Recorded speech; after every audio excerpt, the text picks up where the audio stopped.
Good morning and welcome to the New York City Council on Finance, jointly with Health, jointly with Mental Health, Disabilities, and Addiction.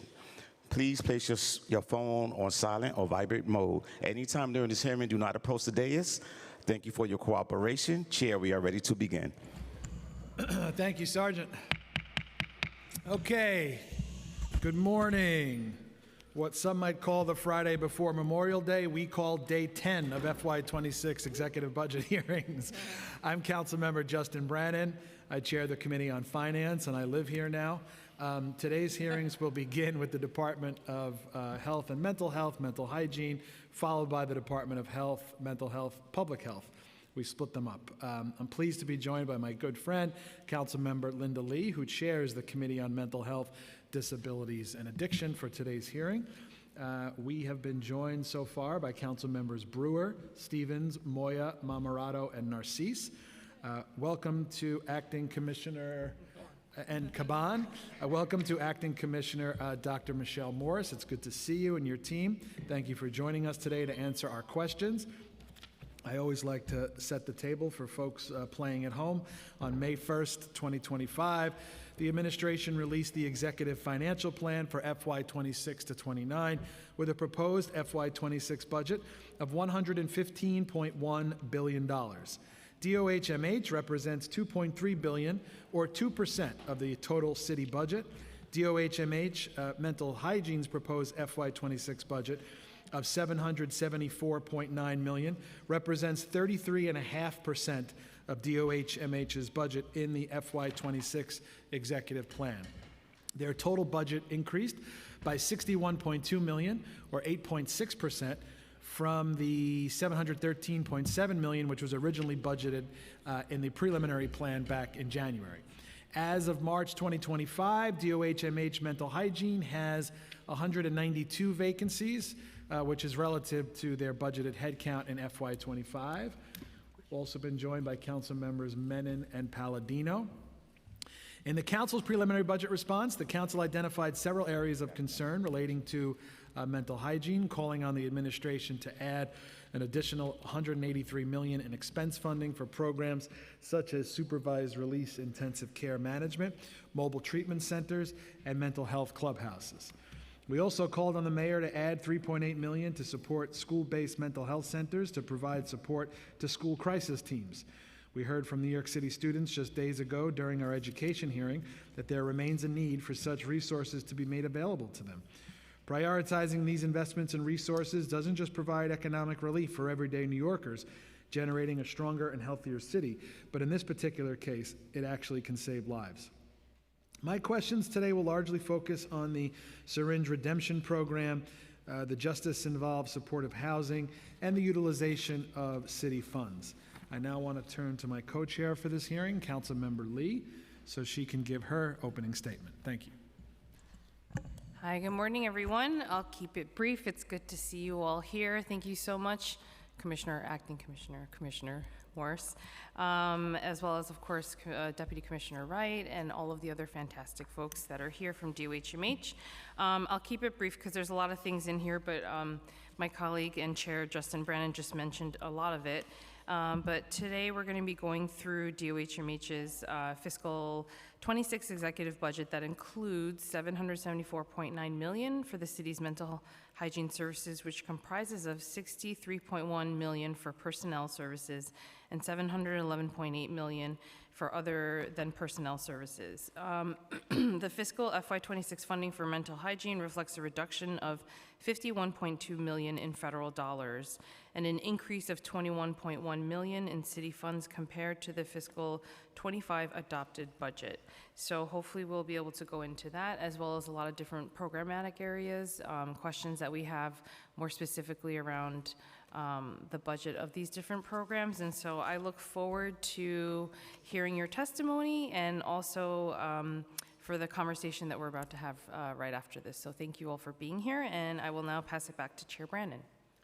Thank you, Chair Lee. Before we get started, I want to thank the entire Finance Division here in the Council for their efforts preparing the last 2 weeks of hearings, especially Flo and Lazaro and Ali and my committee counsel, Brian Sarfo. Just as a reminder for folks who want to testify today, we're doing all the testimony later today after we've heard testimony from the administration. If you wish to speak on the DOH-MH FY26 budget, just make sure you fill out one of those witness slips in the back so we can call you up later on. Now I'm going to turn it over to Committee Counsel Brian Sarfo to swear you guys in, and we can get started. Good morning. Do you affirm to tell the truth, the whole truth, and nothing but the truth before this committee, and to respond honestly to council member questions? Commissioner Morse, Assistant Commissioner Nichols, Officer Anderson, Assistant Commissioner Lynn Walton, and Deputy Commissioner Wright. You may begin. Good morning, Chair Brannan, Chair Lee, and members of the committees. I'm Dr. Michelle Morse, Acting Commissioner of the New York City Department of Health and Mental Hygiene. As mentioned, I'm joined by our Chief Financial Officer, Aaron Anderson, our Executive Deputy Commissioner for Mental Hygiene, Dr. Jean Wright, and Assistant Commissioners, Dr. Rebecca Lynn Walton and Jamie Nichols. Thank you for the opportunity to testify today on the department's executive budget for fiscal year 2026. The public health landscape has shifted dramatically since our preliminary budget hearing just 2 months ago. Starting the day after that hearing, the New York City Health Department has been implicated in a series of federal policy decisions that seek to defund and dismantle public health infrastructure across this country.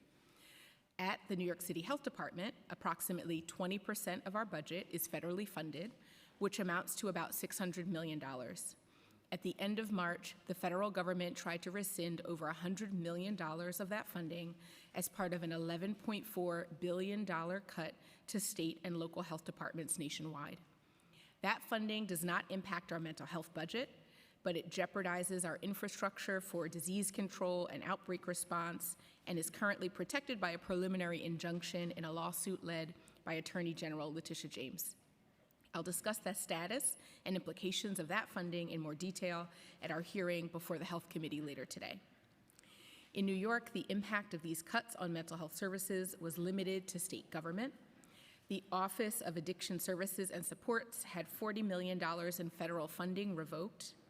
OASAS funds a wide range of critical programs across our state, including transitional housing, community-based addiction recovery programs, and early intervention programs for high-risk populations. While that money does not flow directly through New York City government, it does go to providers who operate here in New York City. The federal government also withdrew $27 million in funds to the New York State Office of Mental Health. That funding supports crisis care and treatment for substance use and serious mental illness in communities, including 988.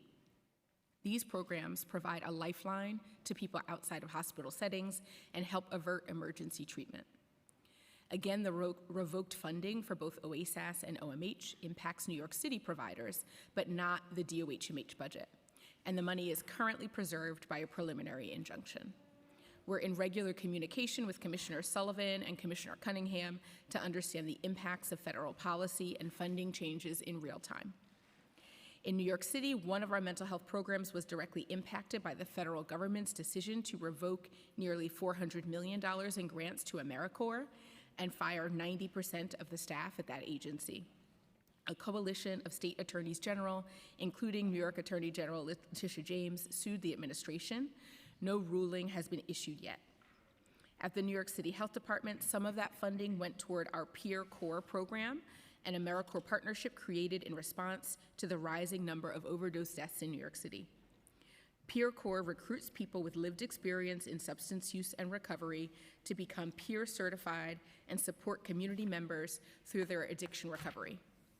Many of the peers in this program worked in homeless shelters throughout the city and went on to become full-time staff at those facilities. That program is highly successful, and we're hopeful that we will be able to continue it in the future. Amid federal uncertainty, we're grateful for several investments in critical mental health programming at the state level, including $1.5 million to expand teen mental health first aid for high school students, $160 million to create 100 new forensic inpatient psychiatric beds within the city, and $2 million in investments to create a hospital-based peer bridge program to help individuals transition out of inpatient care and back into their community. At the city level, we're pleased to see the mayor's executive budget continue to fund critical mental health programming. In particular, there are two main programs that were previously funded under the American Rescue Plan, which expired in December 2024. The executive budget preserved these programs and allocated city tax levy funding for their continuation. These programs include, number one, our intensive mobile treatment teams who successfully de-escalated a majority of the mental health crises they responded to in FY24 and provided long-term treatment to individuals with complex mental health needs. These teams are crucial to provide immediate care, help avoid unnecessary hospitalizations, and connect New Yorkers to services. And number two, our clubhouses, which offer life-saving peer support to people with severe mental illness. We anticipate an enrollment of 6,600 Clubhouse members by July of 2027, and we will continue to grow Clubhouse memberships as time goes on. We're grateful, too, for the dedication of resources to support trauma recovery centers. The centers provide case management, therapy, and crisis intervention services to people who've been victims of violent crime. We appreciate the Council's leadership in funding these through the discretionary process, and we're excited to bring these centers into our continuum of care. This budget also includes funds for the Community Syringe Redemption Program. That initiative makes communities and people who use drugs safer by removing used needles from circulation in public places. In just the first 4 weeks of operation, more than 20,000 needles have been safely retrieved in priority neighborhoods. At the New York City Health Department, mental health care is integral to our vision to achieve longer, healthier lives for all New Yorkers. Our Division of Mental Hygiene employs about 600 people and has an operating budget of $775 million for fiscal year 26 as of the executive budget. Our existing and forthcoming work on mental health is detailed in CARE Community Action, a mental health plan for New York City. That work begins with the acknowledgement that there is an acute need for sustained, evidence-based, and community-driven mental health interventions in New York City, and a strong and adequate workforce to implement them. Nearly 1 in 4 adult New Yorkers experience a mental health disorder in any given year. It's our responsibility to help care for New Yorkers when they need it the most.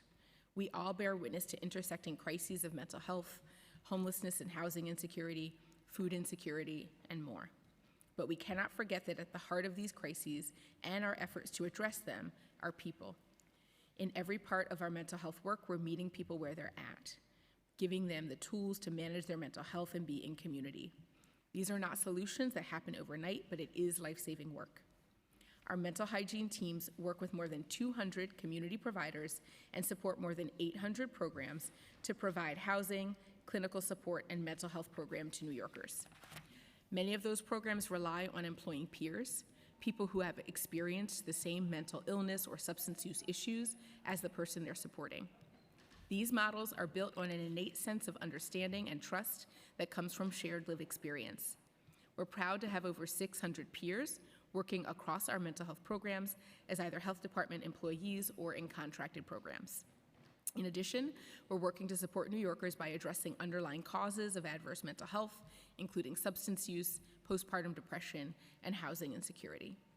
Among those initiatives is our recent RFP for expanded access to substance use disorder treatment services, the Perinatal Mental Health Initiative, which adds practitioners to 5 mental health clinics to care for an additional 150 pregnant and postpartum people per year, and the Health Department's work in expanding supportive housing as part of the 1515 initiative.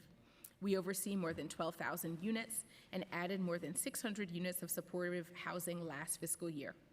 We're grateful to see more funding dedicated to this work in the executive budget, and we appreciate the shift in 1515 criteria that allows for more congregate units.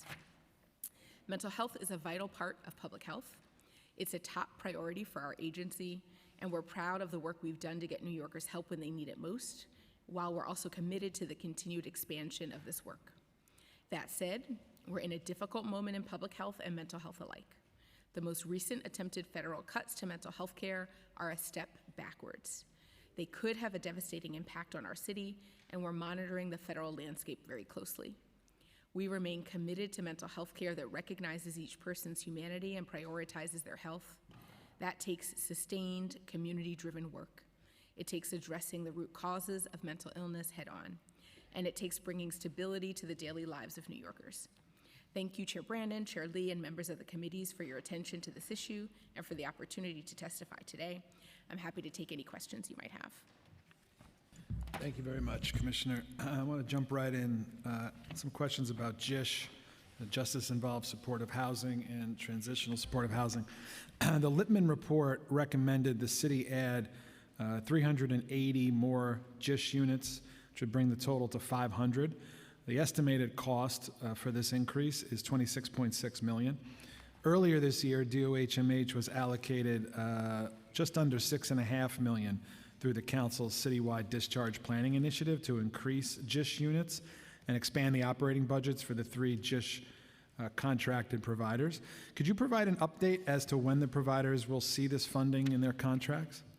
Thank you so much for raising the issue of JISH. We do believe it's a really important program because we believe that housing, of course, is one of the most fundamental drivers of health. For the specifics about the JISH funding and when providers are going to see it, I'm going to pass to Assistant Commissioner Jamie Nichols to share more details.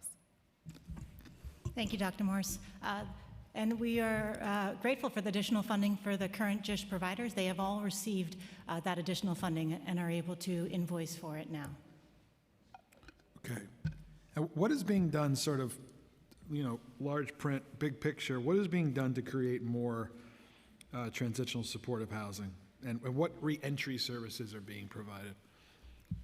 I'll also ask Assistant Commissioner Nichols to respond. Thanks for that question. So the health department has 12,600 units of what we refer to as permanent supportive housing.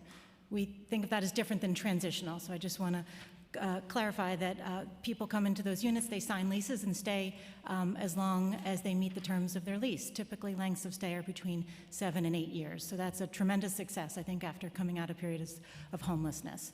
All of those units are open to people who meet the clinical criteria, substance use or mental health, and homelessness criteria. So we have people with justice involved, histories of justice involvement across our full portfolio of supportive housing. The 120 open JISH units that we have now are not operating, they're occupied, so I want to be careful when I say open. So the 120 JISH units have a different application pathway, or a different pathway that does not involve an application. So there's a pre-qualifying for people with high use of jails, and shelters are sort of pre-qualified to move into those units. So that's a focused reentry housing program, but the full portfolio of housing is available for people coming out of jail, as well as hospitals and shelters. Can you talk a bit about the eligibility criteria for someone to obtain one of those units? Sure. So for justice-involved supportive housing you're talking Sure. about, we work collaboratively with the Mayor's Office of Criminal Justice and the Department of Homeless Services to identify high utilizers of jails and shelters. So we take the top tier of utilizers there, and they are essentially a list of people that the JISH providers outreach. Find them if they're in jail now or recently, engage them and say that they are pre-qualified for a supportive housing unit, which is like a lottery ticket. And they So do you actually do the screening. like you'll identify these folks and then proactively reach out to them? Yep, yeah. That's great. That's Yeah. great. We don't hear a lot of that from this administration. There was one of the transitional programs closed after COVID. Are there plans to reopen it? So I think you're referring to the Support and Connection Center, Yeah. which was a brief stay program, not a transitional housing program, a place for people to drop in and receive mental health and substance use services.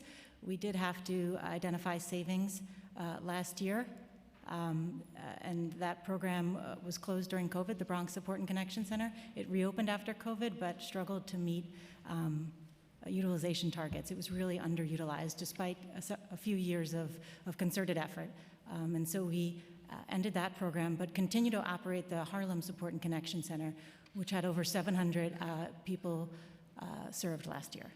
What's the head count for all the JISH sites, and what's the vacancy rate?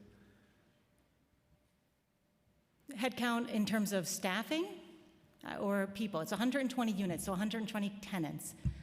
All of And that's max, like, there's no other vacancies? There's 120 units and they're all filled? Usually we have about a 95% occupancy, right? Because there's always some people coming in and going out. Okay.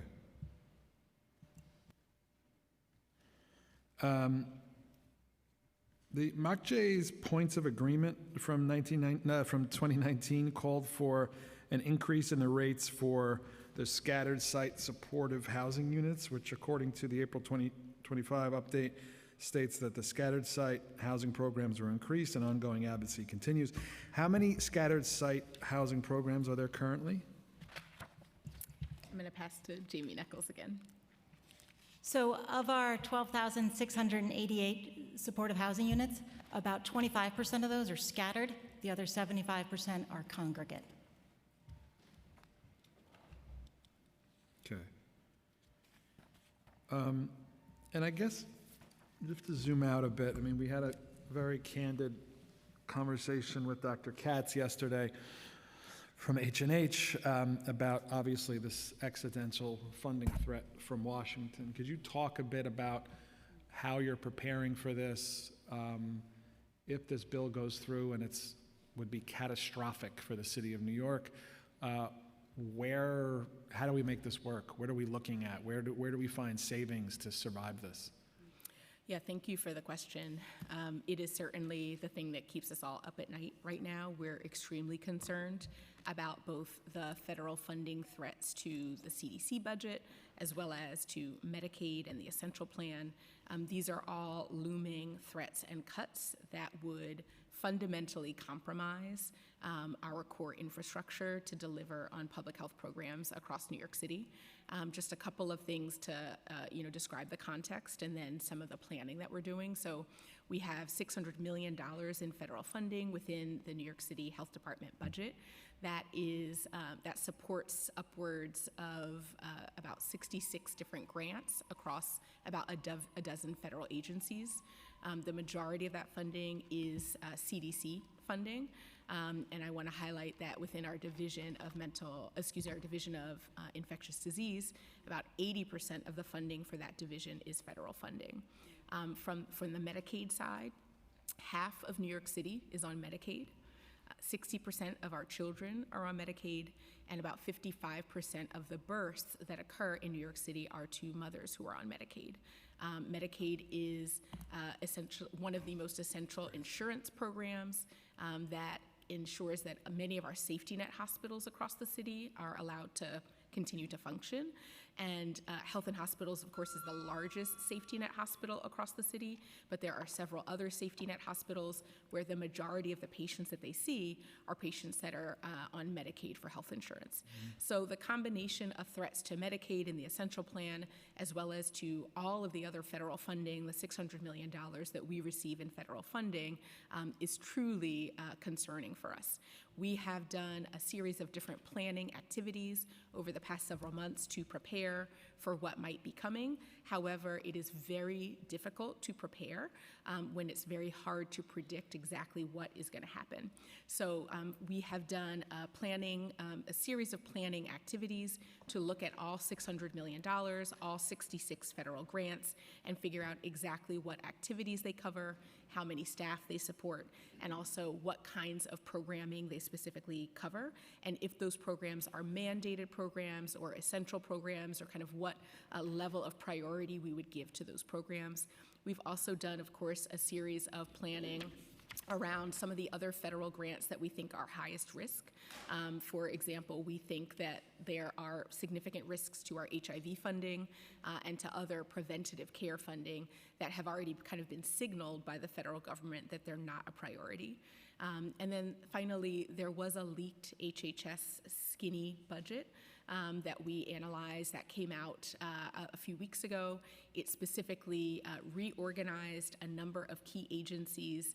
So we're also concerned that there may be administrative delays because of this reorganization and the 20,000 staff that are no longer within HHS, 10,000 that were fired, 10,000 that decided to retire.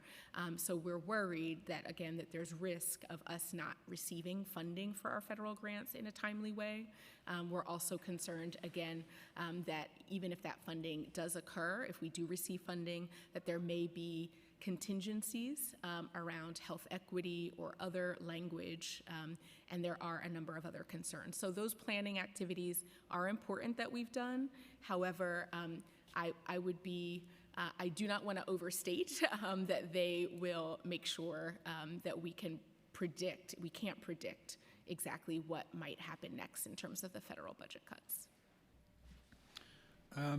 The City of Yes, we had $50 million from the state budget in capital funding for supportive housing.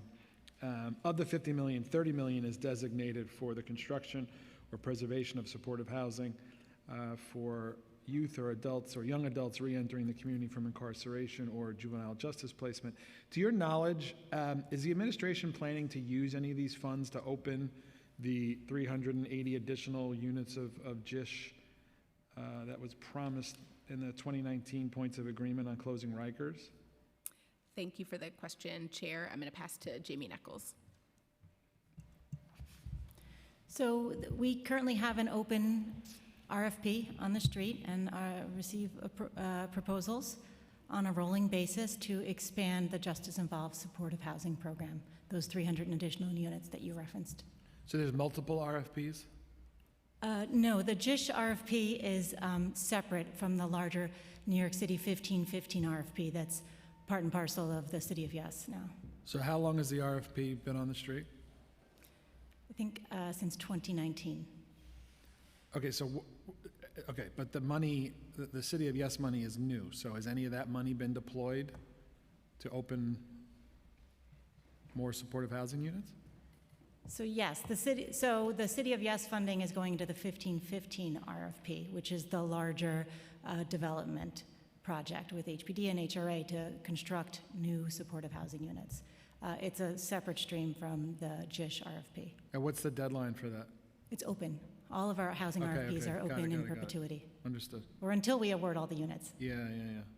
But you don't have any idea of how many completed so far? Not completed, but that have been bid out so far? Could you So the rephrase that question? RFPs, it's rolling RFP, right? Yep. So how, are you in contract with anybody yet, or? So, oh yes, so we have, for GISH, we're already in contract with 3 providers to maintain those 120 units that I spoke about previously. The 1515 RFP is receiving awards or proposals all the time, making awards all the time, and That's we what are initiating new contracts all the Do you time. have an accounting of that? Yeah, absolutely. Okay, could you get that to us? Sure. The awards are made by the Department of Social Services, DSS, Okay. and we register them and then do the ongoing supportive services, so we could get that data from our colleagues. You know, we fought really hard to get that capital funding for City of Yes. It was a big part of our negotiation, so now we just need to make sure it's actually going to what they told us it was going to be going to. Absolutely. Okay, last line of questioning from me. It's somewhat dovetails with what we were just talking about with regard to the overall contract budget. FY26, the overall DOH-MH contract budget is nearly $1.3 billion. Department manages contracts for health and mental health providers. As you know, this is a huge issue that we continue to hear from many providers about the insane delays that they face waiting to get paid or waiting to have their contracts approved at the agency level. Who from DOH-MH or PHS will continue to be responsible for managing health and mental health contracts in FY26? Thank you for that question, Chair. We have been really focusing on this issue because we know that particularly in this context with all kinds of threats to funding for nonprofits, that we have to be even more diligent about making sure all of our contractors are paid in a timely way. We have recently, in partnership with MOX, named a chief nonprofit officer, and that person is one of the many contact people who can help to problem solve when it comes to timeliness of payment, particularly for human service providers. And then I'd like to pass to our Chief Financial Officer to share a little bit more about our activities for timely payment of contractors. Thanks, Dr. Morse. Just to share a little bit, I mean, we at the Health Department, we implemented a targeted effort to reduce the backlog of invoices, which we know is a problem, and improve invoice processing times. As a result, our average cycle time for human service invoices in Passport decreased to 18 days for the month of April 2025, which is almost a 50% improvement compared to last May. In addition, we are happy to report that there's about 500 pending human service invoices in Passport. Nearly all of them are less than 15 days, which is half of the required 30-day prompt payment timeline. So on average, it takes about 18 days to clear and register a contract? Well, I'm talking about payments in this case. Okay, let's talk about registration. So we have, let's see. I don't know if I have the timelines for contract registration, but the vast majority of ours are absolutely registered on time. And there are some that are not able to be, but it's for technical reasons that are often outside of our control. But we work very closely with MOX and the Mayor's Office of Nonprofit Services. But how do delays in contract registration impact how quickly a provider can be reimbursed? I mean, right, they cannot invoice and cannot get paid until a contract's registered, so that is a very real issue. How many people do you have working in that division? So the responsibility for both contracting and for payments is actually spread across multiple areas. So in many cases on the payment side, it's not like there's a single that's not the only thing a person does. And so we have a lot of programmatic folks across the agency who oversee contracts on the programmatic side, also are responsible for payments. We have staff in finance who do payments. So there's not a set number of people who only do that. It's a shared responsibility really across the agency. So do you have a sense of, on average, soup to nuts, how long it takes providers to be fully reimbursed for their contracts? I think it really varies. I mean, there are so many factors that relate to payments. I mean, invoicing, there are technical issues, there are provider support issues. I think it's hard to give an average. I think it varies considerably across. Okay, I'm going to turn it over to Chair Lee. Thank you. Sorry, just really quickly piggybacking off that question. Is there a standard percentage of advance that you guys have for your contracts? Is it usually 25% or does it does the percentage vary based on the contract itself, the RFP? Thanks, Chair Lee. So historically, it was 25%. Last year was 30%. This year, across the city, we're actually doing a new initiative where it's going to be 50% upfront at the beginning of the year for FY26. So we Okay. think that's actually going to be a huge support to providers from a cash flow. No, that'll actually be helpful for a lot of the providers, so that's good to know. Yeah. And just backtracking a little bit, I know this is going to sound really cheesy of me to say, but it really warms my heart that there's an entire testimony just dedicated to the mental health programs, because I know that it usually gets lumped in with the larger health initiatives, which I don't have anything against. I love the public health initiatives as well, and they're super important, but especially in a time where we're dealing with so much around mental health, intersectionality between criminal justice and mental health, homelessness, opioid issues. I just want to say that this is really encouraging to see, especially with all the data and percentages and numbers broken down. So thank you for providing that. And thank you to our council finance team for coming up with this idea to separate it out. So thank you, Chima and Florentine, for that. So I just wanted to start off by saying that. And then just going right back into your testimony. So I know that in here, first of all, I think we're all concerned about the potential sort of bleak picture that could be coming down the pipeline with federal cuts. And of course, we're going to try to do everything we can to make sure that the funding is as minimal as possible in terms of the impact of the cuts. And we'll, obviously on the council side, we'll try to help advocate that as much as possible. But I know that in terms of the federal funding cuts, most of it, as you mentioned, is going to be impacting the state budget more so than the city when it comes to the OASIS and OMH impacts. But, granted that we're all sort of living in New York City as a whole, and a lot of the providers that get city funding also get state funding, how do you see this impacting overall services in the city in terms of who's not getting services or support that they need? Yeah, thank you for the question. It's certainly something that we're digging into very deeply so that we can both prepare and try to plan as much as possible to mitigate any potential cuts. Out of the $775 million or so in the mental hygiene part of our overall budget, about $30 million of it is federal. So it is a relatively small amount. It's not to say that it's not critical or important, but as described, yes, we are very concerned with the mental health funding for the state programs at OASAS and the Office of Mental Health.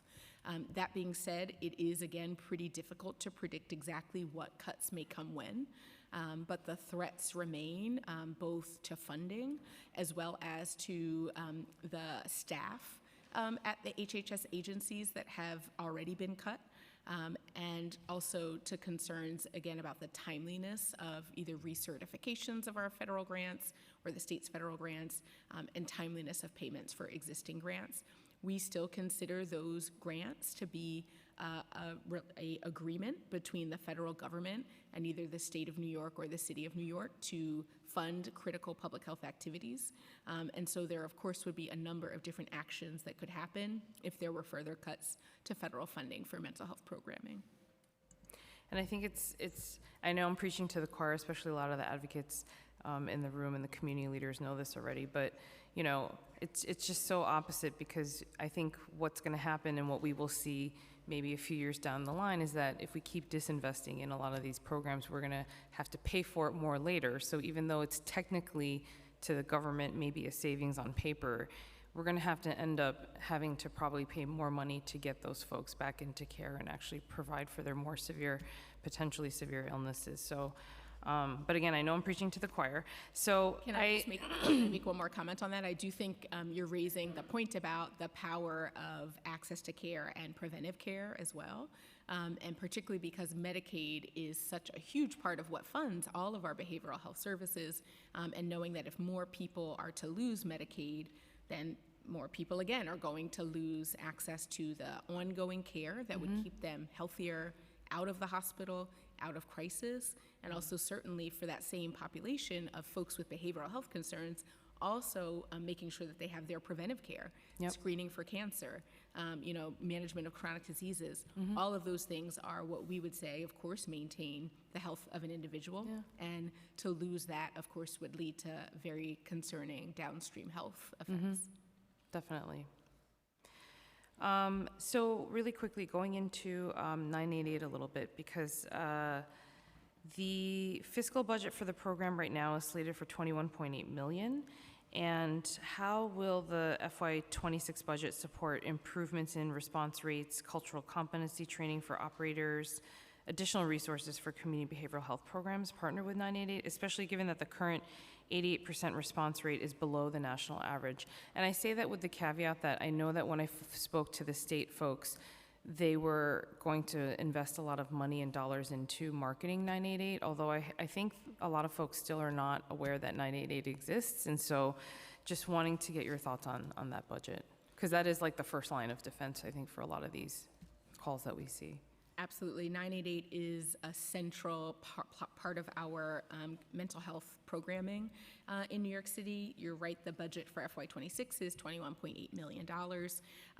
The current relationship that we have with Vibrant, which is the contractor who runs the 988 program, has allowed for us to continue with this year a volume of about 335,000 calls, chats, and texts, which is similar to what it was last year. So we know that this is a service that New Yorkers are using with that volume of calls, but we completely agree with you that we could certainly make it even more visible and make sure even more New Yorkers are aware of it and are aware of the fact that, again, it's 24/7, 7 days a week, 365 days a year. Over recent months, the call response rate is about 90% of calls are responded to within 30 seconds. Which is a great improvement from what it was previously. And we do expect to see a somewhat similar volume of calls next year. However, we have been able to work very closely with Vibrant to make sure that they have the support they need and that we have the data that we need to make sure that the program is rising to the needs of New Yorkers. Yeah. And then was the geotagging issue resolved? I forget, because I know that was a big problem in the beginning. Can you say that one more time? The geo area code locator, because I know that, for example, a lot of folks in New York come from all different places. So if I have an area code for Texas, let's just say, it's going to tag me as being in Texas, not New York City. So that was a huge issue in the beginning. That has been resolved. Okay, good. The calls are routed to the closest cell phone tower. Okay, perfect. And also, in terms of the reasons for why it's below the national average, do you know what it is? Is it just simply people not knowing about it? Is it that they're still just, conditioned or sort of thinking of 911 versus 988, or do you have any data around that? Thank you for that question. I'm going to pass this one actually over to Dr. Wright to share more. Thank you, Commissioner. And so it's been my experience that it is a combination of what you said. And so it's a combination of people not knowing that it exists. But think about how long it took for folks to really get used to 911 for some decades. And so they're still used to calling that number. And so what we'd like to have is a sort of a no wrong door, so to speak, so that when people call, we can route them to the service that they need. So I think it's a combination of what you said. Okay. So hopefully those barriers will continue to work on so that people actually get to the place they need to get to more quickly. So I'm going to just jump around. Actually, a good portion, there's a bunch of topics obviously to cover, but a good portion of what I wanted to dive into are all the different various mobile treatment teams that you all have as part of the portfolio and the budget. So I know that for the mobile treatment centers, and I know my colleagues will probably dive a little bit deeper into these questions as well.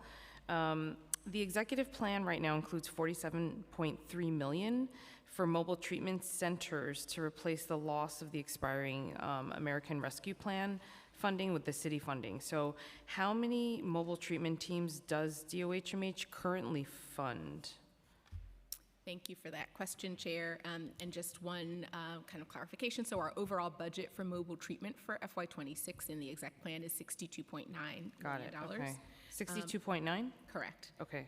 And what we currently fund in terms of teams, we have a number of teams, a combination of ACT teams that are funded by us and by the state. 116 of those teams is what we currently have for ACT specifically. For ACT, okay.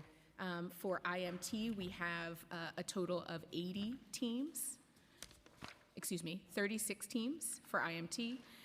And together, obviously, this is a large number of different teams to make sure that New Yorkers have the support services that they need. Sorry, how many did you say were in part of the mobile crisis teams? Is that MCT, or were you talking about? Oh, okay, sorry. I gave the number for ACT and IMT. For mobile crisis teams specifically, we have 26 teams. 26 for IMT? No. Which one? I'm sorry. See, this is why. This is I'll a good example let me just because start all these over. mobile treatment teams, there's like IMT, AZT, there's FACT, there's MCT. Yes. So yes, sorry. There are a total of 80 ACT teams and Got a it. total of 36 IMT teams. Okay, And then we have 26 mobile crisis teams. got it. And then for the ACT teams, you have 80 of those. How many people are part of each of those teams? It varies a little bit by the team, but in FY24, there were 5,500 individuals enrolled in all of the contracted DOHMH teams, so across 47 teams. So it does vary a little bit by team. Okay, but generally speaking, would you say that it does follow the sort of basic number? Because I know that, for example, some teams are more specific, like you have 2 folks from, EMS, you have 1 person that's behavioral and 1 here. So would you say that each of those teams usually follows the certain guidelines based on whatever program they're in? Can you say a little more about what you mean by guidelines? So for example, I know that, even though Be Heard is not on here, they have a specific number that usually goes out with that team. And so I know some of these other ones also, I was just wondering if they have specific sort of groupings of professionals that they put on each team, and then usually how many are those? Got it. And you're talking about the mobile crisis Yes. teams, the 26 mobile crisis teams. I'll pass to Jamie Nichols to share the composition of those teams. Sure, and apologies that there are so many different acronyms. It begs confusion. So the ACT level of care, assertive community treatment, is licensed by the New York State Office of Mental Health. There's a Right. standard staffing pattern that's required by the licensure. So that does not vary. There's 2 size teams. Mostly of them are 68-person caseloads. Some of them are 48 caseloads. So that's why Dr. Morse gave you the sort of total people served across all the teams, because it varies a little bit. So there's I think it's about 8 FTEs on an ACT team, a few more on a forensic ACT team, right? There's some additional resources for that. And the Shelter Partnered ACT team, they have some extra resources in addition to the license. And then intensive mobile treatment teams have, I think the number's 13, but I can get you that one. The IMT teams are not licensed. They are established by DOHMH contracts, so we control those. Right, so those are RFP'd out to different nonprofits that are providing those Yeah. services, yep. And I would just like to clarify, because you mentioned EMS, and those are, I think you were referring to Be Heard. Be Heard. Yep. And mobile Which I know is crisis teams, which are OCMH. different makeups, yeah. For the FACT teams, do you guys have one in each borough? Yes, we have 5 teams, so there's coverage in every borough. Okay. And how many staff for that team, I'm sorry, on each team? I'm going to look up in my notes, because that one was prepped just at the last minute yesterday. Okay. And for each of these services, because I feel like it's easier to just ask and go through them one by one, what's the average wait time for someone who needs to be connected to services? So if someone is, outreach through FACT versus IMT versus the MCTs, how long usually typically are the wait times for them to get connected? I can answer that while Okay. Jamie is looking up the staffing for FACT.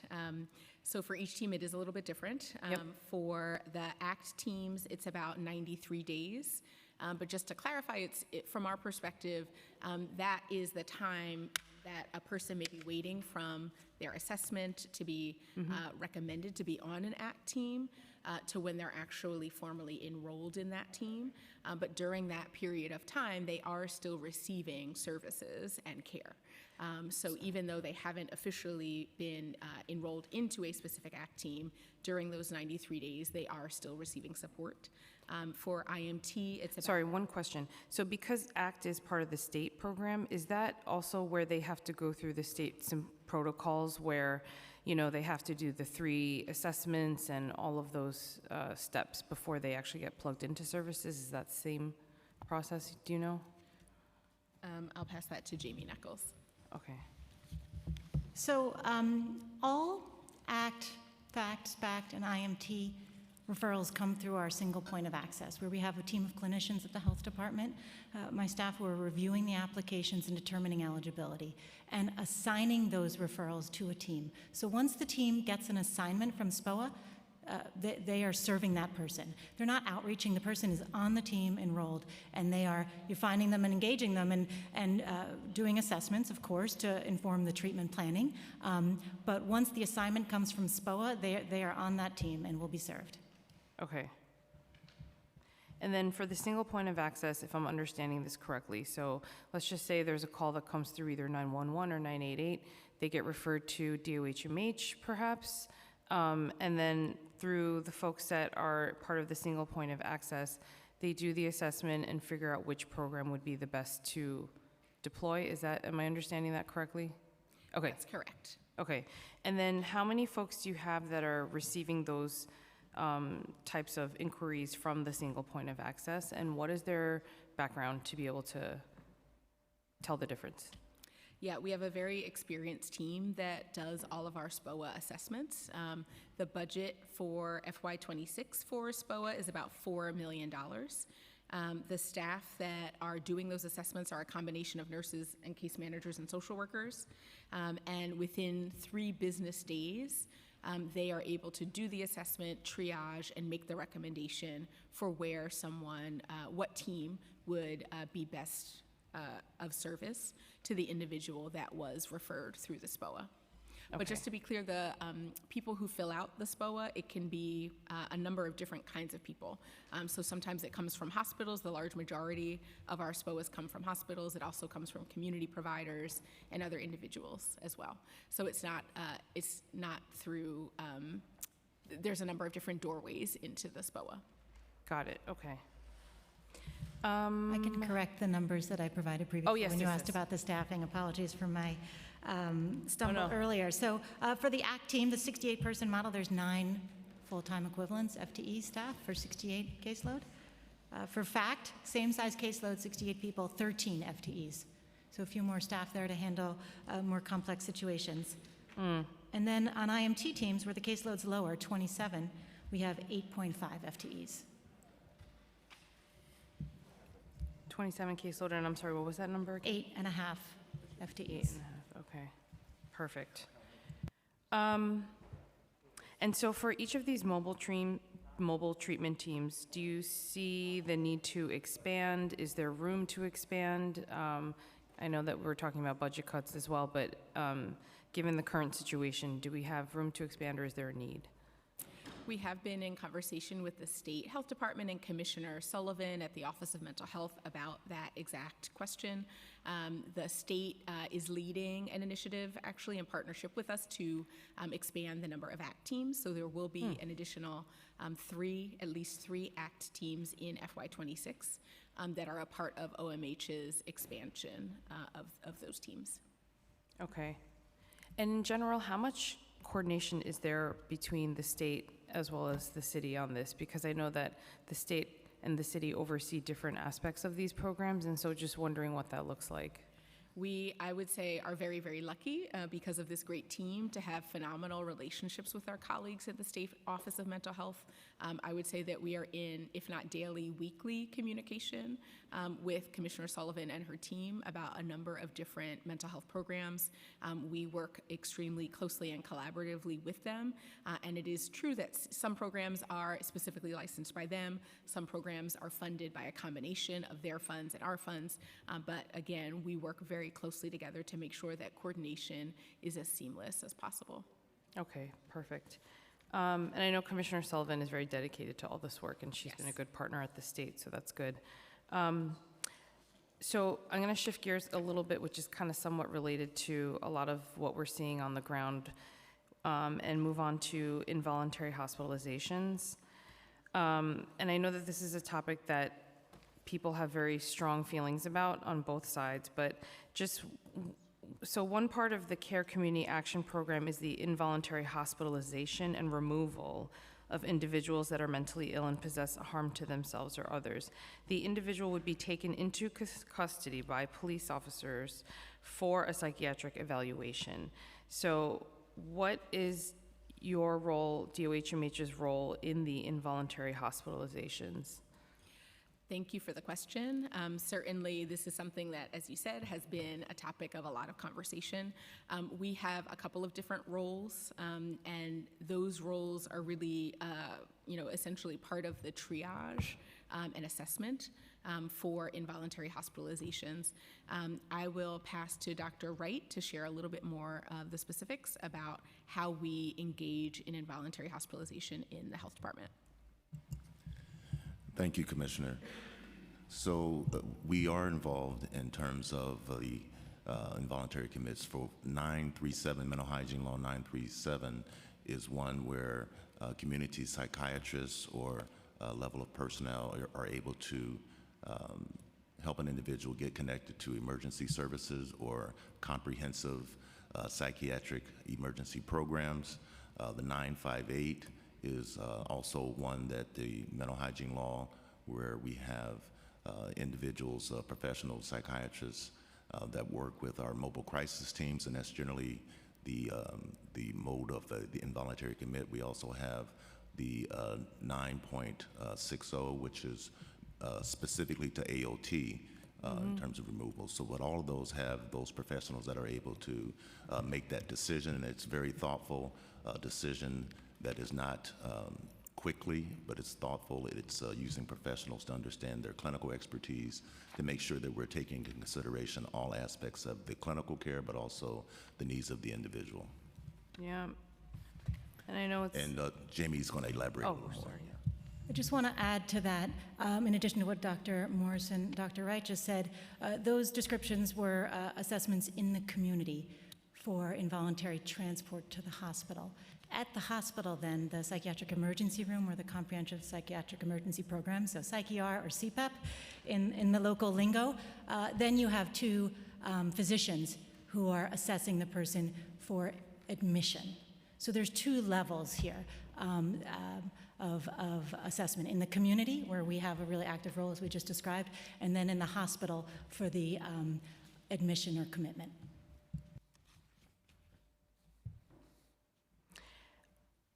Okay, so I asked this question from the perspective of what you see on the ground as well as in the hospitals. Where do you think, I'm trying to see, like where, I mean, it's interesting because I know that there's these laws that are in place, but where do you think the points of improvement could be when it comes to this? And how has this impacted the workers at the hospital as well as in the outreach teams? Like, what are they seeing? Because I'm sure that they have their own thoughts about how to improve the system, and they would probably know best because they're on the ground, right? And so I'm just curious to hear what feedback you've been getting in terms of this and where there could be improvements, because I know obviously the consent piece is a huge one. But I'm just curious to see what your thoughts are on this involuntary removal of people experiencing mental illness without their consent, because I think that can be tricky. I can go ahead and start Yeah. just to share a little bit of our perspective and philosophy behind Yes. this, because ultimately our perspective is that people with severe mental illness should be in treatment and should have supportive housing or stable housing, and that those two things are critical to make sure that instead of focusing on involuntary removals, we are doing the public health approach to mental health and behavioral health, which again is about making sure that people's needs are met and their access to care is met, and that we're not dealing with involuntary removals as a first approach to the care of people with severe mental illness. These other programs are the ones that are going to prevent us from having to, in rare and in unfortunate circumstances, use this tool of involuntary removal that we think should be used extremely judiciously, and only again when all of these other programs have failed. So, philosophically, a public health approach to mental health is really about making sure that people are housed, that they have stable housing, whether that's supportive housing or another type of housing, that their basic needs are being met, that they have access to health care, including behavioral health care. And if we are able to continue to invest in those programs, the conversations about involuntary removals, again, are rare and not our first line of care for people with serious mental illness. But I'll pass it to Dr. Wright to share a little bit more about any ideas on the program and process. Thank you, Commissioner. And I think that what I would add to what Commissioner Morris said is that it's important to keep in mind that these individuals, the professionals making these decisions, they do it in a very thoughtful process. This is not something that happens often, and so they're using their clinical expertise to make sure that they're also balancing a person's rights and responsibilities in that way, but also generally leaning on the care of the person. And so, as an example, individuals that, as Jamie mentioned, that do end up being hospitalized, of that group, a very small percentage, 3% that are removed. Of that group, 75% that are admitted is because the clinical work was done appropriately. And so those individuals, it indicates that the experts know what they're doing when they make those assessments to determine that a person, one, needs to be removed for their safety or health of themselves or others, but also that they can get the treatment that they need. So that high level of admission tells us that the experts know what they're doing. I cannot agree more, because I think the housing piece is so important, and us making sure that we're not criminalizing and automatically jumping to conclusions, because I think that's what happens in a lot of these cases. And so I cannot emphasize more just how important the preventative pieces and the prevention pieces of these programs are. So it's good to know that you all share that philosophy, and I totally trust that the professionals they don't have an easy task, and so it's good to know that they are working on those things step by step and looking at that assessment carefully. And just going back to what you mentioned, because housing is such an important piece to this, and I know that Chair Brannon asked a lot about JISH, but for folks that are experiencing severe mental illness or homelessness or drug addiction and actually lack housing, what is the do you have a sense of what the wait time is for folks that are looking to go into housing, and what that sort of time period looks like, and also what the percentages of people who get into it versus are still waiting I that we can know of? Sure, I can start, and then I'll pass it to Jamie Neckles for some additional details. I think part of what I think is so important is that we are already running over 12,000 units of supportive housing, and that unfortunately is still not enough. There is a wait list. And this is, again, part and parcel to the housing challenges that New York City faces, that those housing challenges impact people with severe mental illness and other health concerns in a way that is disproportionate and certainly impacts their health outcomes in very, very challenging ways. So knowing that we already have over 12,000 units and that that's still not enough tells you something, again, about how acute of a crisis we have when it comes to housing. I will pass it to Jamie Neckles to share a little bit more about the timeline for being listed to receiving supportive housing. Thanks, Dr. Morse. So the city's supportive housing is accessed through the Department of Social Services application and system. So unfortunately, I don't have the data. I can't speak with authority on that. Our housing is about a third of the universe of supportive housing in New York City. So there's about 36,000 units across New York City. So ours is focused on people with serious mental illness and substance use, and about 12,600 of those. And so the application and wait times are managed by DSS. I can't report on that. If you could wave your magic wand, how many more would you say ideally we would need? How many people are homeless? Yeah. A lot. A lot, right? Yeah. And I'm just going to do one more line of questioning with the co-response teams and then sort of pass it off to my colleagues and then come back for a second round. But for the CRTs, it's budgeted right now for $5 million in the executive plan. And this is the collaboration between DOHMH and NYPD with the goal of serving individuals with mental health or substance use challenges who are at an elevated risk of harm. The team consists of 2 police officers and 1 behavioral health professional. I know in 2022, the CRT's pilot program operated out of 7 precincts. So where are we at now in terms of the number of teams currently that we have for the CRTs, and where are they located? If you could give us an update on that.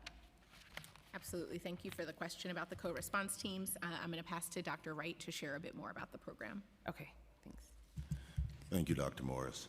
So first, Chair, it's important to recognize that there are not teams for the CRT. This, as you said, is the partnership between DOHMH and NYPD. And so there are 2 officers for every clinician that go out. And so there is coverage for all 5 boroughs. So, Okay. yeah, that's important to note. And so the goal for CRT is to engage those individuals, as you have indicated, that are impacted by the criminal justice system, but also at risk for serious mental illness. The goal is to connect them to treatment and to services, not to take them to jail or for incarceration. So that is the goal. And so having that specialized combination of law enforcement and clinician to help make those decisions to support individuals' behavioral health is really the key and the goal. And as you indicated in terms of the ability to do that, there has been a drop-off because of lack of resources, as you indicated. So not having as many cars, not having as many clinicians and officers that are available to really do the work that we need to be done is really a challenge. Okay, and that was actually, my next question is, what is the general cost to sending out one of those CRT groups with the 2 officers and the mental health professional? What is the cost for that? I can just okay. reinforce that the budget for FY26 for CRT is $5 million. And then in addition to that, there's the cost just of the salaries of the teams. But I'll pass to our Chief Financial Officer to share any more details. Okay. Yeah, thanks, Dr. Morris. The $5 million, just to clarify, that's our cost, so I can't speak for the NYPD cost, but. I see, so it's not all inclusive of the, okay, got it. Right. And then, sorry, I don't know if, I know that you're serving all 5 boroughs, but how many teams did you say are available? These are not teams. These are just an office, 2 officers and a clinician, so they're not broken up into separate teams. I see, okay. Yeah. And then, how is the data collected for this program? So the individuals that are partnering together, they keep records of what they're doing, who they're seeing, and they make sure that that information is uploaded to a database that we're able to access, and so I can get those numbers for you after the hearing. Okay, and is that housed with NYPD or DOHMH?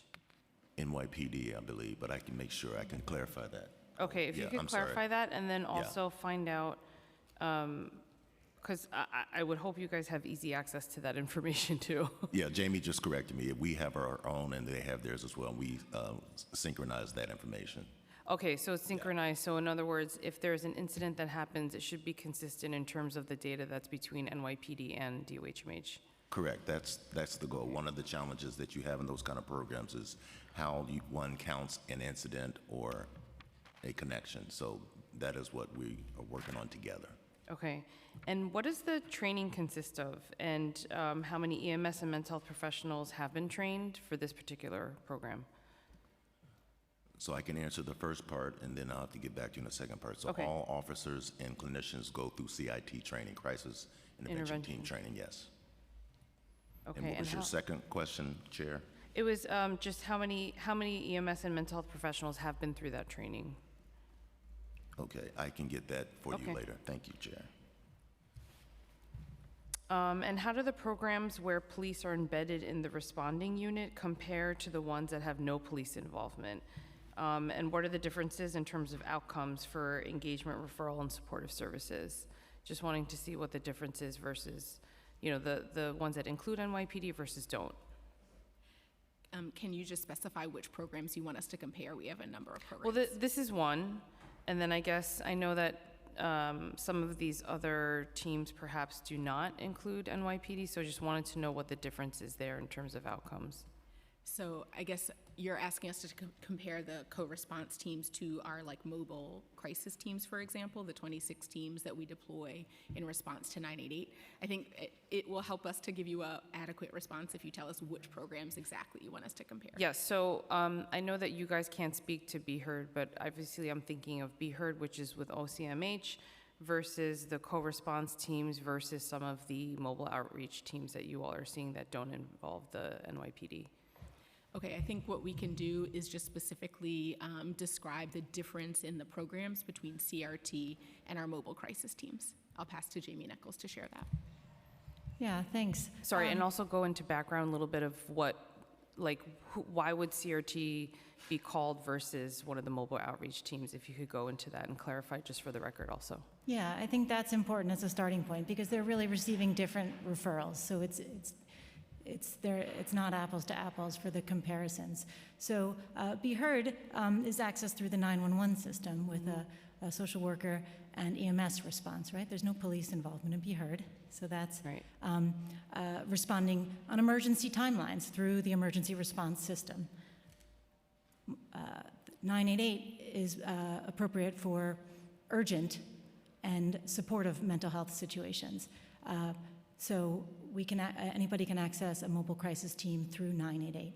Those teams are staffed by social workers and peers typically, and they're responding within 2 to 3 hours. So if you think about sort of an emergency response for Be Heard, an urgent response from 988 to mobile crisis teams, and then co-response is dispatched a little bit differently. They're typically responding within 24 hours in situations where there may be a need for a social worker and some sort of public safety concern where a police officer would be beneficial. So not necessarily for emergency response. That's correct. They are Okay. not providing emergency response. They're doing pre- and post-crisis intervention is how we refer to that. But I think it's helpful to think about the timeframes, right? Be Heard, emergency, mobile crisis, urgent within a few hours, and then co-response next day, really to prevent something from escalating or to follow up after something has sort of the acute crisis has passed. We should put these on a palm card.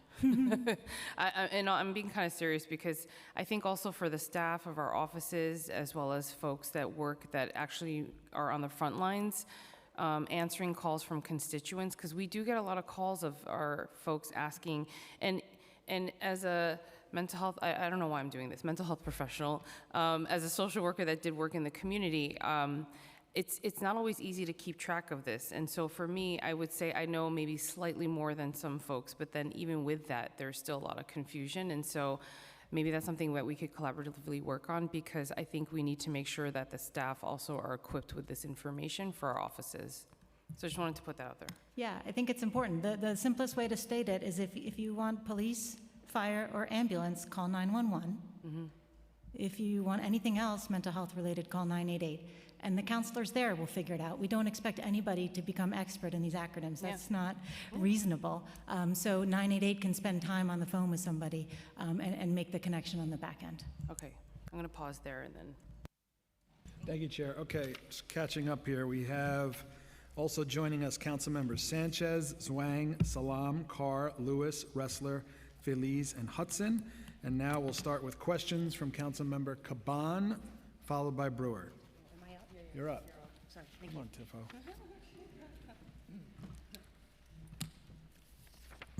Chairs, don't let that be part of my time, all right? Good morning. Thank you for being here. Thank you for your answers. I just want to start, I think, in a simple and easy place. You in your testimony mentioned the use of mental health peers in several of your programs. I don't have a lot of time, so really briefly, why are they used and why is it important? Thank you for the question. Number one, there's tremendous evidence that peers are an essential part of the mental health workforce that have phenomenal outcomes in the work that they do. So peers are used in a number of different programs and spaces across the health department. Some of the peers are specifically focused on substance use. Others are focused on severe mental illness. And peers are also involved in many of our models, like the Clubhouse model. So we rely very heavily on peers. As I mentioned, over 600 peers work across our programs in the health department, either directly employed by us or employed by our contractors. Thank you. I know that you can't and won't speculate on why BHERD doesn't use peers, but I think you laid out an incredible argument for the use of peers in all of these interventions, and that in my view, and certainly a lot of my colleagues, peers should absolutely be used in the BHERD response as well. I just want to also follow up on what Chair Lee was talking, the subject of involuntary hospitalizations and points of improvement. Would you, and these are just very quick questions, would you agree that involuntary hospitalization should be a last resort? As I mentioned in my comments, we believe in investing in housing, access to care, making sure that people with severe mental illness have all of the programs and supports they need, and that as a last resort, there is sometimes the need to use the power. Yeah, total agreement there. And would you agree that then, based on the things that you just mentioned, that you can reduce the need for involuntary hospitalizations by strengthening the continuum of mental health care and housing support? I mean, that's essentially what you just said, yes? We really do believe that stable housing, access to health care, access to very high quality behavioral health care, that those are really the pillars and evidence-based care for people with severe mental illness. Thank you. But there are occasions where involuntary hospitalization is appropriate. Thank you. And just to end by putting that all into context, it sounds like, yes, involuntary hospitalizations are not the right intervention always. It should be a last resort. And that there is a lot of data research evidence to show that strengthening housing and the continuum of mental health care can reduce the number of acute incidences that lead to involuntary hospitalization. And I think what we have heard in the previous testimony and answers that you have given is that we have these really great programs and they're not scaled to the size that we need in terms of seeing the wait lists or not having enough beds, whether it's JISH or other models of supported housing. And so I just want to lay out the argument that, and this is not a condemnation of you all, but to say that the governor and the mayor's approach and strategy to expanding involuntary hospitalization is lazy, it's inhumane, and it's an easy way to disappear a problem but while increasing trauma when the solutions are right in front of us. Being able to build out the money and the support needed for the programs, the housing, and maybe, I don't know, not the $400+ million to make the retail on Fifth Avenue look nicer, is what I read this morning. So just thank you, and thank you, chairs. Okay, we've also been joined by council members Abreu and Neely, and now we have questions from Councilmember Brewer, followed by Salam. Thank you very much. You're all great, but Ricky Wong walks on water. Just want to let you know. You all okay? Questions? Just want to let you know. In terms of the CRT, so the other night I went out with the mayor. Jamani Williams went out in a different group. I guess they didn't put us together, whatever. So we didn't find anybody who was appropriate for the wonderful nurses and police officers because we were dealing with the Mexican ship that hit the bridge. So that was the end of that. But public advocate met somebody who, I think there were 3 people who needed serious support. But the last one said something very interesting, which was, I'm not going anywhere because I can't go to the hospital I want to go to. So the fire department has a new position now that you can only go to the nearest hospital. I'm not going to the nearest damn hospital, and I don't blame this person who knew where they wanted to go, so therefore they wouldn't leave. Is that something that you're aware of, this new fire department regulation? We do communicate regularly with our fire department. It's part of our emergency preparedness work that we do, but I can't comment on their decision on their policy. Okay, but nobody's going to leave often just because that's a new barrier that you might have to confront. So I just want to say that I talked to the commissioner about it. He says his reasons, but I just want you to know, I think you're going to have another problem with people wanting to leave because they want to go to the hospital they're familiar with. I just throw that out. So you might want to argue with him about that. Second, I call it Support and Connection Center, which I know you know in East Harlem. That is the best place in the city. Are you managing to find funding for the Bronx or other places? That's what it says here in my materials. I wanted to know what services are provided there, how many people are being served. I think it's 11 men and 3 women in that one, as I understand it. I go out quite often with Be Heard. They love that center. So my question is, why are we not addressing people's needs with other centers like that? What's the status? Thank you for that question. The center in East Harlem is still funded, as you described, in FY26. We do have some of the outcomes for that center, so thank you for raising it. And I'm just going to pass to our Chief Financial Officer to share a little bit more about the question about expanding that kind of model.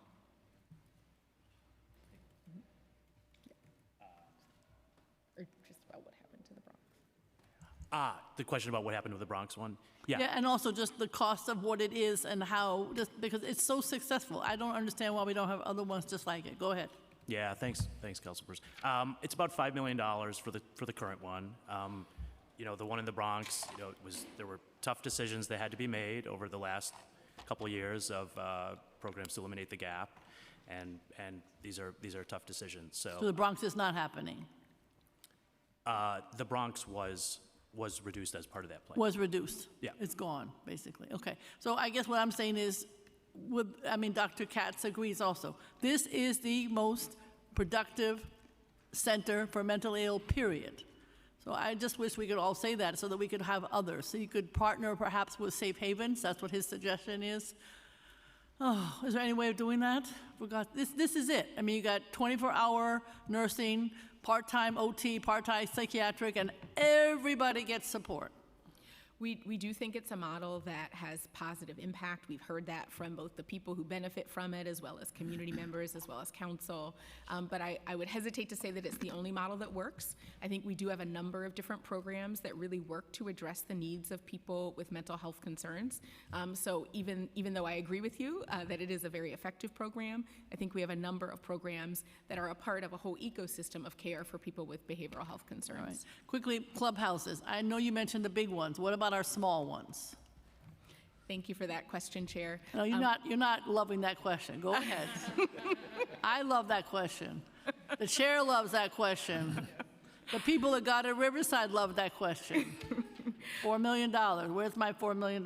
What I can tell you, Councilmember Brewer, is that 12 of the 13 clubhouses that we have funded through our RFP are open. We expect by 2027 to have about 6,600 people benefiting from the clubhouses. Oh, the big ones. From those 12 of 13. We did develop this map to just describe for you all in a little bit more detail. I think it helps to see it visually, exactly where our 13 clubhouses I know where they are located and how they overlap with neighborhoods of the highest Okay, we're still going to fight for the small ones. And completely understand that strategy, but thank you for highlighting again how powerful this model is for addressing the needs of people with severe mental illness. And I'd encourage council members who are not as aware as you are about the locations and how they match to the communities of need to take a look at the map over here that really describes that matching. We want the small ones too. Quickly, mental health and school-based. So it's so effective. I mean, sometimes the hospitals pay, sometimes you pay, sometimes there's no reimbursement, but it's still high quality. What's the status and funding-wise? And how are you approaching that issue? It is so important. Sometimes it's RAP, maybe that will handle it, which is not your funding. But what are we doing about this? And how much money are we putting into it?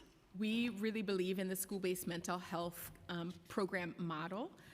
We have about 230 school-based mental health clinics across 375 schools in the city.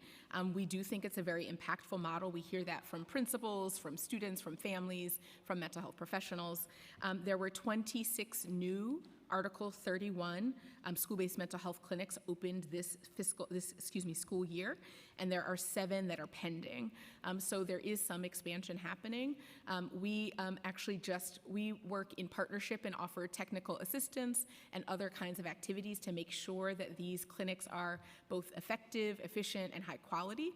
But all of the operational costs for running the school-based mental health clinics is in the DOE budget, Right. NYC Public Schools budget. Okay, and how do you work with them on metrics in terms of outcome? Is that something that you look at with DOE or on your own? Our Office of School Health that offers the technical assistance to all the school-based mental health clinics does work very closely with DOE to both understand the outcomes and the data and also improve the quality, work with the actual organizations that are contracted to run the clinics to improve the quality. Can you get back to us with any data from this person as to the outcomes? We would be happy to do that and follow up, yes. Okay, thank you very much. Thank you. Thank you, Councilmember. Now we have questions from Councilmember Salam, followed by Lewis. Good morning, and thank you. The executive plan includes over $54 million for fiscal year 26 for construction of the new public health laboratory in Harlem. Can you confirm whether the facility is still on track to open in 2026? We are very excited to say that, yes, our expectation is that it will be on track to open in 2026. I will give one caveat. There are a number of caveats, but the one that I'll underline is that the transition from the current lab into the new lab does require us to get new certifications from various state agencies to show that we can, with high quality and precision, run all of the tools, instruments, and machines, et cetera, in the new public health lab. So there is that certification process when we move all of the equipment over and move in new equipment in the new public health lab that can be time-consuming and a little bit more unpredictable, but that is still our expectation. Can you also let us know what employment and community engagement opportunities will this lab bring to Harlem residents? Absolutely. I'm going to ask my chief financial officer to look up just how many lines, how many FTE there are for the new public health lab. And as he's taking a look at that, one of the things that we find very exciting about the new public health lab, not only, of course, is it a space that has better climate control, better equipment, is a 21st century version of the public health lab, but it also has several different spaces, auditoriums, conference rooms, and classrooms that we're very excited to be able to use in partnership with community, and our community partners will be able to access those spaces. So we're looking forward to being able to offer that over time, again, once the lab is fully functional and operational. Thanks for the question, Councilman. There's over 100 staff in the lab today, and we expect that will be similar when the new lab opens. And just lastly, the council requested $48.2 million for public health programs like school-based health, maternal health, and glucometer distribution, none of which were funded in the executive plan. How does DOHMH justify the exclusion of programs like school-based clinics and mental health expansions when these services are urgently needed in Harlem? Thank you for that question. We have taken a look at the council priorities. I would start by saying for mental health care, specifically within schools, we continue to invest and partner with NYC Public Schools to make sure that those 230 clinics across 375 schools are supported. We're certainly open to further conversations about that in partnership with NYCPS. For our maternal health programs across the New York City Health Department, in FY26 in the exec budget, there's about $51 million across various programs that's focused specifically on birth equity. So that investment is ongoing, and we set a goal through our Healthy NYC campaign to reduce Black maternal mortality by 10% by 2030. We are not yet on track to achieve that goal, and we want to get on track to achieve that goal. So we expect to use those investments in FY26 to move the needle on Black maternal mortality. Thank you. Okay, we have Councilmember Lewis, followed by Ressler. Thank you, Chair. Good to see you, Commissioner, and your team. I fought really hard for a TRC in FY22. We got it, and then redistricting, I lost it. Sucks, right? But my first question is regarding TRCs. I wanted to know, with the executive plan restoring $4.8 million in fiscal year 26, what plans does DOHMH have to expand TRC services to additional sites or neighborhoods beyond the current locations? And what specific funding, if any, has DOHMH committed to exploring the siting for new TRCs in neighborhoods identified as high-need neighborhoods or with high rates of violent crimes and underserved populations? And last one on TRCs, will any portion of the funding that's allocated for FY26 go towards building a stronger outpatient care model outside of TRC facilities, including partnerships with community-based organizations and referral networks? And I just have a quick question, because you mentioned in your testimony $5 million was allocated for crisis response. So I wanted to know, how is the agency dividing those funds to support crisis response and mental health interventions in public spaces, especially in districts like mine, where challenges are a bit more acute? Thank you for the questions, Councilmember. I'll start, and then I'm also going to pass to Dr. Wright as well to share a little bit more. As you described, the trauma recovery centers are funded in FY26 for $4.8 million. That's about $500,000 more than this year. It's a model that we have spent some time trying to understand a little bit more, and really also have explored what the outcomes are and kind of what the target population is. Certainly what we see in our violence intervention programs and our violence prevention programs is that there is certainly a high impact of trauma for the community members, the family members, and the individual who were involved in any violent events. So this is something that we're certainly concerned about. We were happy to see that it was funded in FY26 and are certainly open to more conversations. But I'll pass to Dr. Wright, who was able to visit a trauma recovery center, and with his expertise in mental health, would love for him to share his reflections. Thank you, Commissioner. Certainly, it's important that we provide support and services for individuals that have experienced trauma. I think the important thing that I learned by visiting the Center for Community Alternative in Brooklyn was that, in addition to what you had mentioned and what the Commissioner alluded to in terms of the type of violence that people are dealing with, the center also provided other services, which I was not aware of until the visit. So they support people with serious mental illness, they support people with substance use disorder, and they have a lot of quality of life activities that are very important. So what we're looking at is, how do the TRCs fit into the continuum of mental health across the region, and certainly in terms of funding and wanting to support more. We're always interested in having those conversations in terms of what we can do.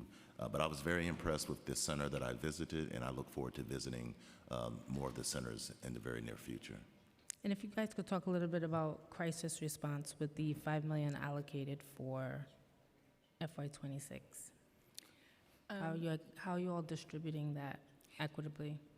Can you, Councilmember, can you remind me which program you're speaking of? We have a number of crisis response programs. Oh, you mentioned in your testimony $5 million was allocated for FY26 for crisis responses. I guess that's public spaces and the sort. So I just wanted to know, how is that being distributed equally? I don't know if that's going towards subway and transportation-related issues, public spaces, open streets.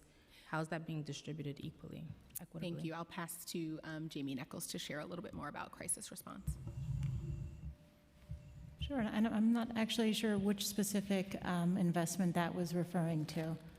So I have to Yeah, that's why I want some clarity on I that. think we need to take a moment here to figure out what that 5 million is for. I can talk more broadly about our crisis response system. Co-response. Oh, it's co-response, okay. It's additional. Give us a moment here. Sure.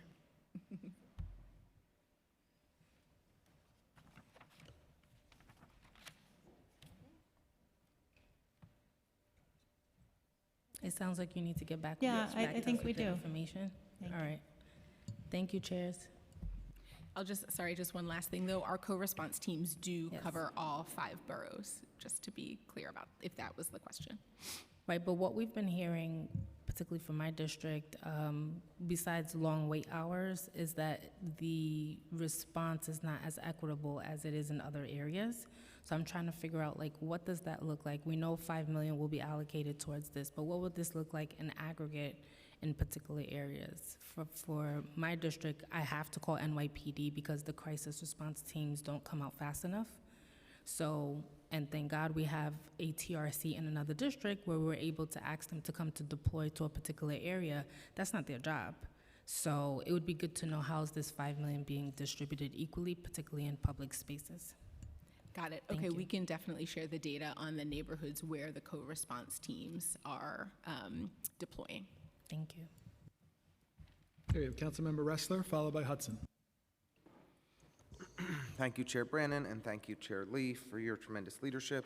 I apologize that I was a little late, so if I missed stuff, somebody should just kick me. Gail, you know, we're all running around. So I wanted to ask about 988. My understanding is that you all have restored some of the planned FY25 cuts, is that right? I can just start by saying that 988 has been, we did talk about it quite a bit. It is a program that we see as essential for getting New Yorkers access to care 24/7, 7 days a week. So we have been working in close partnership with our colleagues at the Office of Mental Health, as well as our colleagues at Vibrant, to make sure that they have the resources they need to continue the services. So the cuts for FY25 were restored? So far, we're on track for our projected volume of calls in FY25. That was a part of the contract with Vibrant, so we're on track for about 334,000 calls, texts, and chats for this fiscal year. That was what was contracted with Vibrant, and we have come to an agreement with Vibrant to make sure that we receive the data that we need to make sure that the calls and the program are meeting the requirements of the contract while also making sure that they have the resources they need to continue services. We are at a place where now 90% of the calls to Vibrant are answered, the calls to 988 are answered within 30 seconds, which is an improvement. It's great to hear. I really do appreciate all that, but I've now asked 3 times. Could you just, again, the cuts for FY25 were restored? I did answer your question. I said that we came to an agreement with Vibrant to make sure that they have the resources they need to continue to serve New Yorkers. How much through funding was 988. restored for FY25? We're working with all of our oversight agencies to make sure that Vibrant has what it needs to continue its care. Okay, I don't love the indirect answers. It's very helpful to just get direct answers at these hearings. That's why we hold them. If you commit, can we get a firm commitment from the health department that 988 will be funded so that calls can be answered in real time, even overnight, on weekends, et cetera, for next fiscal year? 988 is a 24/7, 7-day-a-week, 365-day-a-year service that New Yorkers can call at any time. So that is how the program functions. And yet there's a planned cut for $10 million for next year. If that cut comes to fruition, then we don't believe that they'd be able to achieve what you've just stated. So do we have what's the position of the health department on the proposed FY26 cut? There's not a planned cut for FY26. So you're intending to restore that funding for the adopted budget? We'd be happy to talk with you offline, but as I said, there's not a planned cut for FY26 for Vibrant. Okay. We look forward to continuing the conversation. I appreciate it. Now we have questions. Councilmember Hudson, followed by Feliz. Thank you so much, chairs, and hello, Commissioner. I wanted to ask about the Gun Violence Prevention Task Force, which is a collaborative effort between multiple city agencies, all dedicated to stopping the rise of gun violence and increasing safety in New York City's neighborhoods. What is DOHMH's role in this task force? Thank you so much for the question. Gun violence is certainly an issue that we at the Health Department care tremendously about, and we take a public health approach to addressing gun violence. Our role in the task force is that we've had several members of our team. We have a team that manages our hospital violence intervention programs, our Strong Messenger program, and our Credible Messenger programs. Members of that team have been in attendance in the gun violence task force since its inception in 2022. So we continue to have our staff participating in that task force, and our team often presents on programmatic data or any of the policy initiatives that are happening around a public health approach to gun violence prevention. Is there a dedicated budget and headcount for DOHMH for the task force? We don't have a budget for the task force, but we do have a programmatic budget for our hospital-based violence intervention programs and our Strong Messenger program, which is $1.5 million and 7 FTE. 1.5 million and 7? Correct. Okay, thank you. And then what hospitals and community-based organizations do you partner with, and what results have you seen from these partnerships and trainings?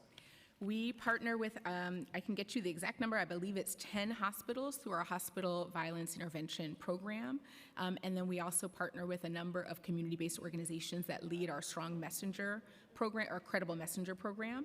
We can get you the exact numbers of how many community-based organizations. Thank you. And then just my last question, you mentioned before regarding the Black maternal mortality rate that you have a goal of reducing it by 10% over the next 5 years. Why just by 10%? Or how did you derive that number? Thank you for the question. The first thing I'll say is that for Black maternal mortality in New York City, 75% of Black maternal deaths are considered preventable. So it's true that we hope to exceed our goal of 10% by 2030. However, when we look at the trends in Black maternal mortality and maternal mortality overall, and we also look at the trends, unfortunately, that worsened slightly during the COVID pandemic, our feeling was that we wanted to come up with a goal that was achievable and a goal that we could really stand behind. We are certainly always hoping to prevent any preventable death, and certainly our partners in our hospital systems, our doula programs, and our home visiting programs also see that as the goal. But we did consider some of the trends in worsening Black maternal mortality as we were trying to determine what is both a visionary and achievable goal for 2030. Can I just ask one follow-up question? So what does that look like exactly? Like, how are you combating the Black maternal mortality crisis? What does reduction in those numbers look like from a practical standpoint? There are a number of different ways that we're attempting to get to our goal. The first thing that I'll mention is that one of the top causes of maternal mortality that's preventable is suicide and overdose. So we have a number of different programs and areas of focus that really intend to both increase access to mental health treatment for people who are pregnant, and we also have a number of programs to increase training of our staff, doulas, home visiting nurses, and other programs to make sure that they're able to identify and screen for mental health concerns amongst pregnant women and postpartum women.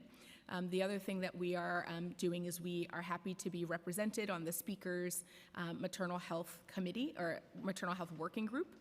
That working group, I believe, is working on a number of additional ideas that would go beyond the current programs and policies that are in place.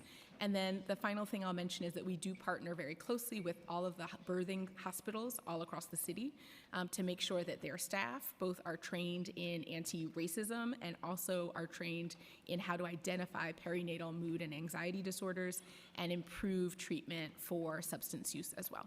And when you say staff, does that include physicians? Yes. Okay, thank you. Thank you, chairs. We're joined by Councilmember Schulman. Now we have questions from Councilmember Feliz, followed by Caban. Thank you, Chairs Brannan and Lee, for this hearing, and also thank you, DOH, for all the work that you do on the issue of health. I have a few questions about syringe exchange programs. These programs, as we know, are life-saving. They help ensure that individuals with drug addiction challenges have what they need, including clean and safe syringes. These programs are life-saving. But we have to make sure that we implement them properly, as with every other issue. As council member who has been in this position for 4 years, the number one issue that I've heard as council member in my district is about syringe litter, including inside our parks. In some cases, making our parks basically unusable, depriving an entire community of their local park, given that there's used syringes in literally every single part of our parks. In some of our parks. I'm thankful that the buyback program has finally been implemented. My understanding is that it was supposed to be implemented about 2 years ago, but we got there finally. Very important step to help resolve the issue related to syringe litter. So a few questions on that and general SSPs. How many SSPs do we have under the DOH, and approximately how many syringes are provided under the DOH syringe service provider programs? Thank you for that question. We also agree with you that it is incredibly important that all of our public spaces are safe and that New Yorkers who are using those public spaces are protected from any type of litter, particularly syringe litter. So we certainly see the concern. I'll also just mention that our Community Syringe Redemption Program was officially launched just a few weeks ago. In the first 4 weeks of the program, over 20,000 needles have been collected and safely discarded as a part of the program.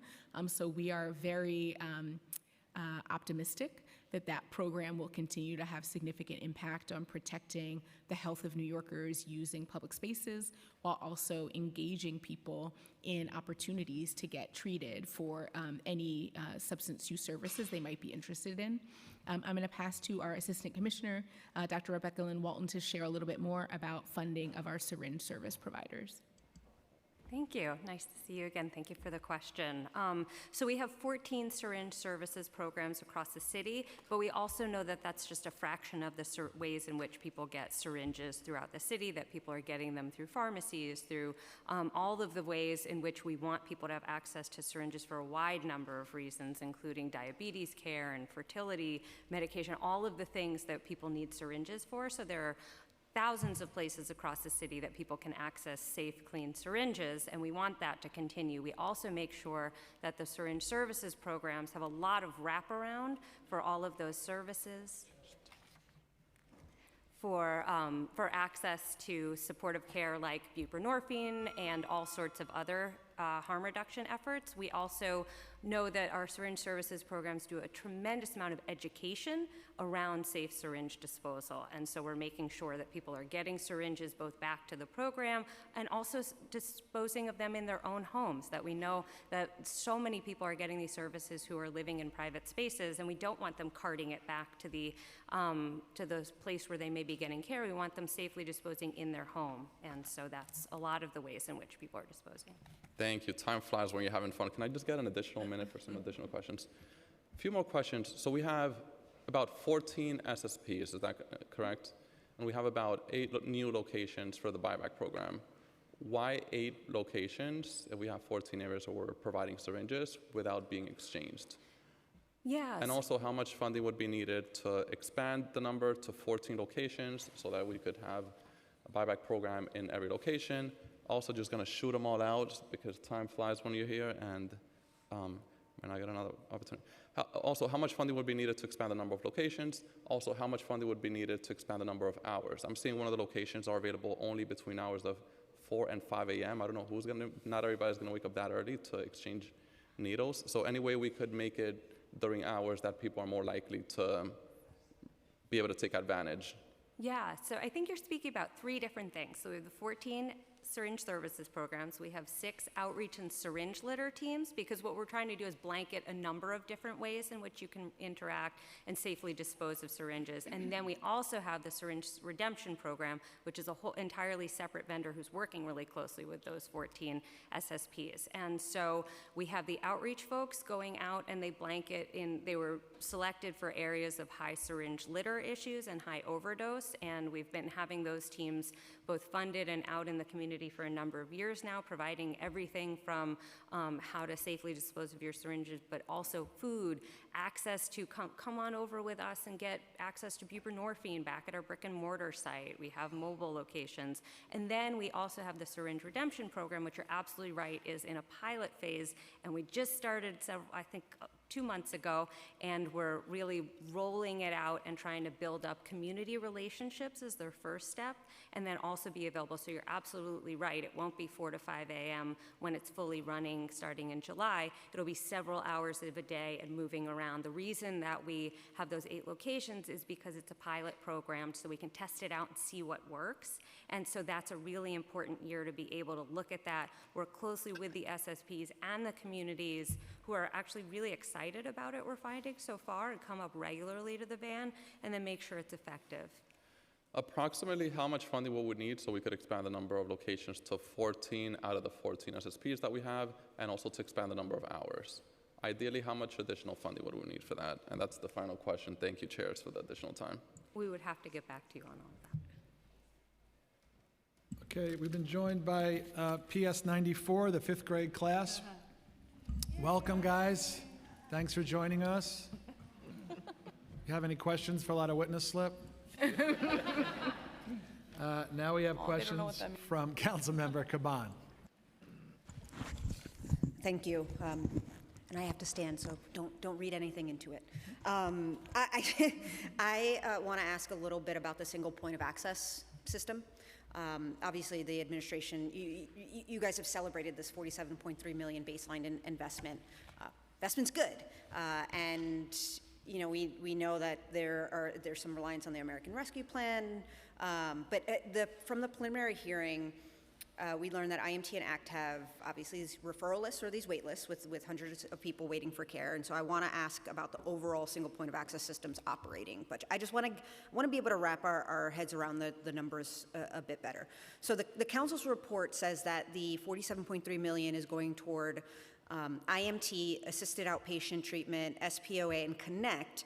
Can you tell us how much these teams currently get and how much this infusion will bring the total to? And then the second part of that question is, like, how is the $47.3 million increase being broken down between the teams? Like, does it end up marking an increase for any particular individual team?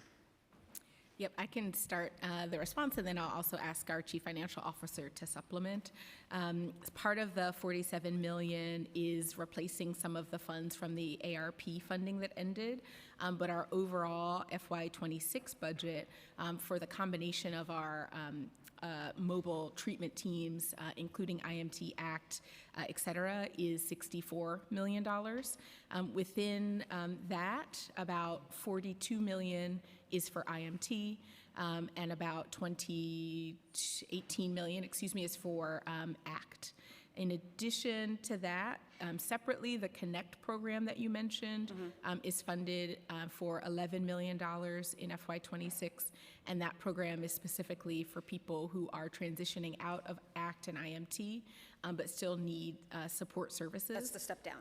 Correct. And that program was really developed and implemented as a demonstration project. And so we are continuing to evaluate the program, but it is funded for $11 million in FY26. I think you had another question. Yeah, the other question is that the numbers we were talking about, does that overall mark an increase for any of these particular teams? I'll pass to our Chief Financial Officer for that. Thanks for the question, Council Member. So the $47 million, I think you mentioned also, but it's really a replacement of the expiring American Rescue Plan funding. So that's federal money that went away this year, and so it's a replacement using city tax levy for those services. Okay. So to be clear, not an increase. And then I my last few seconds, I want to ask about involuntary transports again, and I'm going to be referencing data that's included in the transports annual report. So it looks like the majority of involuntary transports are initiated by police, right? The report shows that in 2024, 7,060 of those involuntary transports were initiated by the police, and 661 of those involuntary transports were initiated by clinicians. So my questions around this are like, are outcomes tracked for both types of involuntary transport?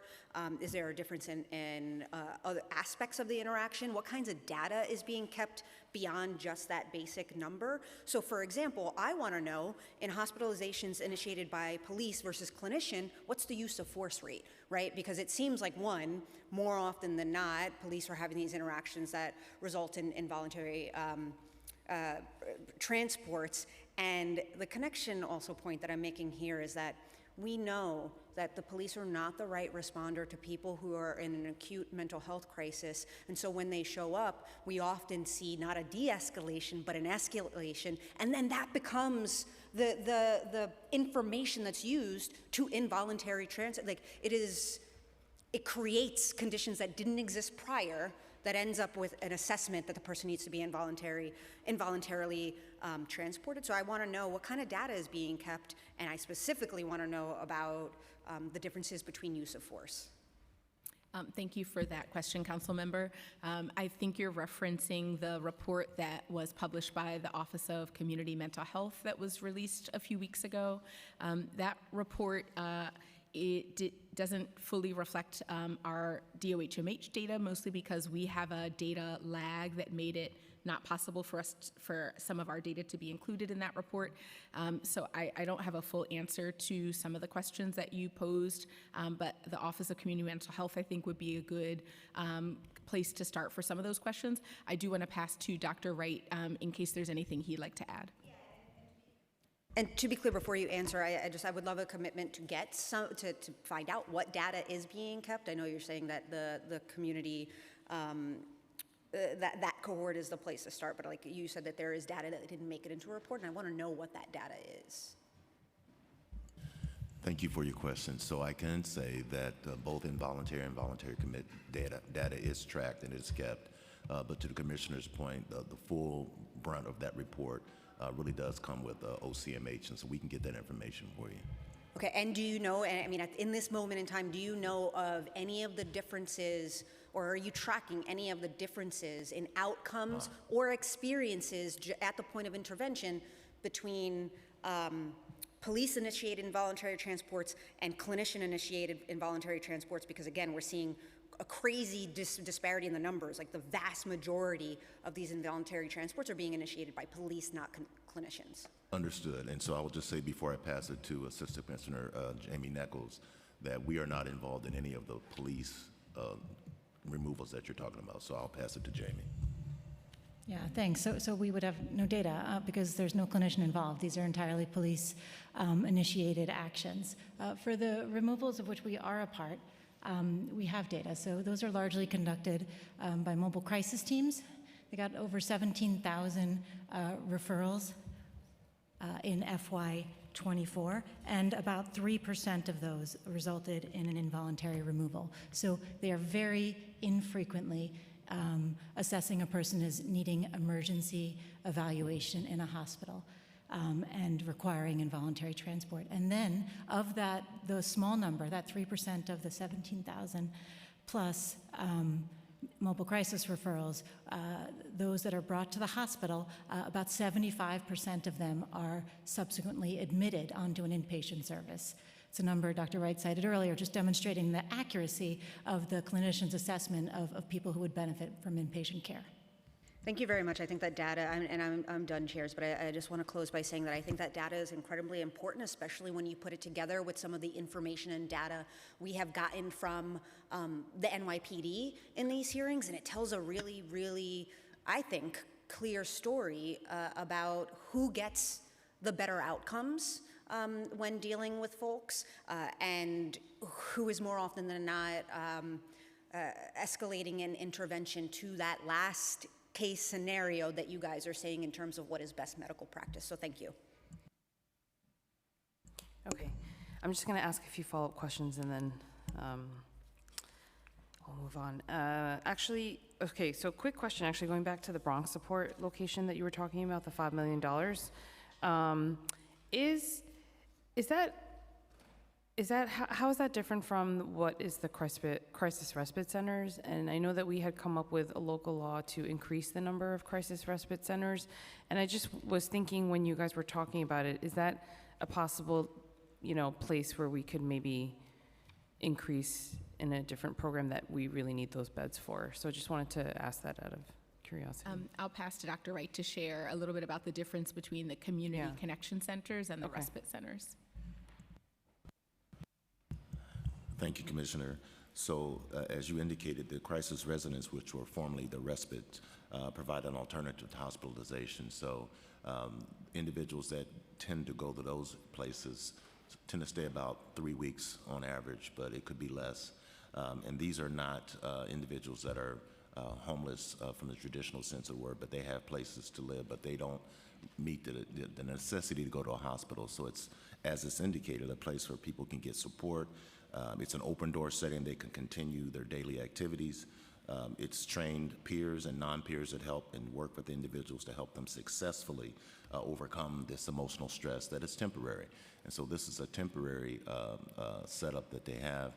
And in terms of the Connection Center, I think that is something that Assistant Commissioner Jamie Nichols talked about earlier in terms of a step down from the standpoint of if you don't necessarily meet the criteria for IMT or FACT to continue or ACT to continue, then that Connection Center is another alternative for individuals who are in between care that they need. And so I don't know, Jamie, if you want to elaborate on anything more, but that would be how I would see the difference. Okay. I think the thing that made me think of both of them was when you said the brief stay, because in my mind I'm thinking CRCs as well as the connection centers would be brief stays, and so I just wanted to, I don't know, I'm always trying to think of how we expand the beds, so. Yeah. And I think they are increasing. So Support and Connection Center, people are staying about 3 days, much more Right. brief. Okay. Crisis residences, about 3 weeks. Got it. And there's an expansion of crisis residences. We really appreciate the council's support and advocacy on behalf of the service. We started out with 4 10 years ago in the city that crept up to 8. We're at 11 crisis residences citywide. So we're headed in the right direction. Okay. But still, whenever I hear 11, I'm like, in a city of our size, it's like, it kills me a little bit. But yes, it is an improvement. I agree. Those are sites, not beds. Yeah. Oh, okay, Yeah. sites. Okay, good. Because I know previously when we talked about beds, there were such a low number in the city. So hopefully that has got, what are the total beds now? I walked into that question, didn't I? I think it's about 60. We can get back and confirm with you on that. Oh, 60? Yeah. Okay. Thank you. Okay, I'm just going to skip around really quickly to the school-based mental health clinics. So I know that you said there's 26 new Article 31s and 7 pending. So having run an Article 31 or started one myself, I know it's a very painful process. And so essentially, if you look at it from the standpoint of an Article 31 clinic, if I'm running the clinic, it's essentially another satellite location, and there's definitely startup costs to that. And I know one of the things that the providers were having issues with was the low amount of startup costs to their sites, and I think that was actually one of the big barriers that they were facing, along with, the reimbursement rates and the staffing and everything. So I just wanted to know, have there been any changes to that? Have there been any discussions to potentially increasing that portion or other supportive services for the school-based mental health clinics? Yeah, thank you for the question. The school-based mental health clinic, both licensing process as well as the startup funds, is run by the Office of Mental Health at the state. We are always in conversation with them. We have also heard the concern about the $25,000 that school-based mental health clinics are automatically eligible for when they start a new clinic is not being adequate. However, again, this is really an Office of Mental Health decision at the state level about potentially changing some of those funds. We also are aware that some of the high-need schools, where more than half of the students are coming from economically marginalized households, they're eligible for an additional $20,000 in startup costs. So that's kind of focused, again, specifically on schools where the needs are at a higher level. Okay. Mental Health Continuum, I ask this question every year. It's such a great program. And there's 16 school-based mental health clinics covered under the current funding for $5 million. So this is definitely one of, I think, of the impactful programs that I hear very positive things about.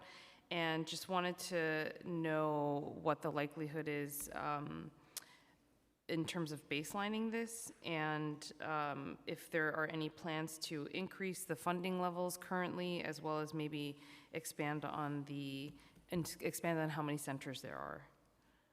Yes, the Mental Health Continuum program funds both NYC Public Schools, H&H, and ourselves, so kind of the triad of agencies to work together to expand school-based mental health clinics. As you mentioned, there are 16 that opened this year, but we, in the health department, out of that $5 million, we receive about $470,000 of those funds. Our role really is mostly focused on the technical assistance, ensuring the quality of the care at the school-based mental health clinics, and partnering with the providers that are running the clinics at the schools. So our role or lane within the school-based, within the mental health continuum is very narrow in that way. Is there an appetite to get more involved in that? I would encourage you to talk with Health and Hospitals. They've been leading the development of additional clinics as a part of the mental health continuum. Okay, because I would imagine there's definitely a need for it, so I'm just trying to figure out what the level of engagement should be, but yes, okay. And then, this is a question, I don't know how much oversight you have, because this is more of a state issue, but I'm just curious to know if you've heard anything about the ABAs.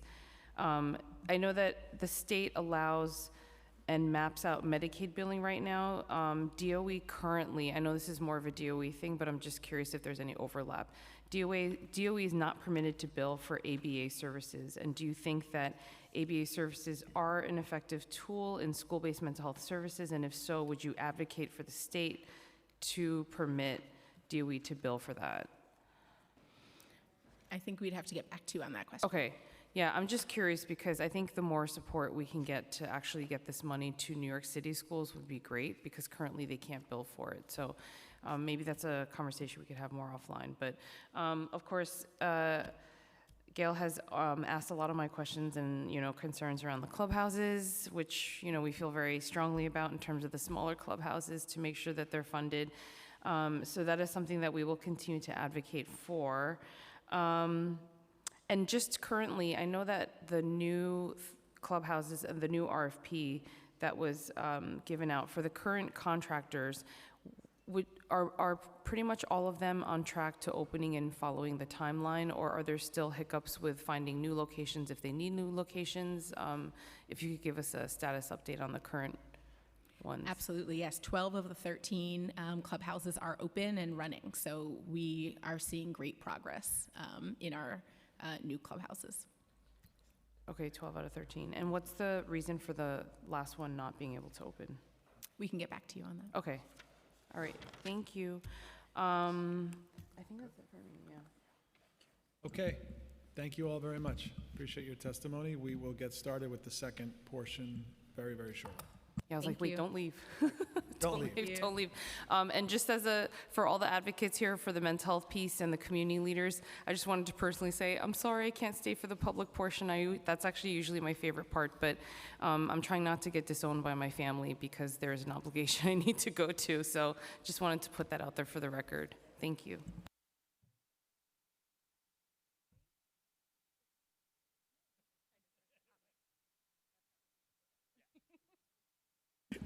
I will take like a legitimate 10-minute break, and then we're going to start, okay? A real 10 minutes, Crystal.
Hello, everyone. May I have your attention, please. Please find a seat. We're getting ready to resume shortly. Thank you.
Okay.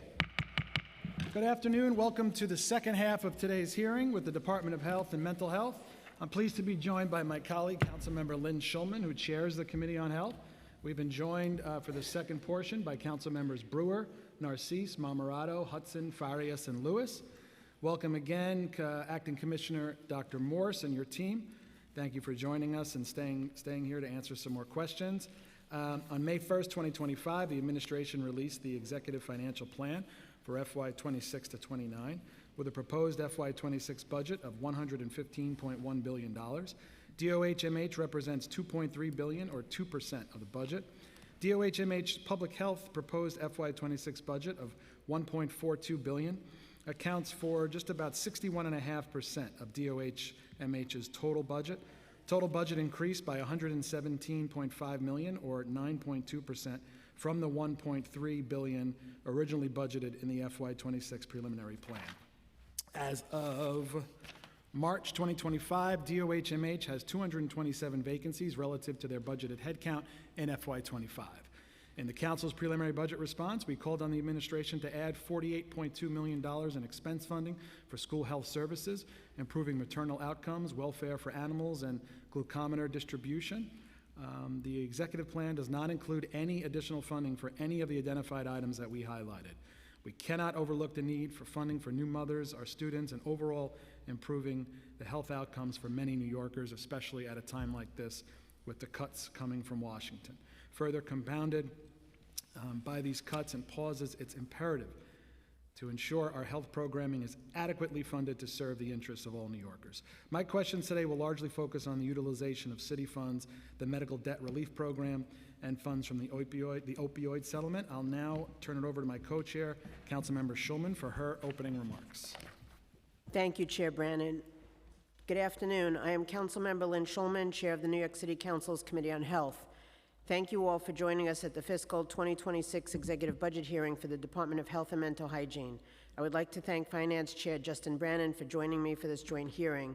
I would also like to thank Acting Commissioner Dr. Michelle Morse and the other members of the administration who are here with us today. DOH-MH's fiscal 2026 executive budget totals $2.3 billion, which represents approximately 2% of the city's budget. This budget includes $1.4 billion for the city's public health services and comprises $490 million for personnel services and $928 million for other than personal services. The fiscal 2026 budget for public health is about $87 million greater than the fiscal 2025 adopted budget, largely attributed to the additional $68.5 million to cover costs for school-based contract nurses and an additional $10 million for the Groceries to Go program. The budget includes an additional $142 million in city funds, but it also includes reductions in state and federal funds, $31 million and $25 million respectively. In this budget, federal funding represents 20% of DOH-MH for fiscal 2026. As we heard, the federal government is considering multiple cuts to health programs, including a $100 million grant for infectious disease programs to New York City. The committee is concerned about the damage their action could cause to the city's public health landscape, and I am eager to find out about DOH-MH's plans to protect these vital programs. We have also heard concerning rhetoric from the federal government regarding vaccines. I would like to hear about DOH-MH's plan to maintain its cutting-edge vaccination research and vaccine distribution capabilities in the face of federal threats. In addition, we will seek clarity about the future of DOH-MH's funding levels to support people living with HIV and AIDS, as well as the Department's sexual health services portfolio more broadly. Among other topics, I am also eager to discuss the progress of some of DOH-MH's high-profile public health programs, including the Citywide Diabetes Reduction Plan, Healthy NYC, and Maternal Health. Before we begin, I would like to thank the Finance and Legislative Division staff for their support. Finally, I would also like to thank my staff, Jonathan Boucher, Kevin McAleer, and Abigail Zucker. I will now turn it back to Chair Brannan. Okay, thank you, Chair. I again want to thank the Council Finance Division for helping us with these last 2 weeks of hearings, especially Florentine Cabore, Aman Madhavan, and Valeria Lazaro Rodriguez for today's hearing. I'm going to now turn it over to my committee counsel, Brian Sarfo, to swear in our witnesses, and we can start. We've also been joined by Councilmember Ariella. Good afternoon. Do you affirm to tell the truth, the whole truth, and nothing but the truth before this committee, and to respond honestly to council member questions? Dr. Morse, Deputy Commissioner Quinn, Deputy Commissioner Schiff, and Deputy Commissioner Otsubo. Oh, Commissioner Anderson? Yes. Thank you. You may begin. Thank you. Good afternoon, Chair Brannan, Chair Schulman, and members of the committees. I'm Dr. Michelle Morse, Acting Commissioner of the New York City Department of Health and Mental Hygiene. I'm joined today by our Chief Financial Officer, Aaron Anderson, and members of our senior leadership team. thank you for the opportunity to testify today on the department's executive budget for fiscal year 2026. In the months since I last testified before this council, not this morning, but a few months ago, the health department has continued to serve New Yorkers each and every day. And we've done so despite major changes in federal public health funding, infrastructure, and messaging. On March 25th, the day after our preliminary budget hearing, the federal government announced the rescission of $11.4 billion in public health funding. That money was allocated by Congress to help state and local health departments recover from the COVID-19 pandemic and reinforce critical public health infrastructure. Of that funding, about $100 million came to our agency. The majority of that funding is earmarked for critical disease control and outbreak prevention infrastructure. That includes improving our data systems to manage much larger amounts of data and staffing our public health lab, which diagnoses diseases like measles in just hours. We have not yet lost that funding. A coalition of 23 states and the District of Columbia sued the administration for their illegal revocation of congressionally allocated funds. New York State Attorney General Letitia James is leading that lawsuit. Last week, a federal judge issued a preliminary injunction that requires the administration to preserve funding for the states involved in the lawsuit. Here in New York City, about 20% of our agency's budget is federally funded, which amounts to $600 million, $100 million of which is now tied up in the courts. Those attempted funding cuts have not been the only challenge. About 20,000 of our colleagues at Health and Human Services have either been fired or have left the agency just this year. The administration also proposed a dramatic restructuring of HHS, and the confusion created by that reorganization, paired with the impact of staffing reductions, is already creating downstream administrative hurdles for us.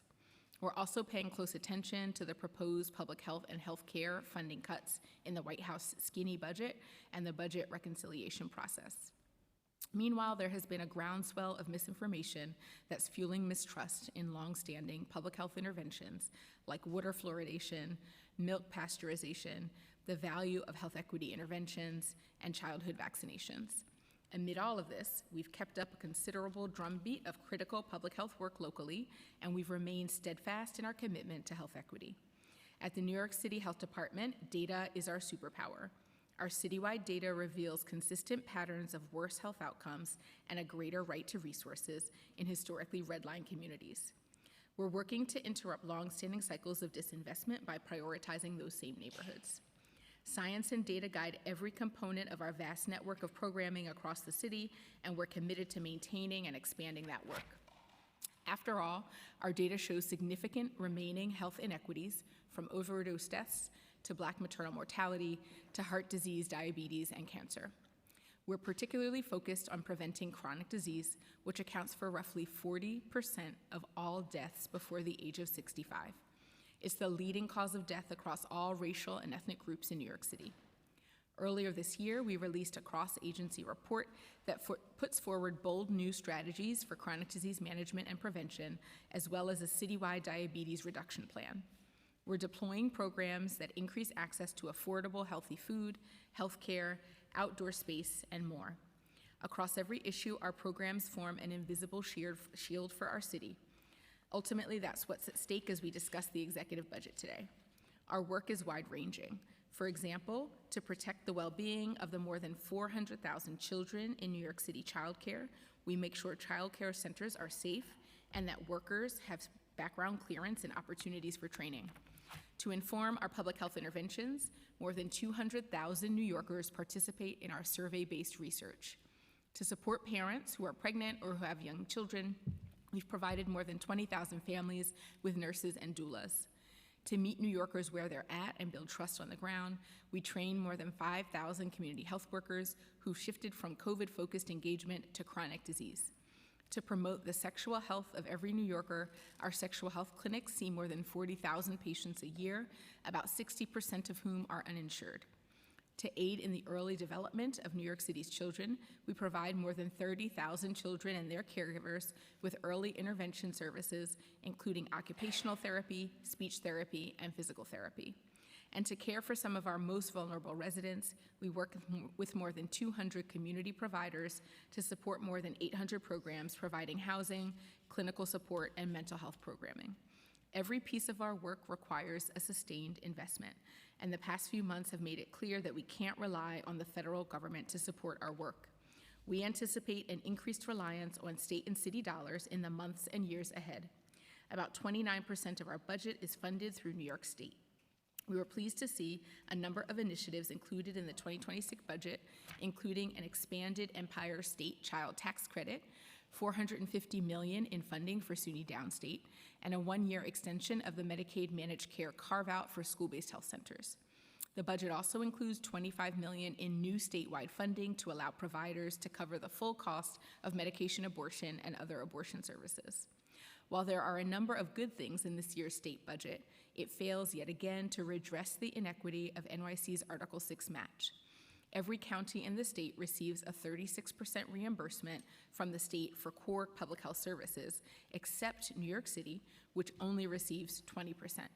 I want to acknowledge the members of this council, particularly Chair Schulman, who used their voice and platform to advocate strongly for this funding restoration. The state legislature now has the opportunity to pass legislation to fix this injustice by voting on Senate Bill 4801 and Assembly Bill 2705, which was put forward by Senate Health Committee Chair Rivera and Assembly Member Gonzalez Rojas. As State Health Commissioner McDonald said, this is the very definition of an inequity. New York City has the largest population of Black, Indigenous, and people of color in the state. We're also home to the most low-income individuals and the majority of Medicaid recipients in all of New York State. And we are the most global city in the country.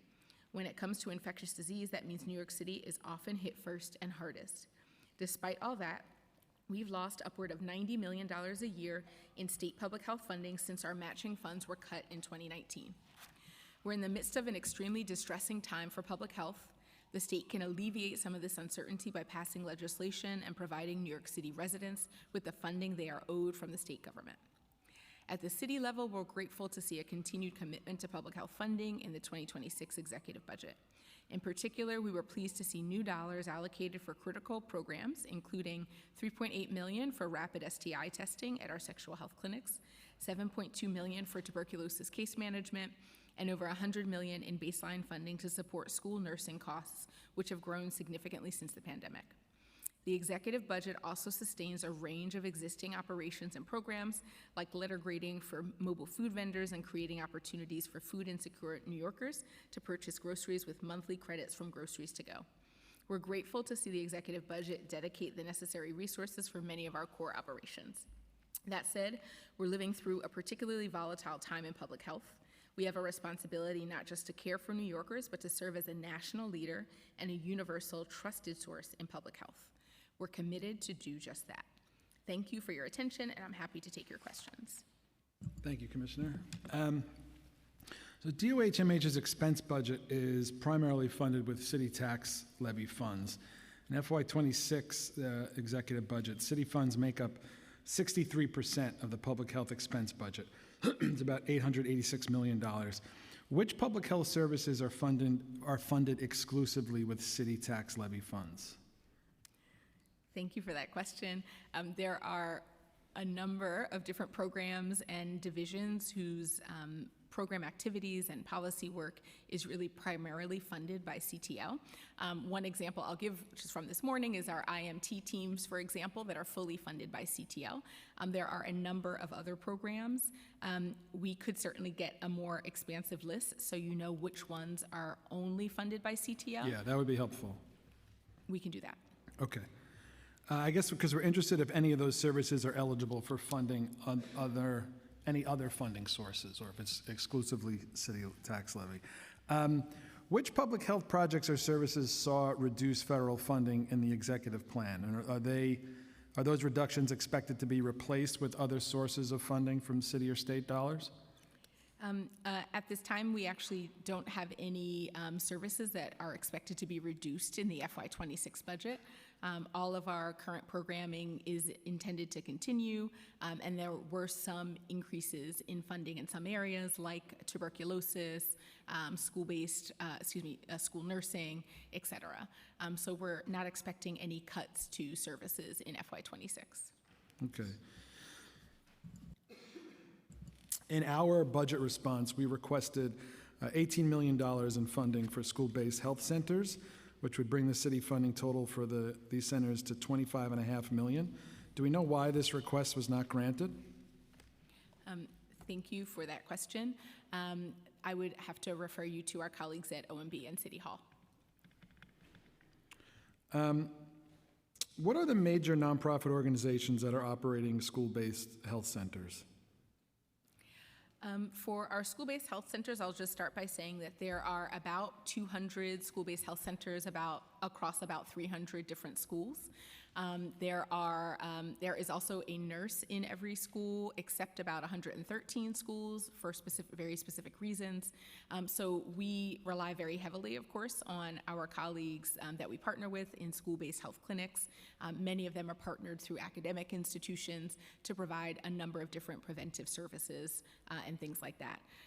To your specific question, I will pass to Aaron Anderson, my Chief Financial Officer.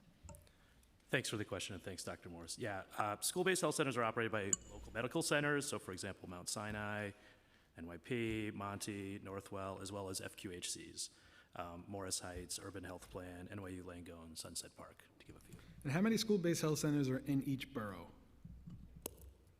I don't have the breakdown right now per borough, but we can get that to you.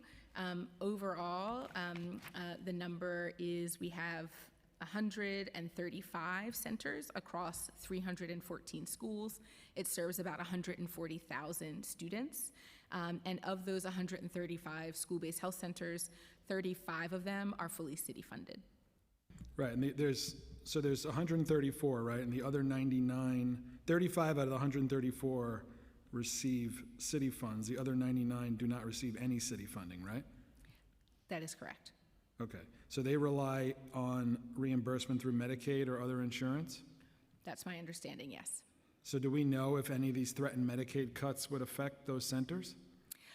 Unfortunately, we are extremely concerned that any reductions to Medicaid coverage would result in some changes to revenue that fund some of the school-based health centers. Yes, that's a possibility. However, most of the Medicaid cuts that have been proposed are imposing things like work requirements, are reducing funding for Medicaid coverage or other types of coverage for people who are immigrants. We have yet to see anything specifically focused on children's Medicaid. I would just add that some also get state grants, so they're not exclusively relying on Medicaid, but that's certainly a concern. The executive plan includes a one-time additional state funding of $25 million in FY25 to support a tuberculosis prevention program for asylum seekers. The program is run by H&H and DOHMH, but since the funding is only added in FY25, what is the city's plan on continuing this program beyond FY25? Thank you for that question. Well, first and foremost, I'll just say that we are looking very closely at tuberculosis. We do have higher rates of tuberculosis and more cases than we've had in quite some time. In FY26, we did receive additional funding, $7.2 million in FY26 for tuberculosis work and case management specifically, which is an additional 50 FTE, includes an additional 50 FTE. We expect that those additional funds in FY26 will allow us to really address many of the needs that we're seeing in tuberculosis across the city. For your specific question about tuberculosis screening for immigrants and asylum seekers, we're in conversation with our colleagues at DHS and H&H and OMB about what the ongoing needs will be for tuberculosis screening and management. Okay, so in the executive plan, the FY25 budget for the entire disease prevention and treatment program area totals a little over $570 million, but it decreases to $286 million in FY26. Can you explain the difference there? It's a difference of about $285 million. For that one, I will pass to my Chief Financial Officer. We just want to make sure you're fully funded to prevent and combat diseases here in this moment. We appreciate that. Yeah, thanks, Chair Brannon. A lot of what you're seeing as and what appear to be reductions are often related to the timing of grant funding, different grant cycles, things that are loaded throughout the fiscal year. So in many cases, that's really the explanation. So most of that is federal funding? A lot of disease control work is federally funded. Majority of the work is federally funded. And those grants are loaded typically year to year, throughout the year. So are we assuming that federal funding for measles prevention and treatment is at risk? I can start, and I'll have Aaron add to my response. So within the $600 million in federal funding that we have, a large amount of that funding is covering our immunization program. So about 40 million of that 600 million is specifically for our immunization programs. And that includes our childhood immunization programs, which includes MMR, which prevents measles. So it is fully federally funded, that program for immunization. And because we've seen such clear signals from the federal government that public health and funding through the CDC is not a priority, we are quite concerned that funding for our immunization programs, as well as so many other core public health programs, could be at risk, particularly when the federal budget comes out in September. Any measles cases connected to the outbreak in Texas? We have had cases of measles here in New York City this calendar year, but they are not related to the Texas outbreak. They are mostly related to international travel, and they are large majority in people who are unvaccinated. The mobile eye care pilot, which is something that I pushed for and care a lot about as someone who has a cornea transplant, it was originally funded for about $1.5 million in FY23. Because a vendor hadn't been identified that year, the funding was rolled over to FY24. Can you give us an update on the funding for FY25 and 26? And has a vendor been determined for the pilot program? Thank you for that question. I'll start, and then I'm going to pass to Aaron Anderson. We have identified a vendor for the program, and I'll pass to Aaron to share the details on the FY26 budget. Sure, thanks, Dr. Morris. So yes, we're pleased to report that the contract with Community Healthcare Network for $1.75 million was registered earlier this year, January, for 3 years, which will be for last December through November of 2027. Okay, great. I have a couple of questions more, and then I'll hand it over to Chair Schulman. The council, given the council's proposal for a $1.5 million TNR initiative, what steps is DOHMH prepared to take to ensure that funds are equitably distributed and to support frontline community-based cat rescue? I'm going to pass that one to my Chief Financial Officer. And I think we should call up Corinne Schiff. You're talking about trap, neuter, return? Yeah. Got it. Sorry, I switched topics.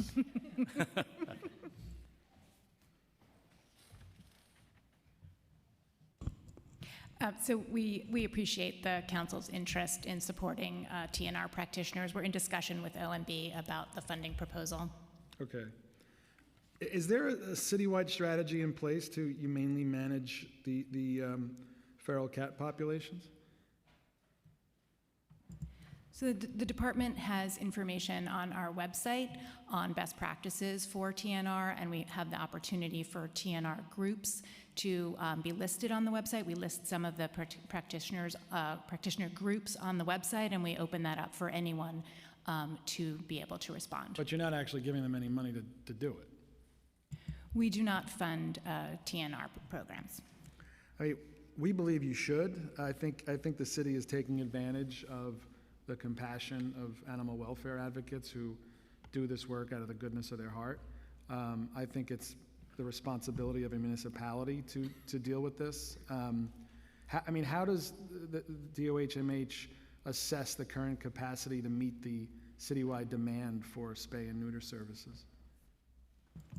So we do have a different program under local law, the Animal Population Control Fund, where we provide subsidized spay-neuter services for people who own cats and dogs. We do that via a contract and for people who meet income eligibility. Are there any other investments or partnership that DOHMH has pursued to expand access to TNR in high need and under-resourced areas? So our work in TNR is really to provide information about best practices.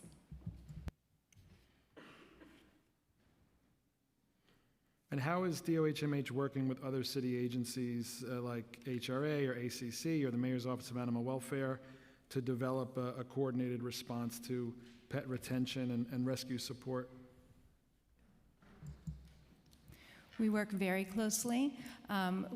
Of course, we fund ACC. ACC is the city's open admissions animal shelter, as you know, and they have a very robust program to work with foster groups, to do adoption and pet surrender counseling for people, in addition to the sheltering services that they provide.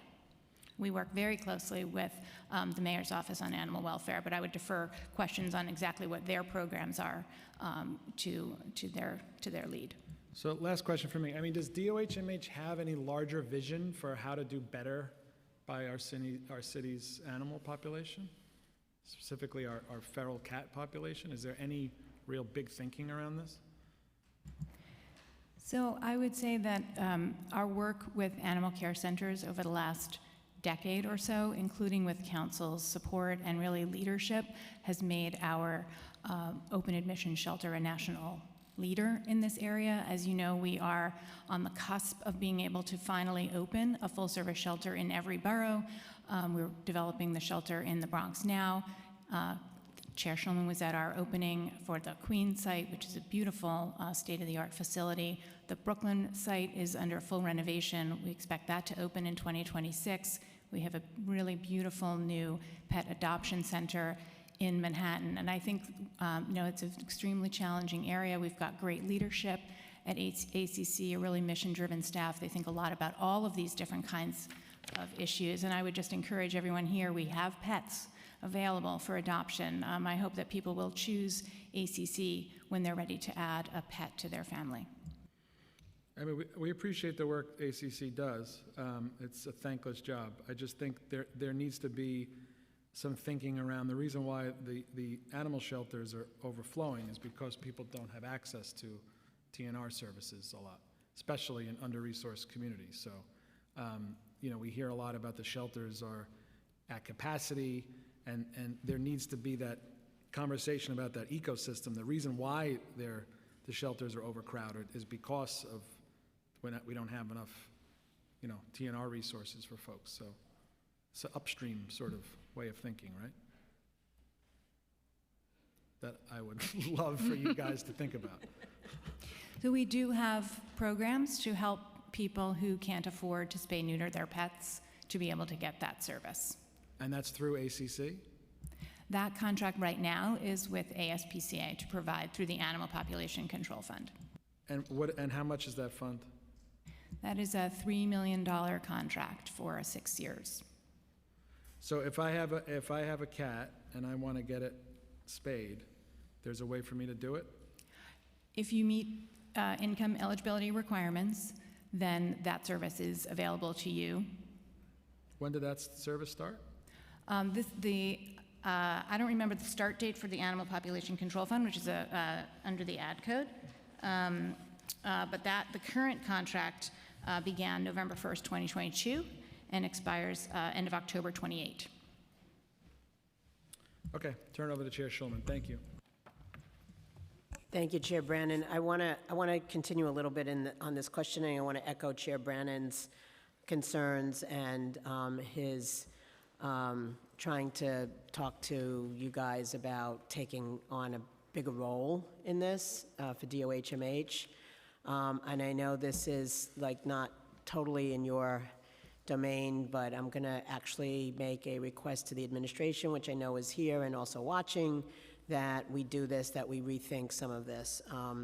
So my question, I'll just ask some questions on this and I'm going to go to something else. So given the council's proposal for a $1.5 million TNR initiative, what steps is DOHMH prepared to take to ensure that funds are equitably distributed and support frontline community-based rescuers? Oh, sorry, Corinne, I should have told you to stay. Sure. As I said, we are in conversation with OMB about that request, and we appreciate the council's interest in this area. Should that funding come through, we will be happy to speak with you about how we can make sure that the funds are equitably distributed. I hope our comments are being funneled higher so that OMB hears what we're saying. How does DOHMH currently administer the annual population control fund? So as I just noted, this is a contract that was put out through the procurement process. The awardee right now is ASPCA, and they are responsible for administering that. All right, I'm gonna Chair Brannon ask the other questions that I had about that, but I want that to be seriously considered. We're gonna follow back up with this because, you know, it's a really important issue for folks, for our constituents, and for folks in the city in general. So now I'm going to switch gears. I'm going to ask about diabetes. Corinne, you can go. You can stay there. I don't care. I'm going to ask about the diabetes management program. So many New Yorkers have issues accessing and affording vital diabetes management products, including glucometers. Similar to last year, our preliminary budget response includes a request of $1 million in fiscal year 2026 for a pilot glucometer distribution program. Has DOHMH considered this proposal to provide free or low-cost glucometers to New Yorkers? And are there any other ideas that you have as part of that? Because we really do, diabetes is a huge issue, and we really need to start. I know that through Healthy NYC, it's being addressed, and the numbers are starting to go down, but we still need to do more. So, thank you for the question, Chair Shulman. As you see to the left, we thought it would be helpful to just bring a visual about how much of an issue we see with diabetes across the city. It really does, like many other illnesses and chronic illnesses specifically, track with poverty and track with neighborhood, unfortunately. So what we see is almost double the rate of diabetes in the Bronx as we see in other parts of the city, for example. We also see high rates of diabetes in communities that don't have access to healthy food at a reasonable price. So all of those things are described in detail in our chronic disease report that was released at the end of January. And we certainly have seen, again, an uptick in diabetes prevalence across New York City over the past 10 years. All of that being said, glucometers are a central part of managing diabetes once someone's diagnosed with it, particularly if they're on insulin. And insurance companies and in health insurance does cover glucometers, but for people who are uninsured, for example, it can be more difficult to find access to a glucometer and to get care.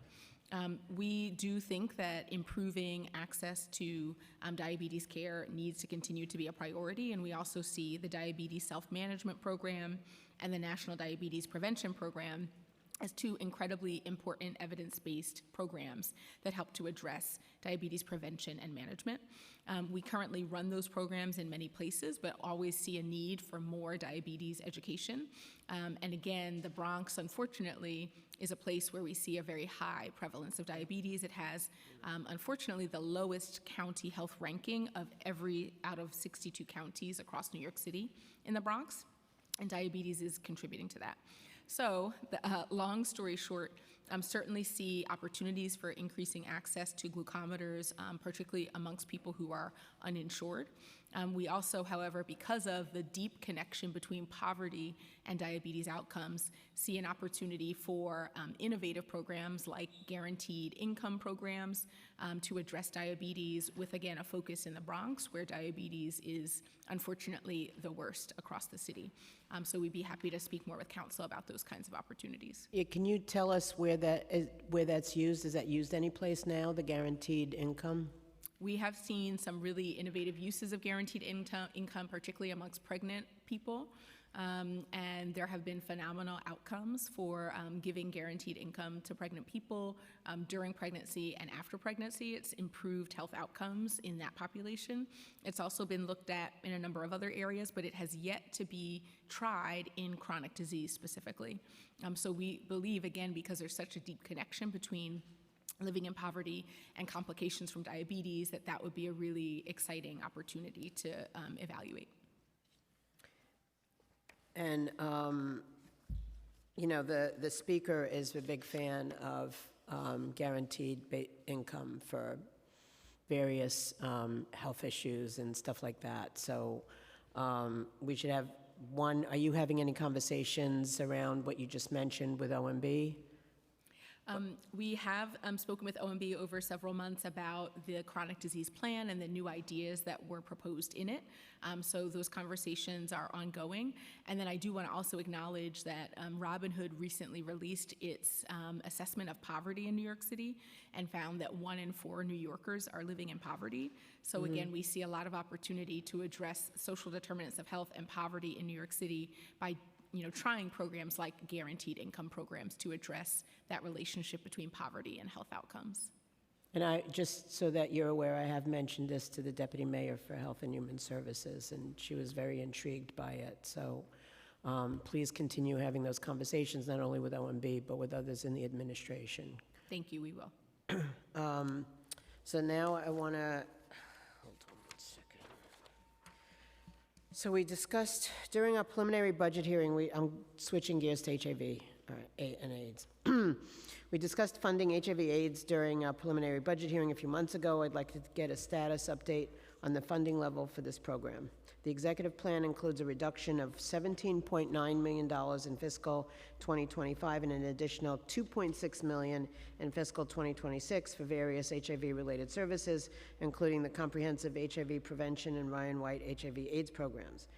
Are there any funding reductions for HIV/AIDS related programs reflected in the executive plan? Thanks for that question. I'm going to pass to my Chief Financial Officer. Thanks, Dr. Morris. Chair Schulman, yeah, what you're seeing is actually a technical adjustment. I could see why it would appear that way. Okay. It's really the second part of, there was a consolidation of 3 CDC grants around prevention, surveillance, and ending the HIV epidemic. So that was consolidated and put up a while back, and this is just the taking down of one of the pieces that was related to that. So there's Okay. not a, Can you get us a list and show us how that's, what the overlap is and everything else? Is there a way to do that? Sure. If you could also do that, Chair Brannon brought up the issue before about the gap. Can you do that too, and just have a document that shows us so that we know exactly what we're talking about? Sure. So that we could be educated. Thank you. Are there any contract reductions for HIV/AIDS programs run by CBOs? We're not expecting that in FY26. However, as was mentioned a little bit earlier, we are concerned about potential federal cuts to HIV programs. What we saw in the leaked HHS reorganization was that the HIV prevention team was eliminated at the federal level within the CDC. So we're certainly concerned that our HIV prevention dollars that we currently have could be at risk. About 80% of our HIV funding is federal. And that's for both prevention activities as well as for the Ryan White program, obviously is fully federally funded. So we certainly have concerns about the risks of federal funding, but our current planned budget in FY26 does not reflect any decreases in CBO funding or in HIV funding. I've heard from some CBOs that they've been cut directly. Is that possible? Or I'm sure that there are lots of CBOs that receive direct funds from the CDC Okay. or other parts of the federal government. And do you keep track of that or no? We really keep track of our federal funding that we give and contract to CBOs and not so much the other funding that CBOs might have that's not related to us. Okay. Is there a way maybe to do that, especially in these times, or? I'll pass that one to my chief. Because I know, like, for example, I was contacted by the DOOR, and they had substantial cuts. So I think, particularly now with what's happening with the federal government, that we need to coordinate more closely now, even if we haven't done that before. yeah, I think you're absolutely right, Chair Schulman. I mean, I think this is already a very mobilized community, and I think we work very closely with that community, and I think there's certainly room for continuing to. If we can, like pull all that together, I think that would help, and that would help inform whatever you guys are doing on your end as well. How many grants provide funding for city-run HIV programs? That is a good question. I'm going to pass to my chief financial officer. We have a number of grants. I mean, as we mentioned in the previous hearing, there's over 60 grants that we get from the federal government. I can get back to you with a specific number shortly related to HIV. Please do. Do you know what specific services the grant funding covers, or you'll get back to us with that too? I can get back with you too. I mean, it's prevention, We can have a surveillance. breakdown and, yeah. Have you received, I presume you haven't, but have you received a notification of any pauses in funding by the federal government for HIV/AIDS? No. Not yet. Okay. I would ask you about the contingency plans, and you'll tell me that you haven't gotten the cuts yet, and you have to ask OMB, so I answered the question for you. There you go. What work can be done to expand the definition of HIV and AIDS to ensure broader HACA eligibility? We did that already, we passed a law for that. But anything else? For HACA, I actually am not sure I have an answer to that one. I'll pass to Aaron. Okay. Yeah, HACA, my understanding is really a DSS HRA grant. But to your earlier question, Chair Schulman, I mean, the big grants that we get in the world of HIV are really Ryan White, which is through HRSA, HOPWA, which is through HUD, and that's shared between our agency and DSS. Those are the big ones, and CDC prevention grants. Okay, and I'm going to expand on what Chair Brannan asked about tuberculosis. So the executive plan includes additional city funding of $7.2 million in fiscal 2026 only, with an increased headcount of 79 for Stop Tuberculosis NYC. Funding will primarily support the hiring of tuberculosis case managers and the purchase of additional test kits and operational supplies. Besides hiring and acquiring supplies, what additional expenses will the $7.2 million be used for? Thank you for the question.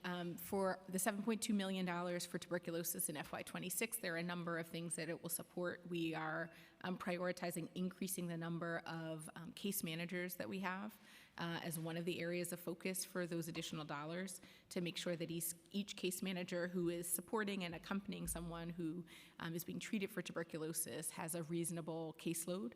We'll also be using those resources to expand our contact tracing team. That's the team that essentially speaks with someone when they're diagnosed with tuberculosis and gets a better sense of people that they may have been in long contact with and who might be exposed, and make sure that those people are also tested and hopefully not, but if needed, treated if they did develop tuberculosis. Those dollars will also, of course, support some of our community engagement activities, and then we do run 3 tuberculosis clinics across the city.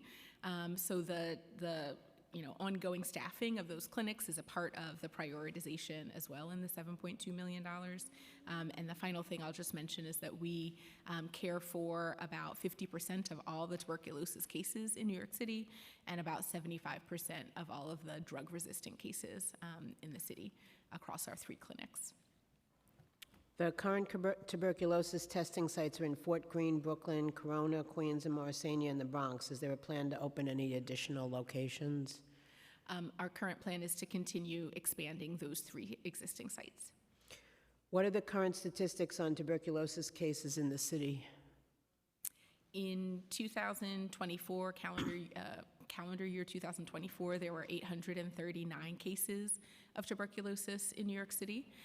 We released our updated data on tuberculosis in March related to World TB Day. That is the highest number of tuberculosis cases that we've seen in 16 years, unfortunately. And so we are working very hard to make sure that everyone who's diagnosed gets treatment in a timely way, and again, that we're able to reduce any potential spread of tuberculosis because of the high number of cases. And then the other thing that I'll just mention is, again, New York City is the biggest city in the country, the most global city in the country.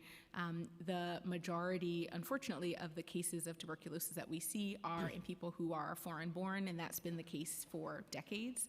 But there has been a national and a global increase in tuberculosis cases in recent years. So our increase in cases is somewhat consistent with that overall trend of increased cases of tuberculosis in recent years post-pandemic. Do you need more funding to push back on the rise in the tuberculosis cases? We are really looking forward to being able to use the $7.2 million in additional dollars in FY26 and to make as much progress as we can. But we'd be happy to speak again in 6 months or so and see how much progress we're able to make with the current funding and go from there. All right, I'm going to switch now to I want to talk about disease prevention and vaccines. So is DOHMH concerned about the vaccination rates in New York City for any particular disease?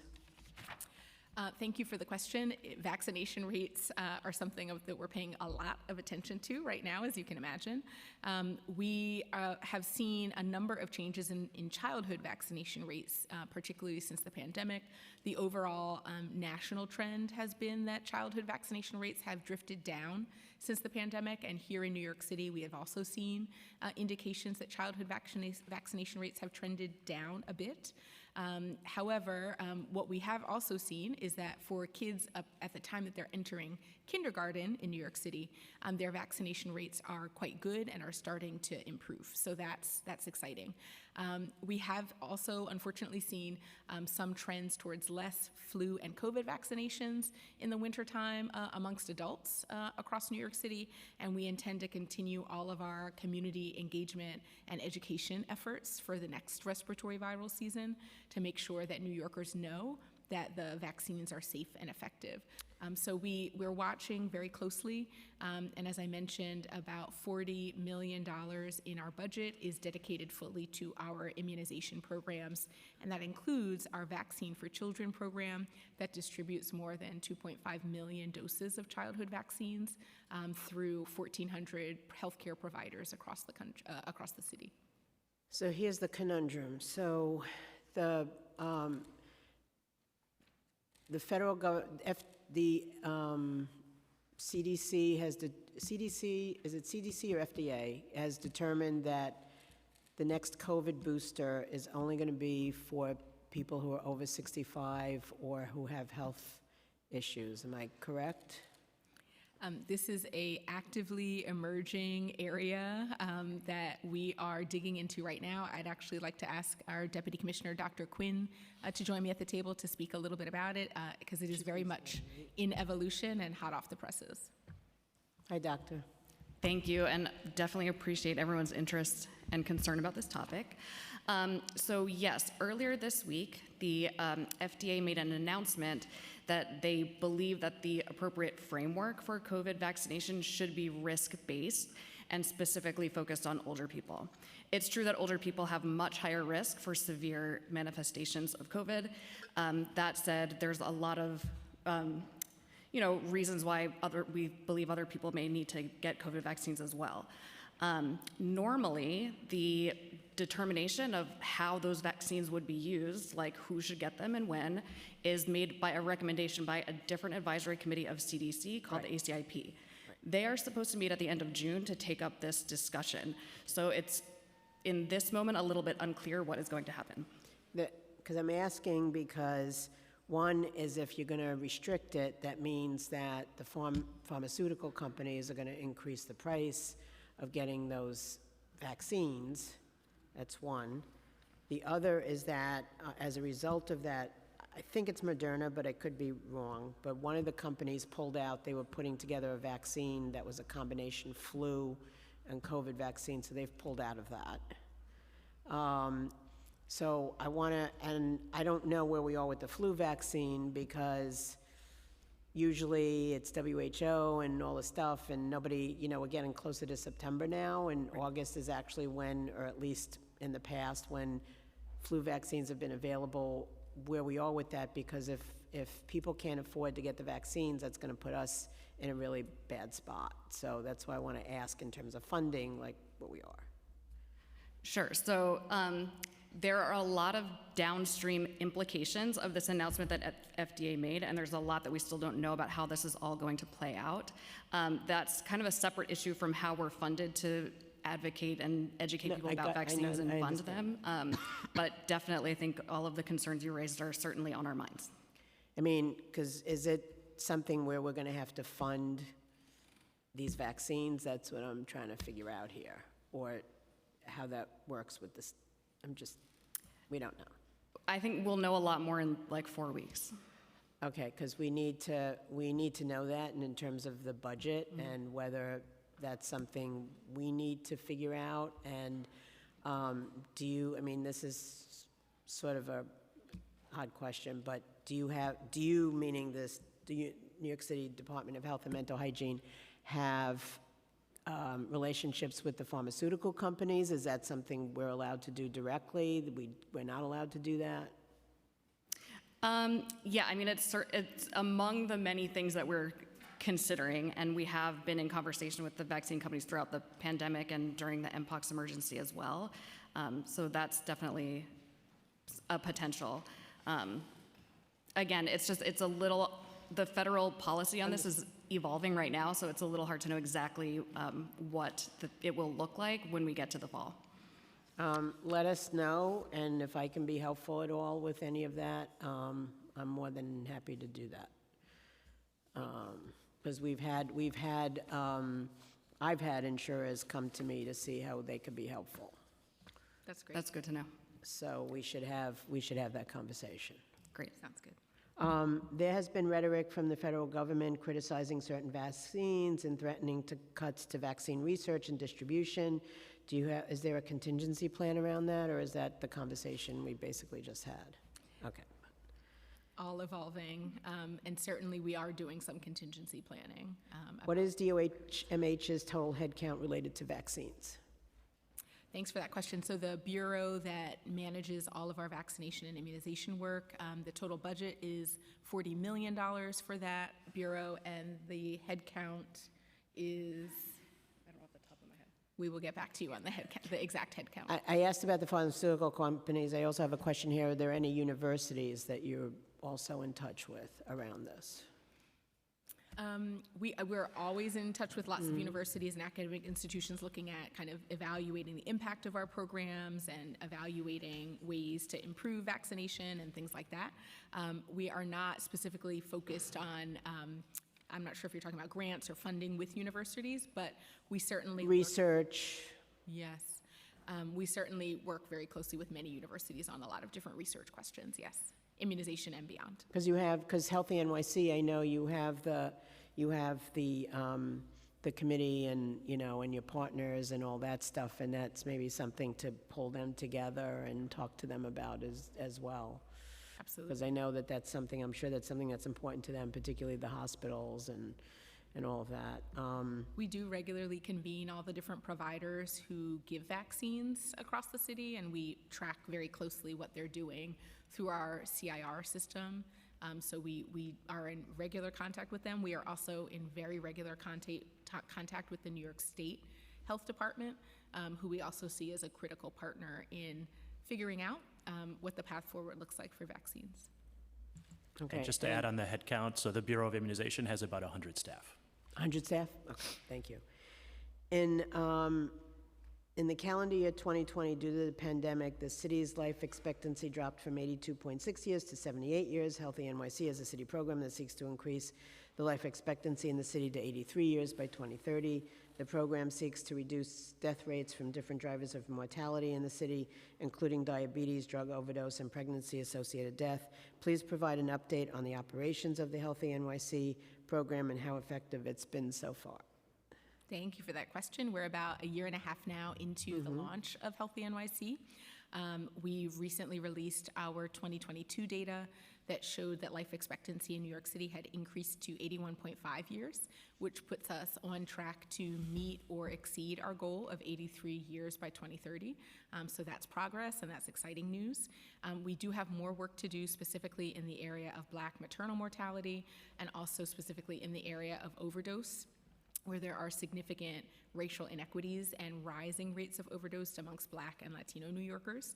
So we know where we need to focus, and we know that we are hopeful that we will achieve our goal of 83 years by 2030. We also recently launched a couple of the improvement collaboratives that are focused specifically on some of the drivers of Healthy NYC. The first one is focused specifically on racial inequities in overdose deaths, and our mental hygiene team that was here earlier today is leading that work. So we're continuing to march forward, and we are also increased recently the number of partners in the Healthy NYC campaign as well. What areas are improving the most? You said. Oh, yeah. Well, You said the ones that are. of course, the ones that are improving the most are COVID-related mortality. We saw a huge drop in COVID-related mortality. We are well on track to meet our goal and are very likely to meet our goal much sooner than 2030 of reducing COVID-related mortality by 60%. So we expect to be able to continue to announce good news related to COVID. How does the executive plan meaningfully address the following drivers of mortality: COVID-19, diabetes, heart disease, screenable cancer, drug overdose, homicide, suicide, and pregnancy-associated death? Want those again? I got Those are them. the 7 drivers. Go ahead. Thank you for that. I'll start with specifically focusing on cardiovascular disease and diabetes, since that is the #1 killer of New York residents, unfortunately. The exec budget does allow us to continue a lot of our activities related to chronic disease. Across the health department budget, about $30 million of our FY26 budget is dedicated to our chronic disease activities. And of course, we do have $10 million in the FY26 budget for Groceries to Go. That program is specifically focused on people with diabetes and high blood pressure. And so that is one of the areas of focus in the FY26 budget. For COVID, we, again, are continuing to figure out what the approach will be around COVID vaccination, but we hope to be able to continue our community engagement activities around the value, safety, and efficacy of respiratory viral vaccinations. For Black maternal mortality, we did have a convening back in September where we released the most recent 5-year report on Black maternal mortality and overall citywide maternal mortality. We have a number of programs that are intended to continue to improve those rates. And in FY26, there's about $51 million across our maternal health programs that are focused on the issue of reducing maternal mortality. We're also proud that there was recently an audit of our doula programs. The audit demonstrated that the doula program that we've expanded across New York City over the past 2 years had really positive impact. It reduced the rates of cesarean section, it reduced the rates of preterm delivery, and it reduced the rates of low birth weight for infants born to mothers with doulas. So we're hopeful that we'll be able to continue that work as well in FY26. For suicide, we're continuing to use programs like 988, our Teen Space program, and so many others to really address the issues of suicide across New York City. And then our overdose goal is related, we have a lot of work related to the opioid settlement funds and overdose reduction overall. There are at least 10 or 15 programs that we have that are working specifically on that driver. And then I think I'm missing one. Oh, cancer, of course. How could I forget? Cancer. Cancer is unfortunately often the second leading cause of premature mortality and mortality across New York City. We have a number of different things that we're doing in the area of improving screening for cancer.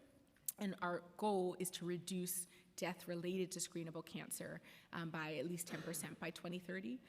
I think we have a lot more work to do in that space, and we're continuing conversations with OMB about what additional work we could do in that area. Okay, no, great. Groceries to Go, you mentioned that, so I want to ask about that now.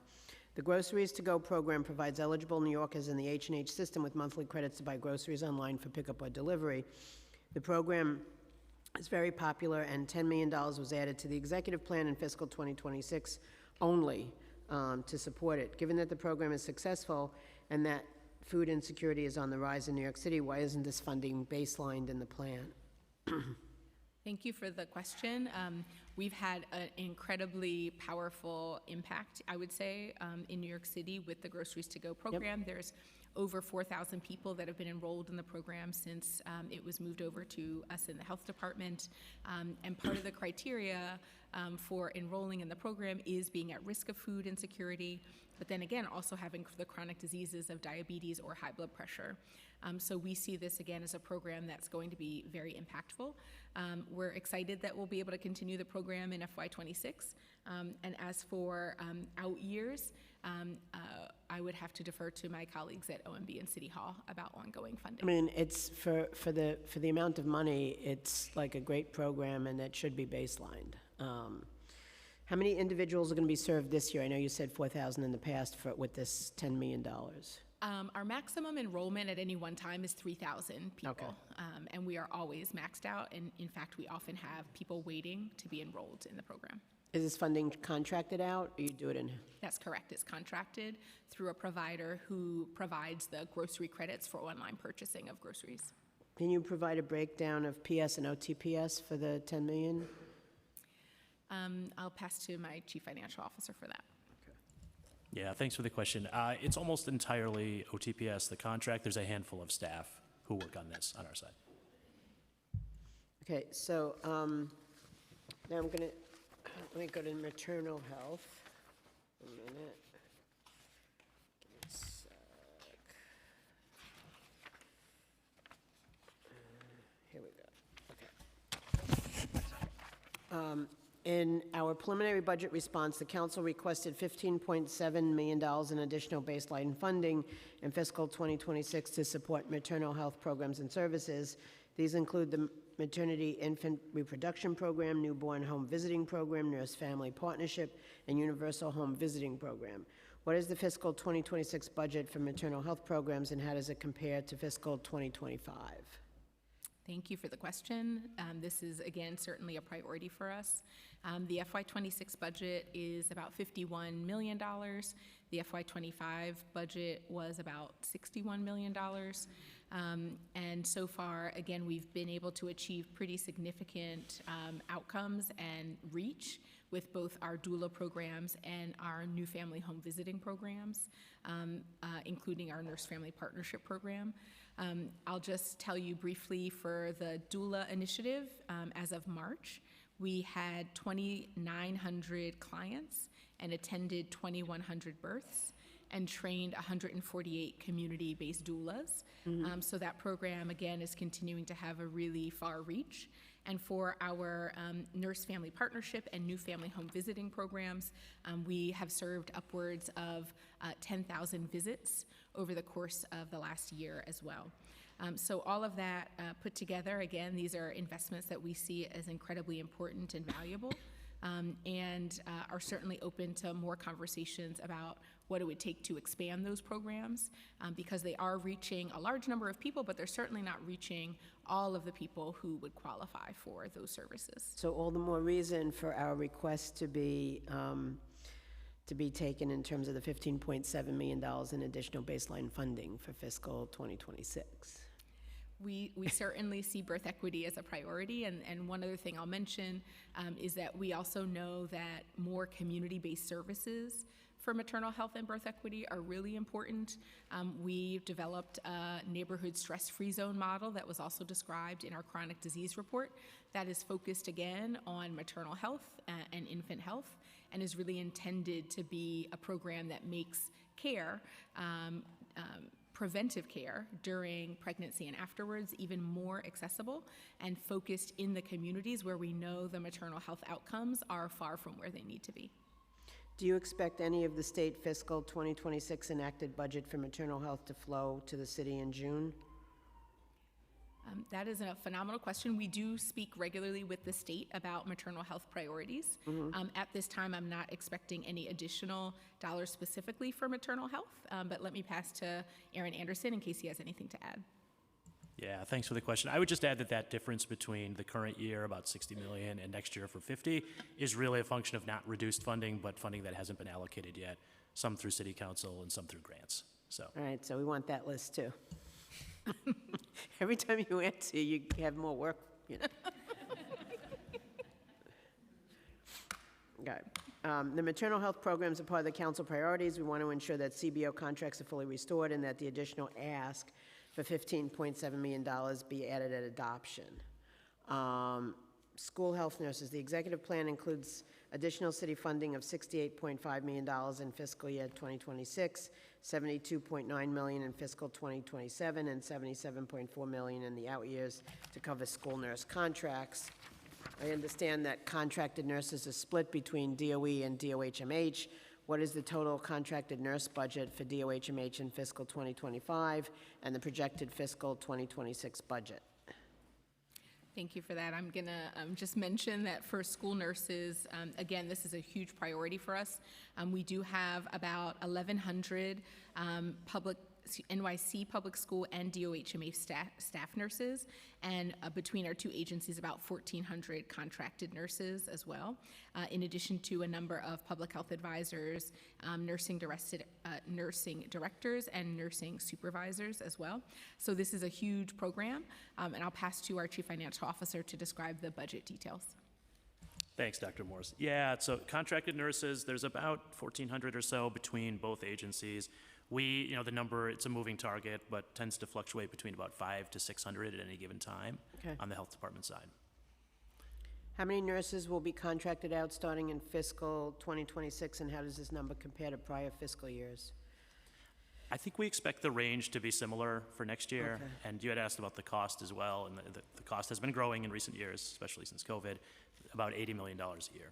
Do you know how many schools are going to receive the funding and the criteria to allocate the funding? So the funding comes to us. The program is run by the Office of School Health, which is jointly run by the two agencies, and they decide sort of where placements are and where the need is. Do you have a breakdown of the council districts where the schools are located, where the nurses are allocated? We could certainly get back to you then. Can you put that together? Thank you. And do you know how many estimated number of students who are going to benefit? I think we'll have to get back to you on that too. Okay. One thing I will just add to that, we would have to get back to you on that specific number, but out of all of the hundreds of schools that are run by NYC Public Schools, only 113 of them do not have a public school nurse, do not have a nurse, and that's mostly because either the school is small enough where it's not needed, or there aren't specific medical needs, or there isn't a space. So it's a very small number of schools that don't have either a school nurse or a school-based health center. When you give us the breakdown by council district, if you could tell us where those schools are and all of that, that would be helpful to us. Sure. So that we can all work together. I know, Dr. Morse, that you're working very closely with the chancellor, because she told me that. So thank you for that. All right, I'm going to talk about the MPOX response. As of May 8th, 37 people in New York City have tested positive for MPOX so far in 2025. There were 17 cases from April 6th to May 3rd. What is the total number of MPOX cases since last year? I'm glad that you're still asking about MPOX. It has not gone away.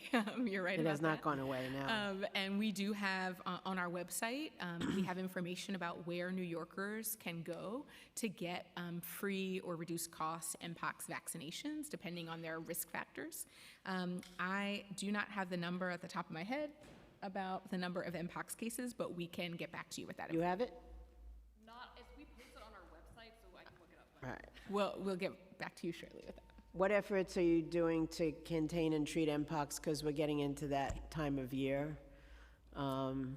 We still work so in the sexual health clinics that we run, we certainly do a lot of counseling and education of people who come in to our sexual health clinics about if they have risk factors for MPOX, our advice and guidance to them about whether or not they should get vaccinated. And we also continuously, through our sexual health clinics and our partnerships with many, many other primary care clinics across the city, are constantly sharing information with providers and patient and community members about what the risks are for MPOX and how to prevent those risks. So that work is ongoing, and it's fully embedded in our existing sexual health clinics. Are you concerned at all about the current rate of MPOX positive cases, or? We are always looking at the numbers. We're certainly always making sure that there isn't a significant change in the numbers. Our current assessment, of course, is that we should still counsel individuals that have risk factors to go ahead and get vaccinated. But I'll pass to Dr. Quinn to share the exact numbers. Yes, so through the early part of May, we had 37 cases reported during 2025. And we still investigate every case of MPOX that's reported to the health department to also offer post-exposure prophylaxis to people who were exposed. And then I think Dr. Morris really well described the preventive work that we're doing. Okay, now I just have a few more questions, and then, I'm gonna ask, I'm gonna ask Councilmember Brewer for hers. So one is about mobile food vending. A one-time city funding of $2.8 million was added in fiscal year 2026 for food vending inspections. Can you provide details on the use of this funding? Thank you so much for the question about mobile food vending. This was also one of the areas of funding that replaced ARP funding. Okay. And so we're continuing the activities that we were already doing around mobile food vending. We don't expect any major changes in FY26. Will this funding improve mobile food inspections in the city, or it's just replacing another? It's replacing Okay. the ARP funding. And what's the actual head count for DOHMH mobile food vending inspectors? We can get you that number in just a second. I think I'll pass to Erin Anderson or Corinne. We'll get you the number in just a moment. You have a lot of homework. We have it right here, so we'll have the number of headcount for you in just a second. The executive plan I just have like 3 more questions. The executive plan includes additional city funding of $3.8 million in fiscal 2026 only, with an increased headcount of 21 to support sexual health clinics. This funding will support the Morrisania and Corona locations and cover testing, reagents, testing kits, and medical supplies. How many clinics are currently open, and what is the total headcount? Yes, we are really looking forward to being able to use the funds in the $3.8 million in FY26 to continue to expand our quickie rapid STI testing. That $3.8 million also includes about 21 headcount for our sexual health clinics. Those staff, of course, will be involved in both the testing as well as management of patients for our sexual health clinics. And so we're really looking forward to being able to begin the implementation there. This will allow us to launch the express clinics in the Bronx and Queens specifically, as was required by the law that was passed. And this funding is, however, for FY26 only. Okay. Are you currently hiring sexual health personnel with the new funding? We hope to be able to start doing that as of July 1st. And are there any plans for any potential federal funding cuts related to sexual health, or that's all part of everything else? It is all, there is funding for our sexual health services within that $600 million of federal funding that we have. So yes, there are risks to our federal funding for sexual health. And then I did want to go back for mobile food vending. It looks like it's the $2.8 million, but there's not additional headcount that's allocated. There isn't, okay. All right, I'm going to ask Councilmember Brewer, who's been very patient. Very. Very, very patient to ask her questions. Thank you very much. Just to go back to the animals, because I go to a lot of NYCHA meetings. And actually, there was one the other night, and the entire discussion was about dogs. And to be honest with you, people said, although you said that you can get support for spay neuter if you are low income, these are all low income individuals. They knew nothing about this program. So my question is, and these particular people were trying to do the right thing. There are others in the development who are not doing the right thing. So they wanted to do the right thing, but they could not afford to do the right thing in terms of spay neuter. So my question is, with the money that you mentioned, the $3 million, working with the ASPC for 6 years, when did it start? How long does it go? And I'm just wanting to know how many spay neuters you've done with the funds you have, obviously for low-income residents. Is there a wait list? And then how do you promote these services? Because obviously the people I was with the other night had no idea that it even existed. Thank you for that, Councilmember. I'll pass to Corinne Schiff.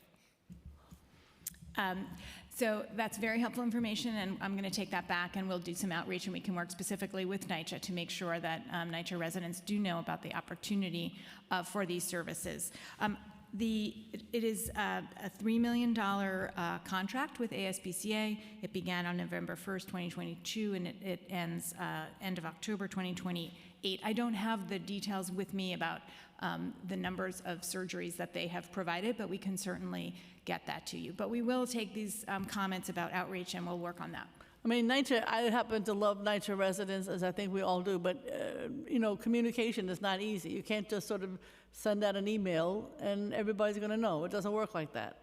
So I think, to be honest with you, a lot of the issues regarding dogs are in NYCHA right now.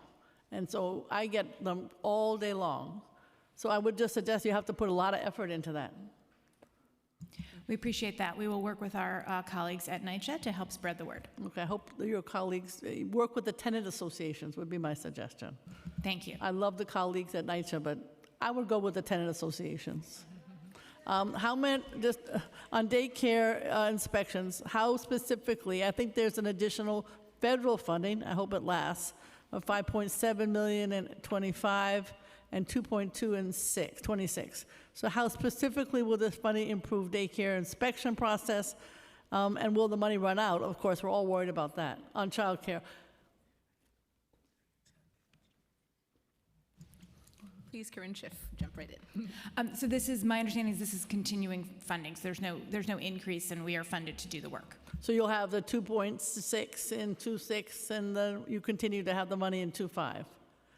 Okay, so there's no cut, is what you're saying. No cut, no change. In terms of asylum seekers, I happen to know a lot of them, support them. You can't imagine how well I know them, extremely well. And so I've taken on a lot of the young people, a ton of them. And so DOE is great. All I have is New York City Cares. That's it, right, in terms of health. So what are they supposed to do? They're not going to get Medicaid. There's no way in the world. I suppose they're supposed to go to H&H, and they're supposed to go, if they have, and they go to I send them to the Ryan Health Center. But is that kind of, are somebody paying attention to all of their health needs? I mean, maybe Dr. Katz is, maybe you are. I don't know how many of them are still here in the city, but they have a lot of health needs. Forget the dental. I'm out $8,000, $10,000 already on the dental. So who's paying attention to them? I'm so glad that you asked the question. We are paying a lot of attention to asylum seekers and to immigrants, recent immigrants in New York City. It is an area of top concern for us in the health department. I'll just share a couple of different parts of an answer to your question.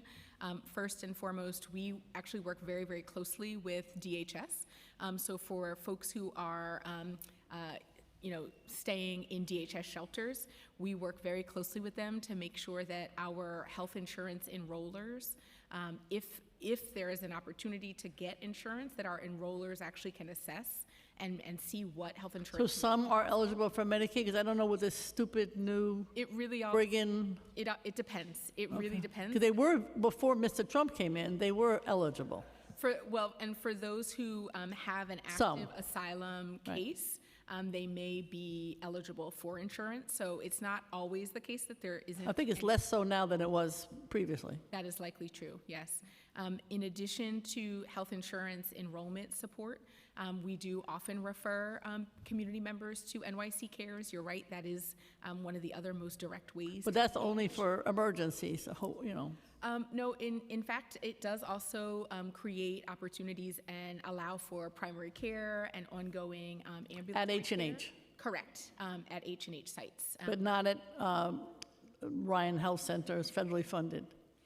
It depends on if it's an FQHC, there may be actually an opportunity. So My suggestion would be to kind of make this clearer to people. Like I said, the folks I know, these are the young guys, they're pretty lost. So they think they're getting Medicaid. I said, forget it, you're not getting Medicaid. But they don't know that they can use NYC Care for anything except emergency. That's what, all those guys you see out driving those mobile e-bikes, they all have New York City Cares, but they don't know what to do with it, to be honest with you. Understood. And I assume you can't do dental because you can't get dental for Americans, let alone for anybody else. They all have dental issues. I'm really glad that you're raising it, Councilmember. We'll talk with our colleagues at H&H as well, and we work with them to educate and spread information about NYC Cares, so we can definitely do more.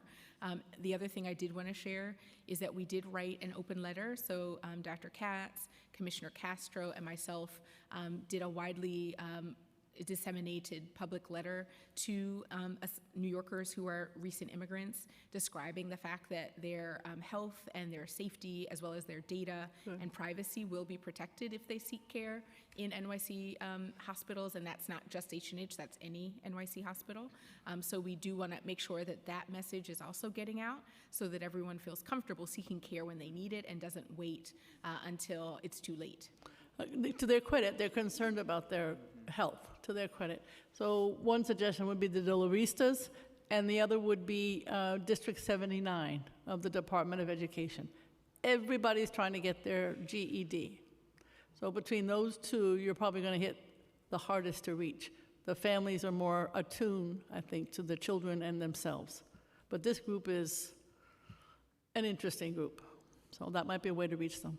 Thank you. I'm really concerned about their health, I got to tell you. Thank you. Thank we you. are as well. Thank you so much for that. I have one. I want to acknowledge that we've been joined by Councilmember Brooks Powers on Zoom. And I want to ask you one last question. During your testimony, you said you're paying close attention to the proposed public health and healthcare funding cuts in the White House budget.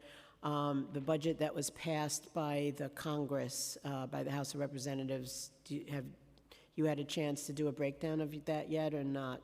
Not yet. We are analyzing that budget that was just passed out of the House about 36 hours ago. We're looking very closely at it. We're quite concerned about it, not only because of the Medicaid cuts, but because of a number of major potential impacts, including SNAP impacts and other impacts. One of the things that we are looking into specifically is what would be the impacts on not only Medicaid enrollment, but also on the essential plan. The governor's statement suggested that her estimate is about $13.5 billion will be lost for New York State for Medicaid and the essential plan, and that something like 1.5 million New Yorkers across the state will lose access to health insurance. We're currently at the lowest rate of uninsurance that we've ever had in the history of New York State. So any cuts to health insurance programs like Medicaid or the essential plan will definitively make New Yorkers less healthy and have less access to care and be forced, in many cases, unfortunately, to use emergency rooms or other services instead of getting the preventive care that we know New Yorkers need. So we're very concerned. We're looking at it very closely. We're also concerned about potential cuts to coverage for immigrant New Yorkers that were described in the bill that was passed. Right. And we are working very closely with City Hall and many of our other stakeholders to make it very clear that the impacts would be definitively negative for the health of New York City if this budget passes. Would you be willing to share some of that information with us? So, I mean, we're doing our own analysis, obviously, but just to see, just to compare and make sure, because I think it's so important that we're on the same page on this. I want to thank you for your testimony. We're going to take a 10-minute break and then have public testimony. Commissioner, thank you. You've been great. We really appreciate your preparation and having to go through the two committees today. I know is a lot, so it's much appreciated. So thank you. Thank you, Chair. You're going to leave one of your staff here? Yes. Okay. Thank you. Thank you.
Attention, please. Attention, please.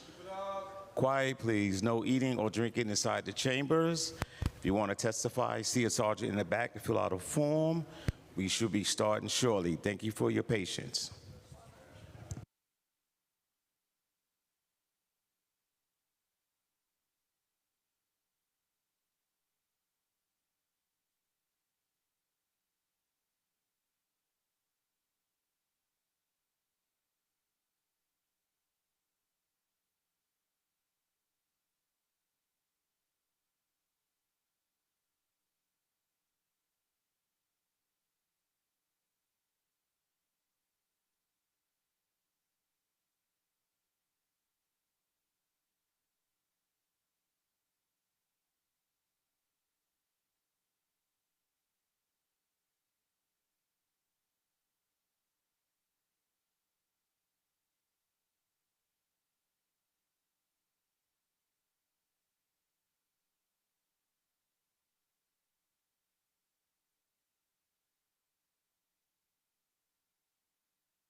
Please have your seats. Please have your seats. Once again, no food or drinks allowed in the chamber. Shh, keep it down, keep it down.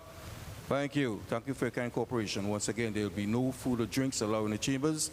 If you need to testify, you need to fill out a parent slip. Also, please, again, do not approach the dais.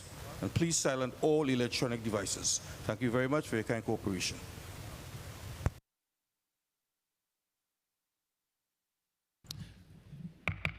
Okay, we're now going to open up for public testimony. Let me just read this disclaimer.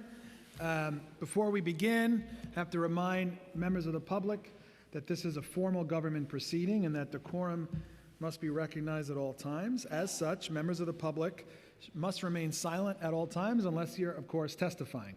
The witness table is reserved for people who are testifying. No video recording or photography is allowed from the witness table. Furthermore, members of the public may not present audio or video recordings as testimony, but they can submit transcripts of such recordings to any of the sergeant-at-arms that are here today, and that could be for inclusion in the final hearing record. If you wish to speak at today's hearing and you're in the chambers now, just make sure you fill out one of these slips that are available on that back desk with the sergeant-at-arms, and then just wait to be called. Once you've been recognized, you'll have 2 minutes to speak. We have to keep it tight to 2 minutes because we have over 100 people that have signed up to testify, both here and on Zoom. So we have to keep everyone to a tight 2 minutes. And you'll be testifying today on the executive budget for the Health Committee, for the Health Department.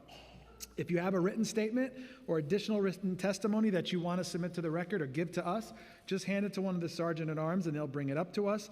If you don't have it with you today and you want to submit testimony for the record, you can email it within within 72 hours to testimony@council.nyc.gov, and all of that would be included in the final official record of the hearing, okay?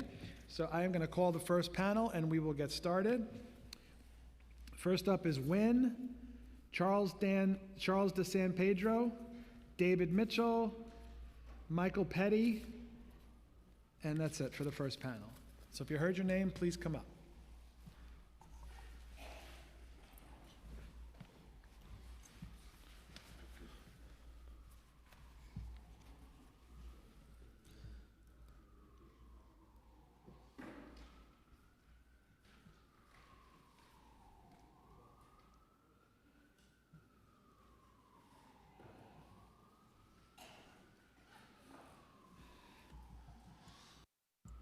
Okay, who would like to start?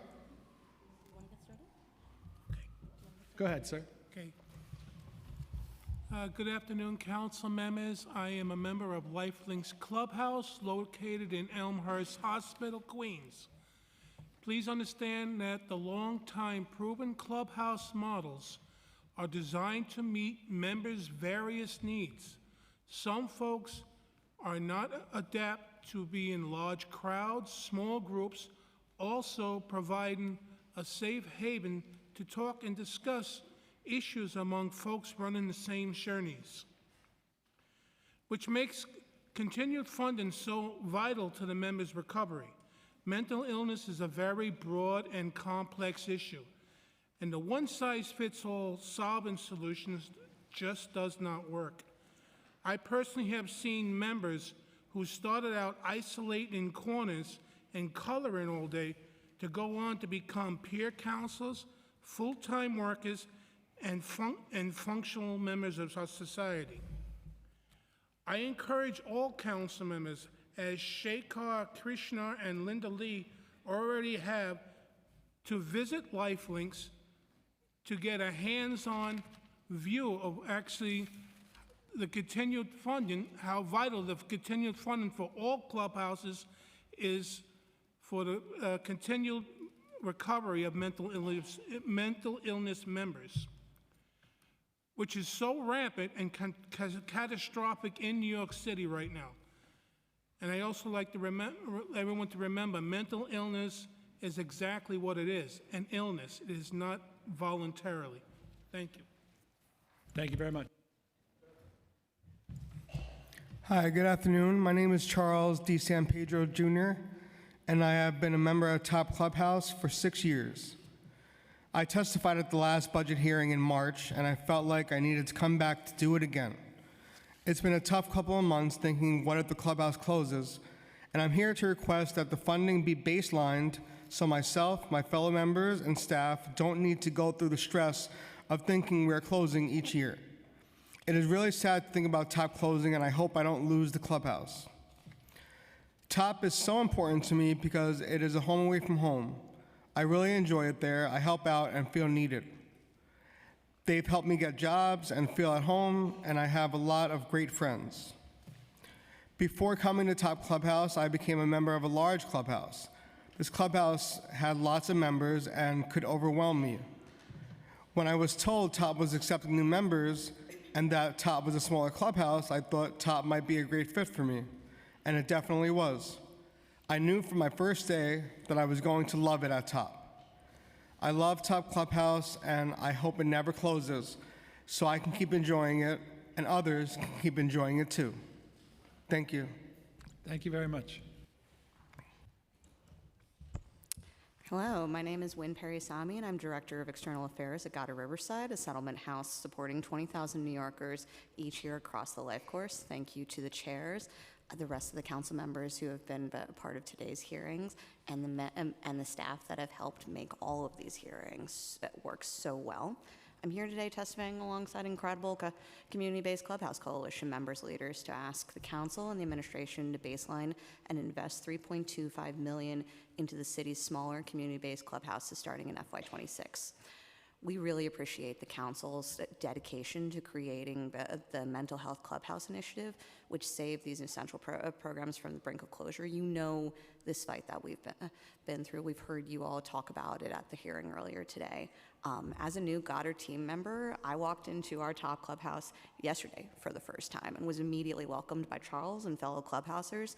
The ways that they talk about their home, their co-created home, you feel that immediately, but regardless of whether or not you're a member leader, staff, or a community member. These services are core infrastructure as part of the behavioral health policy and budget initiatives that the city continues to talk about.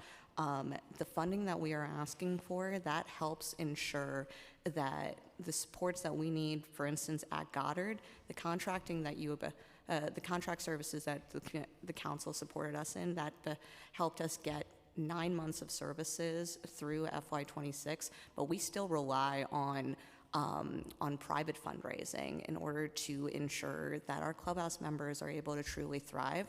So that $3.25 million increase, and baselining, that allows us to really make sure that clubhouse members don't have to keep on coming here, that they can spend that time co-creating that vital workforce development and community-based services that they rely on. So thank you so much for your consideration and for your work today. We really appreciate it. I want to thank you, everyone, and I got a letter from Top Clubhouse thanking me for my support, and I'm very supportive of you and very supportive of the clubhouses, so and I'll talk to the chair, Linda Lee, as well, and see what we can do, so thank you very much. Thank you all for your testimony. Thank you. Okay, now we have Ryan Manginelli, Denise Mises, and Carmen De Leon.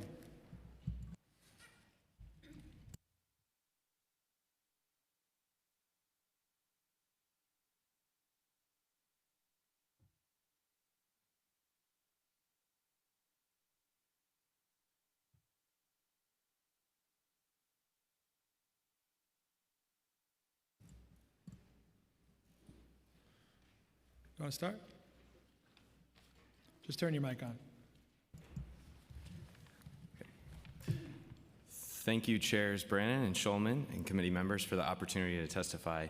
My name is Ryan Manginelli, and I'm a Senior Manager of Policy at the 32BJ Health Fund. We provide health care benefits to over 200,000 32BJ union members and their families using contributions from over 5,000 employers. For many years, we have talked about the rising prices at New York City hospitals, which drive up the cost of health benefits and squeeze workers' wages. Over the last 2 years, we have worked with members of this committee to establish a fully resourced Office of Healthcare Accountability. In March, we received the office's first report on healthcare cost drivers and hospital prices. The report shows the same pattern we have seen elsewhere. Hospital prices are driving untenably high healthcare costs. The report also showed in New York City, this is driven by several large academic medical centers with outsized market power. From 2022 to 2024, the city's employee health plan spending increased 11% at NYU Langone hospitals and 20% at New York Presbyterian hospitals, where an average inpatient admission costs over $92,000. We can see where the problem lies, and we need to act with urgency to solve it. We urge the City Council to call the largest hospitals to the table to answer for these prices and their impact on working people. We also call on the City Council and administration to ensure the Office of Healthcare Accountability continues to be fully funded and staffed to fulfill its duties under Local Law 78. As the city anticipates federal funding cuts and continued rising healthcare costs, the Office of Healthcare Accountability's role in identifying potential savings due to overspending on high hospital prices is critical now more than ever. Thank you very much. Thank you. Good afternoon. My name is Denise Miases. I'm the SAPIS chairperson of Local 372. Today I'm here to represent the 256 substance abuse prevention and intervention specialists and request that the City of New York fund the SAPIS program through a dollar-for-dollar match of $2 million with the state legislator.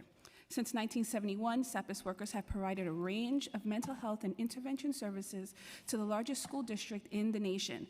I myself benefited from SAPIS services as a high school student from 1995 to 1999, and today I sit before you as not only the SAPIS chair, but a 10-year SAPIS counselor. With the anticipated additional federal cuts toward education under the current federal administration, it is imperative that the City of New York continue to protect and invest in vital programs such as SAPIS for the mental wellness of our children and the healthy development of our future leaders. To add insult to injury, the explosion of illicit cannabis shops near city schools has led to a dramatic expansion of illegal underage access to cannabis. We have seen firsthand the rapid increase in students consuming cannabis, and with regular use and heavy use, our students will permanently impact their mental health development as well as their educational strides, resulting in underperformance in school, potential psychotic symptoms, and a rise in high risk of cognitive impairment. One of the speakers before me today spoke of rising rates in overdose deaths, and I wonder how SAPIS services may have impacted those specific communities. Because 256 SAPIS are currently employed to provide programming and services to the city's 912,064 public school students. An individual SAPIS can effectively reach 500 students in need. Not only are there not enough SAPIS to place in every school, but we don't have a SAPIS to service schools on each campus.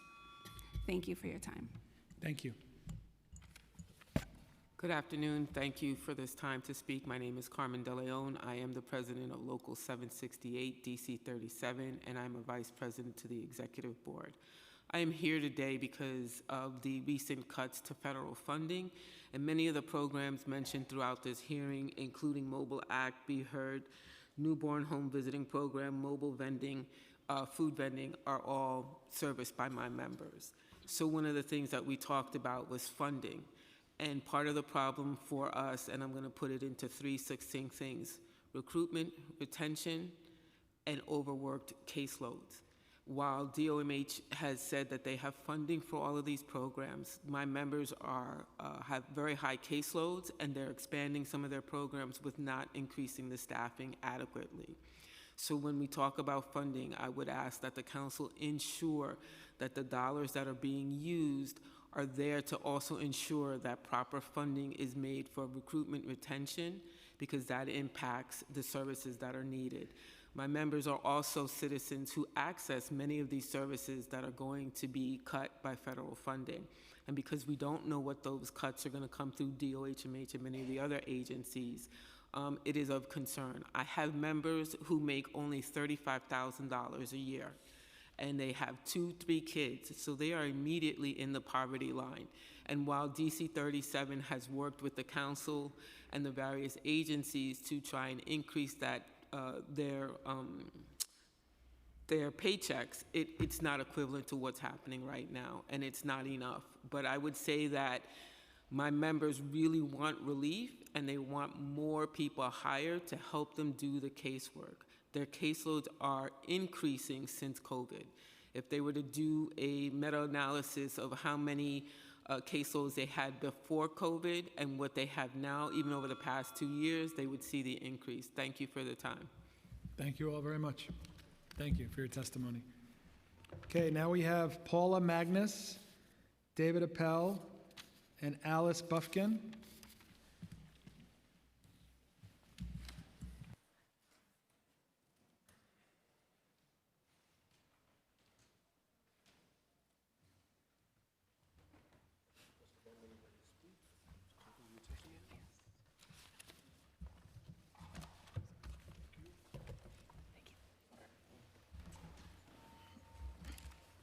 Again, sir, thank you. My name is David Appel. I'm Professor Emeritus at Einstein College of Medicine and the Children's Hospital Montefiore. As the founder of the Montefiore School Health Program, I'm the founder of the New York City School-Based Health Alliance. I'm here to urge that City Council earmark school-based health center funding in the restoration of funding for school nurses. We're requesting an increase to this year's $7 million in city tax levied funding for school-based health centers by $18 million to fund all New York City school-based health centers at $100,000 a year plus $100 per student. That is equivalent to what New York City would spend to have a school nurse at each of the 135 sites. When a school-based health center comes into a school, the school nurse is pulled to another site, and so is the funding. Because school-based health centers are eligible for a 20% New York State Article 6 match, the total baseline funding will be $30 million for New York City's 135 school-based health sites. The current landscape. Currently, there is just under $7 million of funding in this year's budget going to New York City DOH-MH to support 35 of the 135 school-based health centers operating in New York City public schools. 99 are unfunded in this year's budget. Because of because school-based health centers are eligible for the match, the baseline funding will be $7.8 million for 35 sites. New York City DOH-MH, New York City DOE, and contracting agencies are funded to provide school nurse services in public schools. 199 school-based health centers receive no funding from New York City to provide those same services.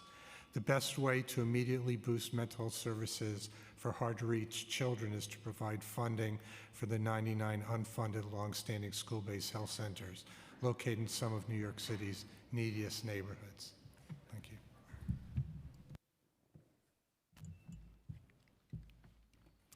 Chairperson and esteemed members of the council, those represented there, thank you for the opportunity to testify today to the immense value of DOH-MH and what it provides to New York City.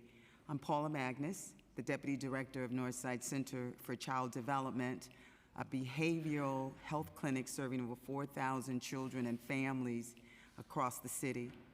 Northside is guided by the Department of Health and Mental Hygiene's careful budget, oversight, and constructive program supports our main clinic and delivers 4 critical programs that directly support the mental health of vulnerable children. We have 4 programs here that I want to highlight. Our Children Under 5 program supports preschoolers facing early mental health challenges by helping families strengthen bonds and prepare for school. Discrepancy funding from you, City Council, has supported these services, which we thank you for that. Our early intervention program supports infants and toddlers with developmental delays through therapy in home, child care settings, helping them reach their milestones during critical early years.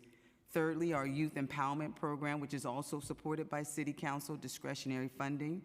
It helps the young folks who face mental health challenges and school disengagement and community violence through therapy, mentoring, and leadership development, which helps the youth build emotional resilience and long-term stability. So again, we thank you for supporting that with your financial support. Fourth is our 23 school-based mental health clinics, which were spoken of earlier today. We have 23 of them throughout New York City. You know the importance and the effectiveness of that. We thank you for that as well. And again, once again, thank you for your time and your commitment to the mental health of New York City's children and families. Thank you. Good afternoon. My name is Alice Bufkin. I'm the Associate Executive Director of Policy at Citizens Committee for Children.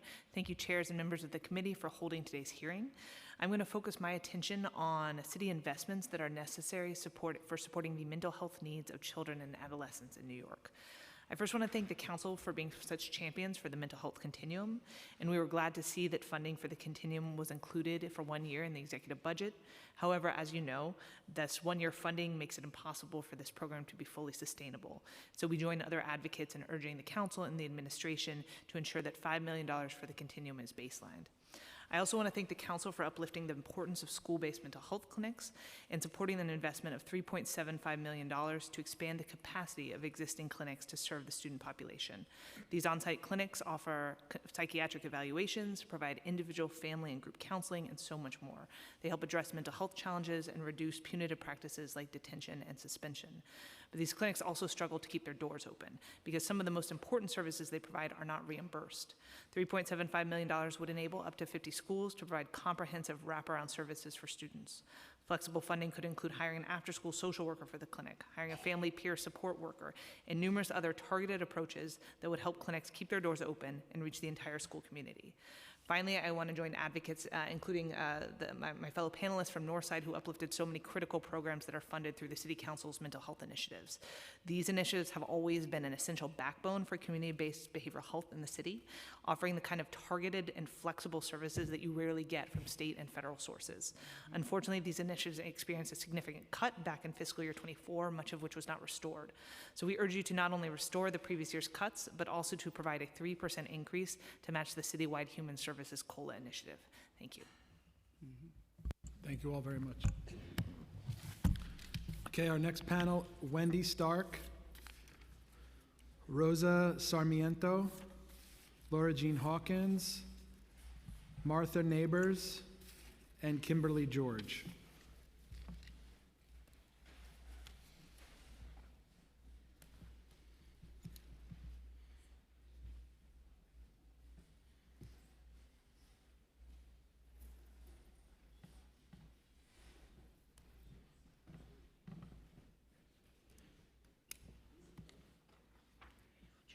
Thank you.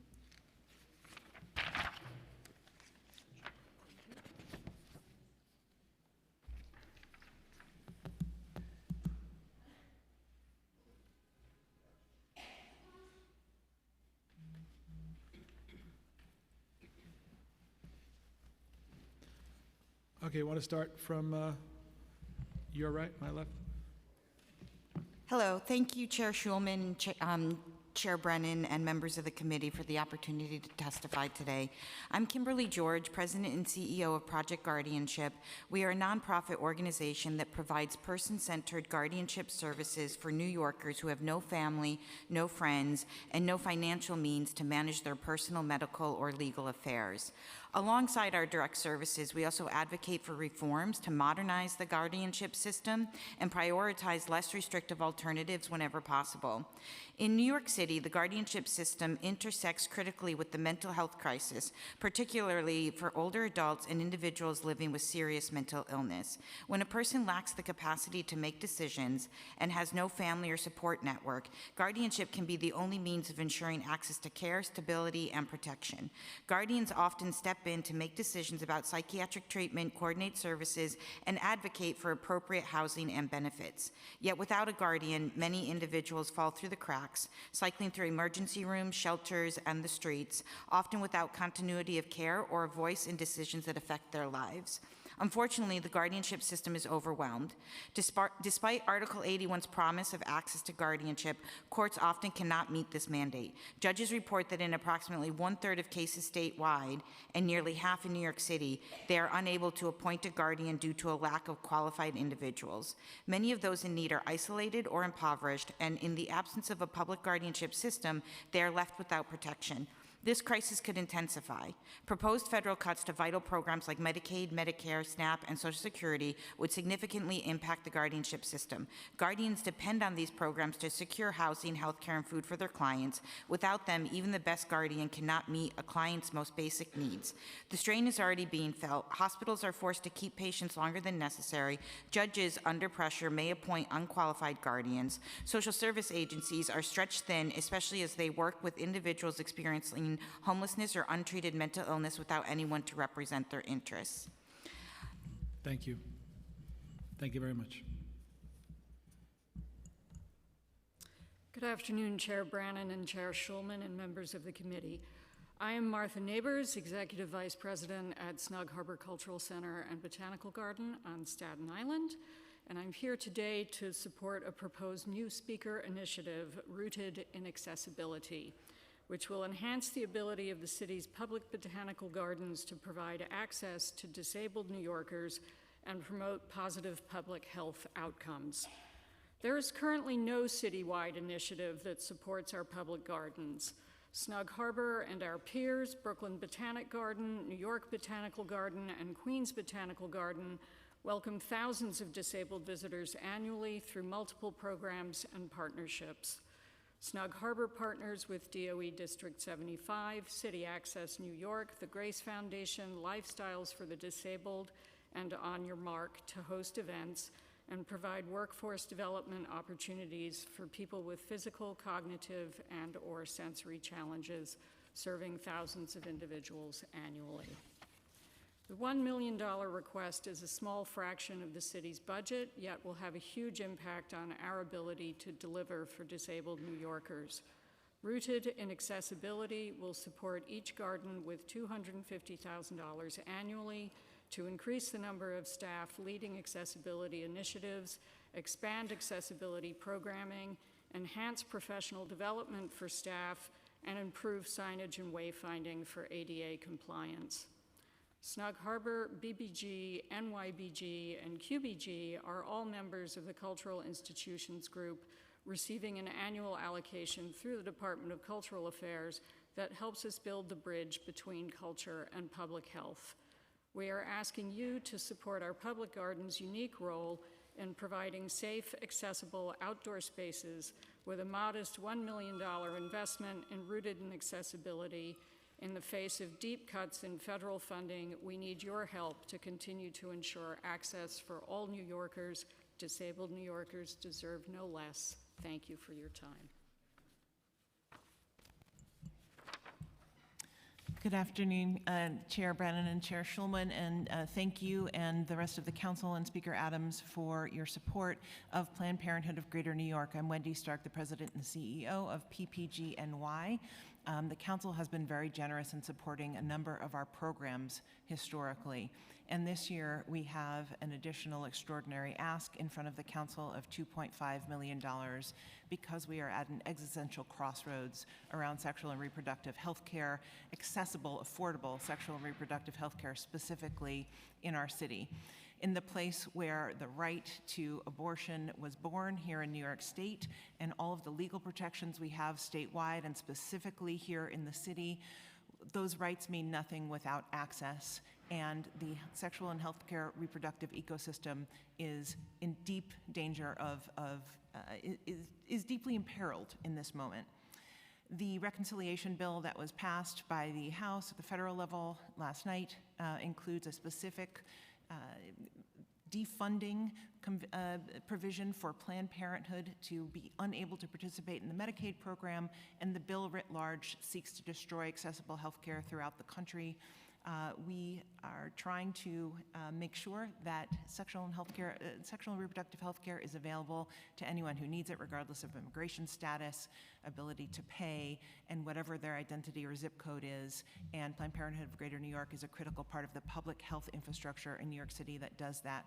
So in advance, we hope that you'll support our ask, and we appreciate all the historical support. Thank you very much. Good afternoon. My name is Laura Jean Hawkins, and I am the Advisory Board Chair of Astoria Queen Sharing and Caring, Inc., DBA Sharing and Caring. Sharing and Caring is a one-stop, grassroots, community-based organization which provides free, bilingual, supportive services to cancer survivors, their families, caregivers, and community members.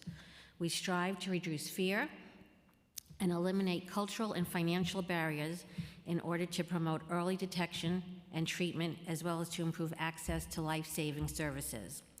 We reach approximately 4,000 individuals a year. Over the past 2 fiscal years, we have served cancer survivors and/or brought programming into 22 of the 51 council districts. As I testified at the preliminary budget hearings, there is currently a cancer epidemic in our state, in our country, and throughout the world. Cancer is occurring in more adults considered healthy before their cancer diagnosis at younger ages, before 50, before 40, and sometimes much younger. Why is this happening? No one knows, but they're researching the reasons why. Until answers are found, however, the fact of the matter is that more and more community members are being diagnosed with cancer, and more cancer survivors are turning to Sharing and Caring for help. This increased demand for our services, which started during the pandemic, has stayed constant through 2024 and through 2025 and shows no sign of slowing down. Our council funding under the Cancer Services Initiative, however, has stayed flat. for decades. We're so appreciative of the council's support through the years. We're urging you to increase funding for the Cancer Services Initiative and to support our ask of $200,000. Thank you.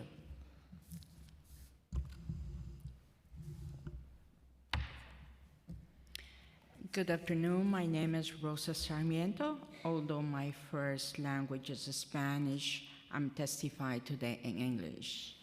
I'm the bilingual Spanish navigator and program director for Astoria Queens Sharing and Caring, Inc., DBA Sharing and Caring. I'm also the wife of a cancer survivor, a community advisory board member of Elmhurst Hospital. I'm here today on behalf of those we serve to ask the council support Sharing and Caring Fund requests of $200,000 under the Cancer Service Initiative.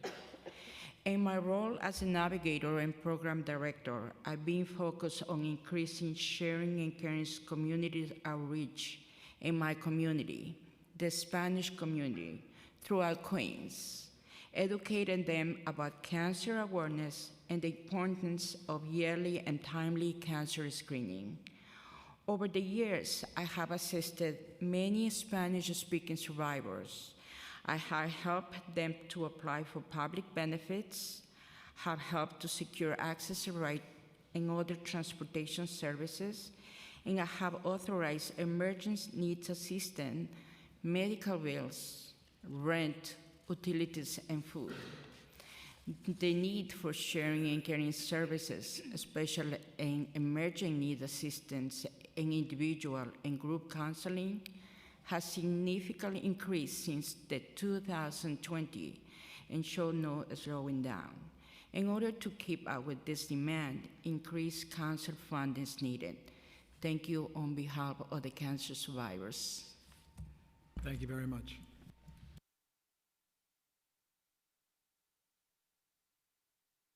Okay, next we have Sarah Fajario, Daphne Tamalik, Miral Abbas, and Sherry Chen.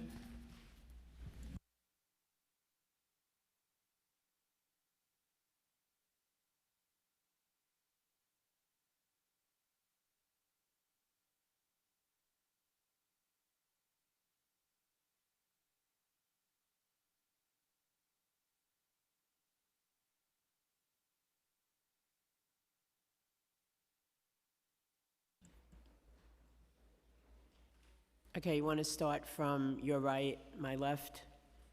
Excuse me, you? Yeah. So sorry. That's okay. Good afternoon. Thank you to the chairs and all the committee members for the opportunity to testify today. My name is Sarah Fajardo, and I serve as the Senior Director of Community Engagement and Advocacy, longest title ever, for the Korean American Family Service Center. We're a proud member of the Asian American Federation's Asian American Mental Health Roundtable. For over 35 years, KFSC has worked to support immigrant survivors of gender-based violence, offering safety, healing, and hope through culturally and linguistically accessible services. At KFSC, we see firsthand how trauma from domestic violence, sexual violence, and child abuse intersects with deep-rooted stigma around mental health in immigrant communities. Our clients, primarily Korean and other Asian immigrant women, often face isolation, shame, and fear when seeking help. Many have never spoken about their trauma until they walk through our doors. Language barriers, immigration concerns, and a lack of culturally responsive care in the mainstream mental health system leave them with nowhere else to turn. That's why KFSC's mental health services are so essential. We provide trauma-informed counseling, bilingual case management, and clinical support tailored specifically to the cultural needs of our communities. Our mental health team is often the first and only point of access for survivors seeking help, and the need is growing. But today, these life-saving services are at risk. Federal funding cuts have already impacted our capacity. Survivors are waiting longer to see a counselor, and some give up before they can even get through. We cannot afford to let immigrant survivors fall through the cracks, especially not now. We respectfully urge the City Council to invest in community-based organizations that deliver culturally and linguistically competent mental health care and to increase funding for initiatives that directly support AAPI communities. Specifically, we ask that you sustain and expand funding for the Immigrant Mental Health Initiative to help reduce stigma and to promote access. Can I just say 3 more things really fast? The Hate Crime Prevention Initiative, API Community Support Fund, and Mental Health Services for Vulnerable Populations Initiative. Thank you. I also want to remind everyone that you can submit the entirety of your testimony to us at testimony@council.nyc.gov. And the staff looks through all of those testimonies, so just don't be worried about verbally being able to do that today. Thank you. Go ahead, next. Thank you, Chair Brannan and the Committee on Finance and Chair Schulman and the Committee on Health for holding this hearing and giving us the opportunity to testify. I'm Daphne Tomasula, the Associate Director of Programs at the Asian American Federation, where we represent over 70 member nonprofit organizations serving 1.5 million Asian New Yorkers. We're here today testifying as part of our Asian American Mental Health Roundtable, a coalition of 15 Asian-led, Asian-serving organizations who work together to address mental health challenges, create solutions, and share resources to increase access to culturally competent mental health care. Since January, Asian Americans continue to face rising challenges and live in fear due to the chilling effect of anti-immigrant policies from the federal administration and the ongoing wave of anti-Asian hate. These stressors have intensified mental health needs and increased pressure on our community-based organizations to provide services at a time of huge funding cuts. Without culturally competent CBOs, Asian New Yorkers would face even greater vulnerability and isolation in this time of deep crisis. We're disappointed to see a lack of funding dedicated to preventative solutions for addressing mental health issues in the mayor's budget, especially measures targeted toward the Pan-Asian community. We respectfully request that the City Council fund the following initiatives to help us sustain our mental health work, to prevent and address crises before they arise, and also ensure that this funding is allocated to Asian-serving organizations like the organizations in our roundtable. Initiatives are $200,000 for the hate crime prevention through community-based solutions, $100,000 for the Immigrant Mental Health Initiative to reduce stigma, and $150,000 for culturally and linguistically relevant mental health services for vulnerable Asian populations. As we stated in our Roundtable's 2024 policy brief, it's critical to invest in CBOs that can provide culturally and linguistically competent services to the Asian American community in New York City, and to increase funding for mental health initiatives tailored to the specific cultural and linguistic needs of Asian Americans. The challenges faced by Asian New Yorkers demand long-term investment in mental health and in organizations who can provide this culturally and linguistically competent care. We're committed to increasing access to culturally competent mental health care and advocating for our community with our roundtable. Thank you for the opportunity to testify. Thank you, and again, please submit the whole entirety of the testimony, and it will be in the record. Next.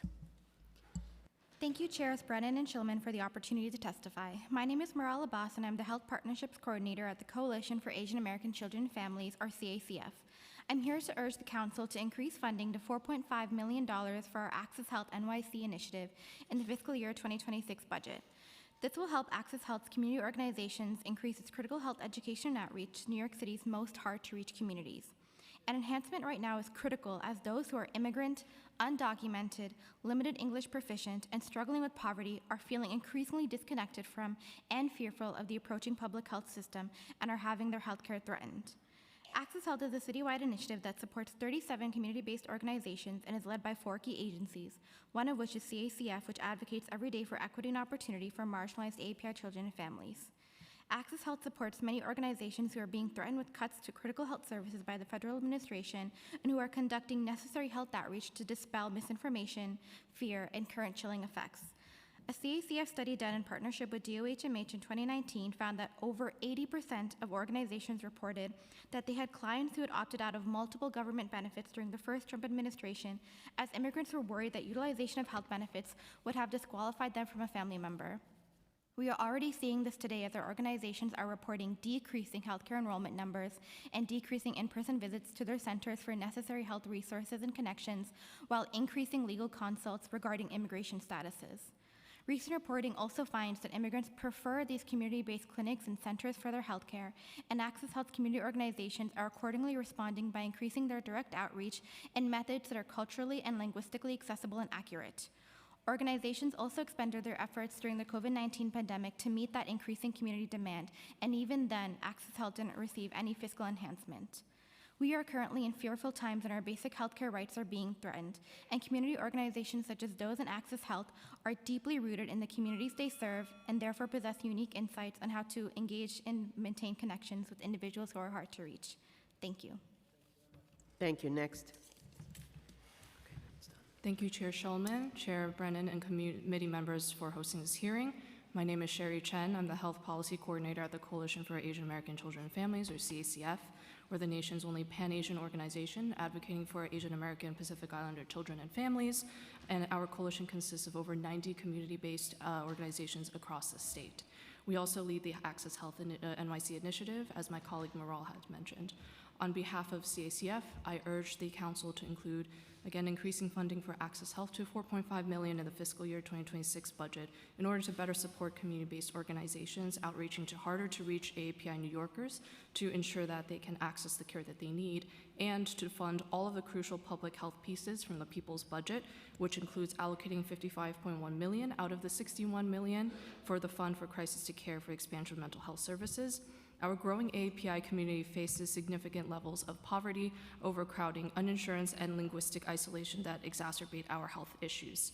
An investment into the expansion of such services will help ensure an equitable healthcare system for the AAPI community rooted in culturally responsive practices and linguistic accessibility. While we're grateful that the intensive mobile care units have been included in the budget, we implore that the city also fund the Mayor's Office to End Domestic and Gender-Based Violence at $6.3 million. This is an important step to better protect AAPI women, as intimate partner violence was responsible for 58% of the 236 AAPI female homicide cases with a known cause. Secondly, we continue to explore expanding safe havens, opening 4,000 beds over 5 years to provide medically appropriate housing for unsheltered New Yorkers in a safe and supportive environment that's cost-effective and reduces strain on our emergency services, and supporting a 166-bed mental health and substance use housing pilot. These crucial public health investments are essential for building a healthier, safer, and more compassionate New York City.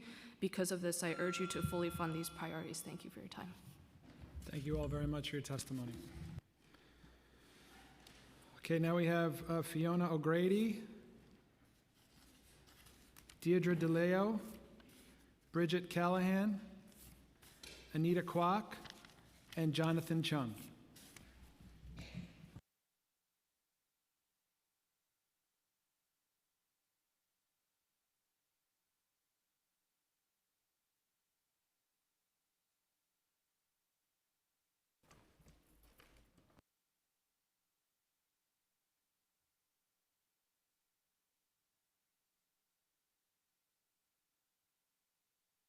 You want to begin, Fiona?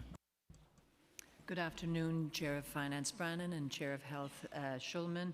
My name is Fiona O'Grady, and I serve as the Director of Government Relations at the Samaritans of New York, the city's only community-based organization solely devoted to suicide prevention, providing confidential, non-judgmental support to New Yorkers in crisis. We are proud to be part of the In Unity Alliance and to stand with our community partners in advocating for mental health equity across this city. I'm here today to ask the Council to restore the Samaritans $312,000 in funding for our 24/7 suicide prevention hotline, with a 10% enhancement to cover rising demand and costs under the Mental Health Vulnerable Populations Initiatives, and to also support those who are with all of the mental health initiatives. Samaritans provides a free, confidential lifeline for New Yorkers of all backgrounds. No insurance required, no identification collected, no judgment from people who are overwhelmed, in despair, or completely alone. We're not a hospital system.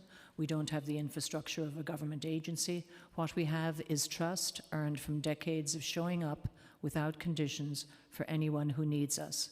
That trust is fragile, and it's a life-saving service and one of 400 Samaritan centers in 40 countries worldwide. The need for suicide prevention services has never been greater. In 2023, 41,000 suicide attempts were reported statewide. Suicide claims more lives in New York City. In fact, twice as many New Yorkers die by suicide than in car accidents. 1 in 3 New Yorkers are experiencing symptoms of depression and/or anxiety.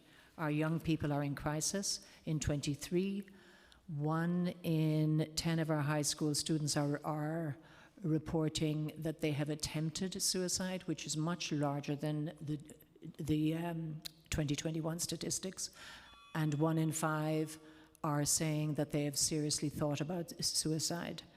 We need more to fill these gaps. We need to lead now more than ever. The city must invest in local community-rooted services trusted by the people who use them and accountable to the communities they serve. Thank you. Good afternoon, chairs. My name is Deirdre DeLeo, and I'm a Director of Behavioral Health Programs at VNS Health. Thank you for the opportunity to testify and for your continued leadership and partnership in advancing mental health across our city. For over 130 years, VNS has supported New Yorkers where they live, in their homes and communities. Every day, VNS Health services over 70,000 people, and to date, we have reached more than 31,000 New York City residents through behavioral health services. We focus on early intervention and meeting people where they are. Our programs include mobile crisis teams, ACT teams, intensive mobile treatment, and our newly launched certified community behavioral health clinic in the South Bronx. Today, I want to highlight 2 initiatives that are made possible through your discretionary funding. First, the Geriatric Mental Health Initiative brings mental health care directly to homebound older adults in the Bronx. The impact of this work is transformative for our patients. One family shared with us, as my mother faces the challenge of advancing dementia and aphasia, she has struggled to find ways to express herself, often feeling frustrated and isolated. Our staff member has become her guide, her advocate, and her voice when words escape her. Her daughter also shared, my mother often says, Beth, the worker, understands me even when I don't have the words. What sets Beth apart is our unwavering commitment to meeting my mother where she is with dignity and compassion. With continued support of $200,000, we can sustain and expand this work, ensuring that our city's older adults get the support. Second, our Promise Zone initiative places mental health professionals inside 9 Bronx public schools. These clinicians provide trauma-informed care to students facing emotional and behavioral challenges. With your help, we're asking for $200,000 to meet the growing demand, strengthen staffing, and ensure more students receive critical support. Thank you. Hi, thank you, Council Members Brandon and Schulman, for convening today's budget hearing on mental health. My name is Anita Kwok, a policy analyst representing United Neighborhood Houses, a policy and advocacy organization representing settlement houses in New York. I'm submitting a full written testimony on our budget priorities, so I'm going to take this time to talk about 2 programs, one being the Older Adults Mental Health Initiative, which funds mental health services in community spaces where older adults already gather, such as older adult centers, NORCs, and food pantries. It increases the capacity of CBOs serving older adults to identify mental health needs, provide immediate mental health interventions, and refer clients to further psychiatric treatment when necessary. By placing mental health services in non-clinical spaces, older adult mental health providers are able to improve access to mental health services in the community, and providers can adapt their programs to meet the needs of the communities so that there is no stigma. And given the vast success of this program, we urge the council to restore full funding to the Older Adults Mental Health Initiative at $3.5 million in FY26. The second is small clubhouses. While no single model or program can fully support individuals with serious mental illness, community-based clubhouses serve as a uniquely effective complement to critical therapeutic interventions. By fostering social connection, skill building, and personal empowerment, clubhouses provide a structured yet flexible support system that reinforces clinical treatments. These spaces are especially vital for individuals who would have found it challenging to engage in larger city-funded clubhouses. In FY26, we urge the city to increase the allocation for clubhouses to $3.25 million in order for small clubhouses to receive the necessary resources to operate for the entirety of FY26 and baseline this important initiative. Finally, to ensure these vital services can keep up with rising costs and provide high quality service, this year we also urge the council to provide at least a 3% increase to match the citywide human services COLA initiative, thus allowing providers to address increasing costs to provide these services to their communities. Thank you for this opportunity. Good afternoon, chairs and members of the City Council. My name is Bridget Callahan. I'm the Vice President of Intensive Mobile Treatment Programs at the Institute of Community Living, more commonly known as ICL. I'm here to testify on the record that we can solve the most urgent mental health crisis on our streets right now. It's what New Yorkers want, and it's what people deserve.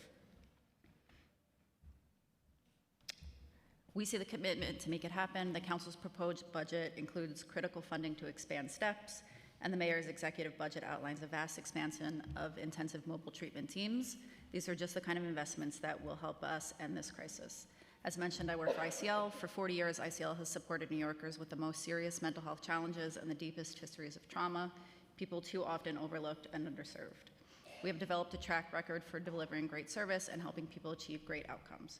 We know what works. We developed the Innovative STEPS program to build out the continuum of care and give people getting the highest level of intervention through IMT programs, a program to transition to as they build independence. In its first pilot year, STEPS reduced the wait list for ICL's ACT and IMT programs by 5%, while ensuring that 100% of participants maintained stable housing, 99% avoid hospitalizations, 98% remained adherent to their medication, and 0% had contact with the criminal justice system. Our IMT teams show the same results. Clients overwhelmingly remain housed and avoid hospitalization and incarceration. These aren't just numbers. They represent people reclaiming their lives and communities made stronger and safer. There are only an estimated 1,500 to 2,000 people in need of higher level of support. Expanding IMT and STEPS can help us get to many of them.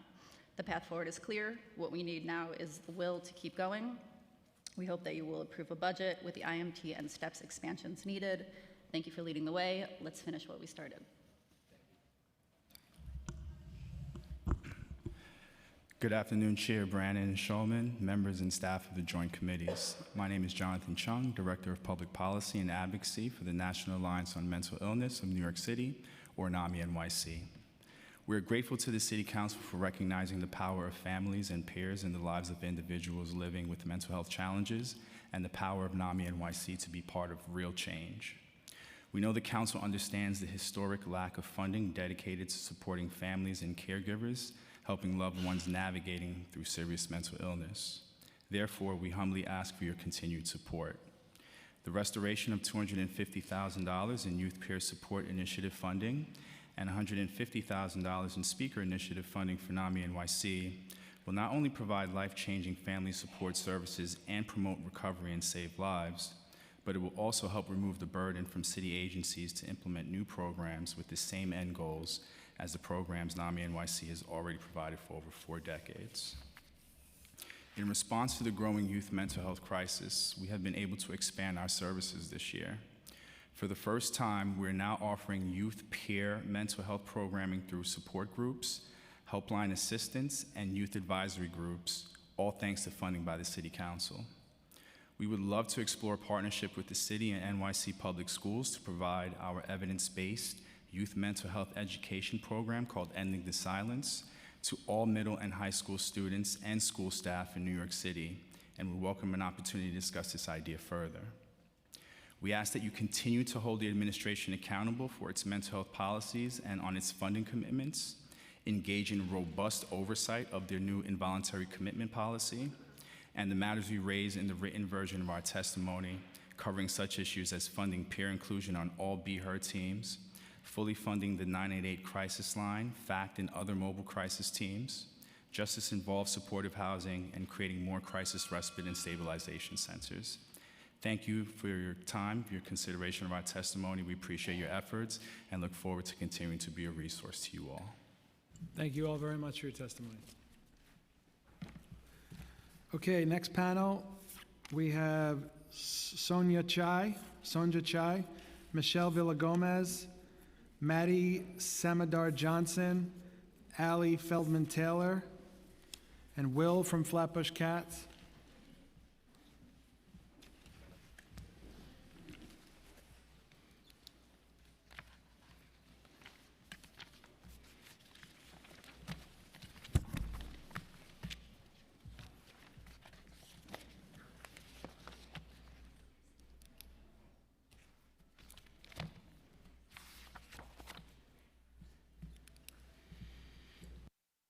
Want to start? Good afternoon, Chairs Schulman and Brannon, and members of the Health and Finance Committee staff. My name is Michelle Villagomez, and I serve as the Senior Director of Municipal Affairs for the ASPCA. Thank you for the opportunity to testify in support of the Council's FY26 budget proposals to fund a citywide trap neuter return initiative and a pilot pet food bank, two critical programs that will make a real difference for animals and families across New York City. The ASPCA is proud to call New York City home. We work every day alongside animal care centers of New York City, rescue organizations, and volunteers to support pet owners and improve the lives of animals. But the truth is, we're all stretched to the limit. The shelter system is overwhelmed, and the nonprofit community cannot meet the growing need alone. We strongly support the Council's call for a $1.5 million investment in a citywide TNR initiative. Community cat givers and nonprofit partners have long been doing this work with limited resources. A city-backed TNR program would allow for up to 8,000 spay-neuter surgeries annually, reducing the shelter intake, addressing community concerns, and creating a more humane path forward. We also urge you to fund a $1 million pilot pet food bank through HRA's Community Food Connection. Since launching our emergency partnership with Food Bank for New York, the ASPCA has distributed over 1.3 million pet meals. But emergency aid is not a substitute for sustained infrastructure. Inflation has made it difficult for many families to afford both groceries and pet food. A city-supported food bank would help keep pets in homes and out of shelters. Together, these proposals recognize that animal welfare is deeply connected to human well-being. By investing in these services, the city can prevent surrenders, reduce shelter overcrowding, and help families stay whole. Thank you for your leadership and for standing up for the people and animals of New York City, and we look forward to working with you to make these programs successful. My name is Allie Taylor, and I'm the president of Voters for Animal Rights, a volunteer-run organization in NYC. I'm also a cat rescuer in Bushwick. Thank you, Chairs Justin Brannon and Lynn Shulman, for leading the initiative to fund $1.5 million for spay-neuter for TNR and $1 million for the creation of a pet food pantry program. Coming off last September's hearing, where over 350 local animal rescue groups were heard, we're delighted that the City Council has come together with our community to collaborate on meaningful solutions for both animals and the people who care for them. Regarding the $1 million in funding for the pet food pantry program, it's important to recognize that the number one reason people surrender their pets is financial hardship. Establishing pet food pantries in high-need, high-surrender areas such as the South Bronx and East New York would help families stay together with their pets and reduce the strain on animal care centers. Regarding the $1.5 million for funding for TNR, the high cost of spay-neuter procedures and veterinary care, combined with insufficient support from city government, has led to the current crisis. We urge the New York City Council to adopt the funding proposal and to treat it as a stepping stone towards sustained investment in high-volume, low-cost spay-neuter services and accessible veterinary care for New Yorkers, including both rescuers and pet owners.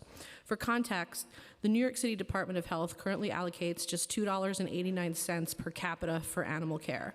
By contrast, Los Angeles invests $10 per capita, Miami invests $13.70 per capita, and Dallas nearly $15. While the proposed funding may seem modest right now, it represents an essential first step in addressing the urgent issue. I look forward to the day when all 51 city council districts have their own high-volume, low-cost spay-neuter clinics. The proposed FY 2026 funding is a crucial first step towards making that vision a reality. Thank you for this opportunity to speak on behalf of the dedicated cat rescuers of New York City. Is the mic on? Thank you, council members. I'm Maddie Samadora Johnson, a multilingual, multiracial woman and run Park Slope Cats. Let me just start by saying loud and clear, no, we are not crazy cat ladies. We're ladies who rescue animals due to the compassion in our hearts and are getting driven crazy due to the lack of sustainable support. I've been rescuing animals, cats, dogs, birds, and critters for decades from the time I was a little girl, though in the past decade and a half it has focused more on cats and dogs, whether in NYC and earlier in the several other countries I've lived or worked in, including Canada and countries in Europe, Asia, Mideast, and Africa, or my own and with rescue groups. And let me be clear, if there is anything that is common no matter the country, race, religion across the world, it is cruelty and apathy towards animals. New York City has an animal welfare crisis of gargantuan proportions. I thank those like Councilmember Justin Brannon and others who are bringing attention to this urgent issue. Those in rescue, like myself, without a big volunteer network, have zero funding and have been working without a break, depleting our finances, health, and running on dry, but never giving up despite insurmountable odds. Every day we receive innumerable calls, emails, and texts to help our dumped, stray, feral, injured animals. It never ends. We are so exhausted doing the city's job for free. I'm trained professionally as an architect and urban planner and one foot in the music world. And let me tell you, rescue work is the most brutal and relentless of all. No time for anything else and no pay, just huge expenses. We all know we cannot adopt and foster our way out of this cat crisis. The only way is dedicated, extensive, compulsory, high volume, high quality, low cost and no costs spay-neuter services provided by the city and building a support network for funding and educating. We need to enforce strong laws against hoarding and neglect and stop the media from glamorizing store cats while ignoring their true suffering, where the majority lead horrific lives trapped in dark, dank basements unfixed for their sad lives. We who help the voiceless do it not out of masochism, but because somebody has to, and we pay a giant price for our kindness. At the last hearing, I was running between bottle-feeding dumped neonates on no sleep after having just resolved a 40-cat hoarding case in Bay Ridge. Today, I'm heading to pick up a kitten with severe burns, hence my early order, while dozens other in foster homes or holding spaces need attention to. The best way to prevent suffering is to stop it at the source. That means spay and neuter. I'm wrapping up, don't worry. Often people don't do this for several reasons: financial, cultural, or sheer apathy. So teach them young, make it the law. I'll just end by saying that even if the humans among rescuers may occasionally growl, scratch, hiss or piss at each other, we are all united in one front. City-funded, high-volume, low-cost spay-neuter services, pet pantries, and empathy, action, and education on animal welfare. Thank you. Thank you very much. Thank you. My name is Sonia Chai. I'm Managing Director of Brooklyn Bridge Animal Welfare Coalition, which operates Brooklyn Cat Cafe and BBAWC Rescue Clinic. Today you will hear estimates of the size of New York City's homeless cat population that range from 500,000 to 1 million animals. This large range, coupled with the fact that some New Yorkers can go years without actually seeing a cat outside, can make the crisis more abstract than it really is. So I'm going to walk everyone through some simple math to help bring the magnitude of the crisis to life. I'm starting with the lowest population estimate of 500K and applying some benchmark statistics from existing studies of homeless cat populations. So assuming half of those cats are female, around 70% of them are unspayed, and that these unspayed female cats are having about 3 litters a year with an average of 4 kittens. That is 2.4 million kittens born outside each year. Now, we also know that 75% of them will not survive to 6 months. So that means a minimum of 1.8 million kittens are dying annually on the streets of New York City, while the surviving kittens, about 600,000, are over doubling the size of the existing population. Even at these conservative estimates, the collective capacity of our existing shelter and rescue network is insufficient to support these numbers. According to Shelter Animals Count, total cat intake across all New York City reporting organizations was around 18,500 cats in 2023. Worse, overall feline intake actually declined between 2017 and 2023, which is the years with available data. That means over 90% of the homeless cat population will continue to face unfathomable amounts of death and suffering without drastic and sustained action. We're really grateful to Chairs Brannon and Schulman for recognizing the urgency of the issue and hope this is the beginning of many years of community collaboration. Thank you.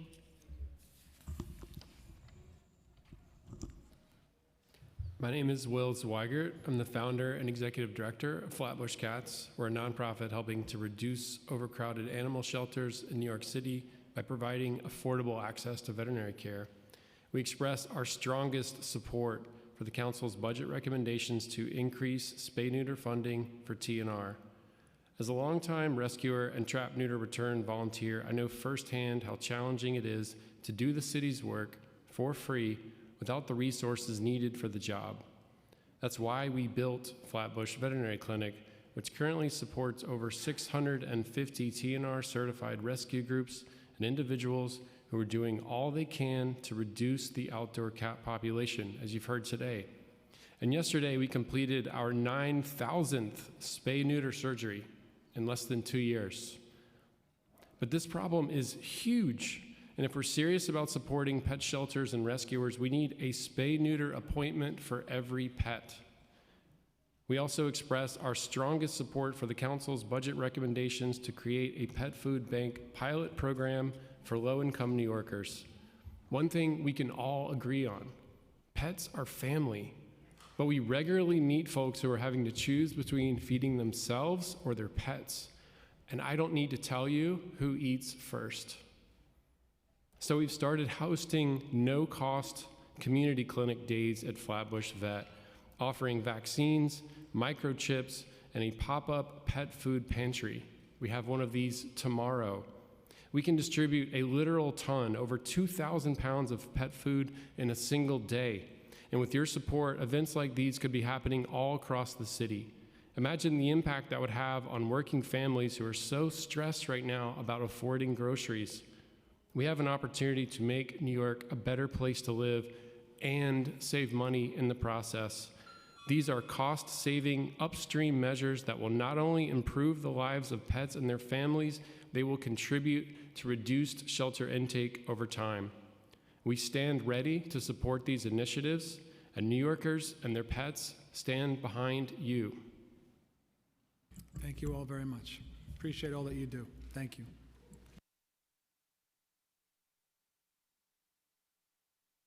Okay, now we have Kimberly Schulte or Slits, I'm sorry, from NAACP. I can't read it. Saltz, Kimberly Saltz. Donovan Tavares. Sorry, I'm losing my sight here. Carmen Garetta, William John, and Tony Smith.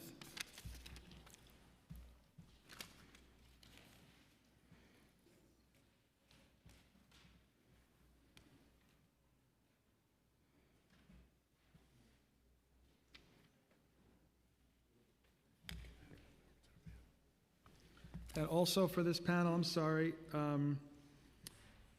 Shlomo Levy from the Center for Justice Innovation.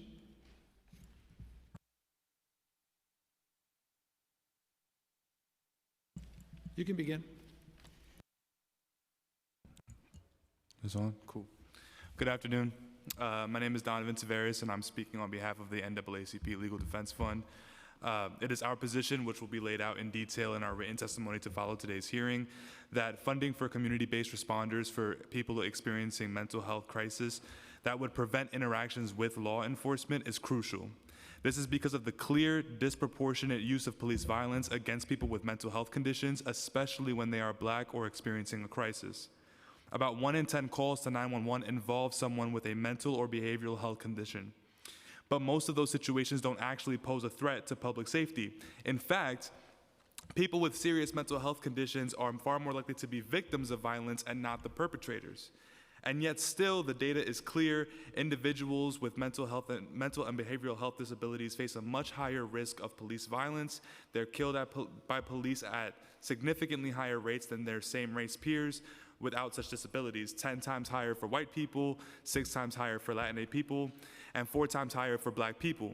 Between 2015 and 2020, nearly 1 in 4 people killed by police in the US had a psychiatric disability.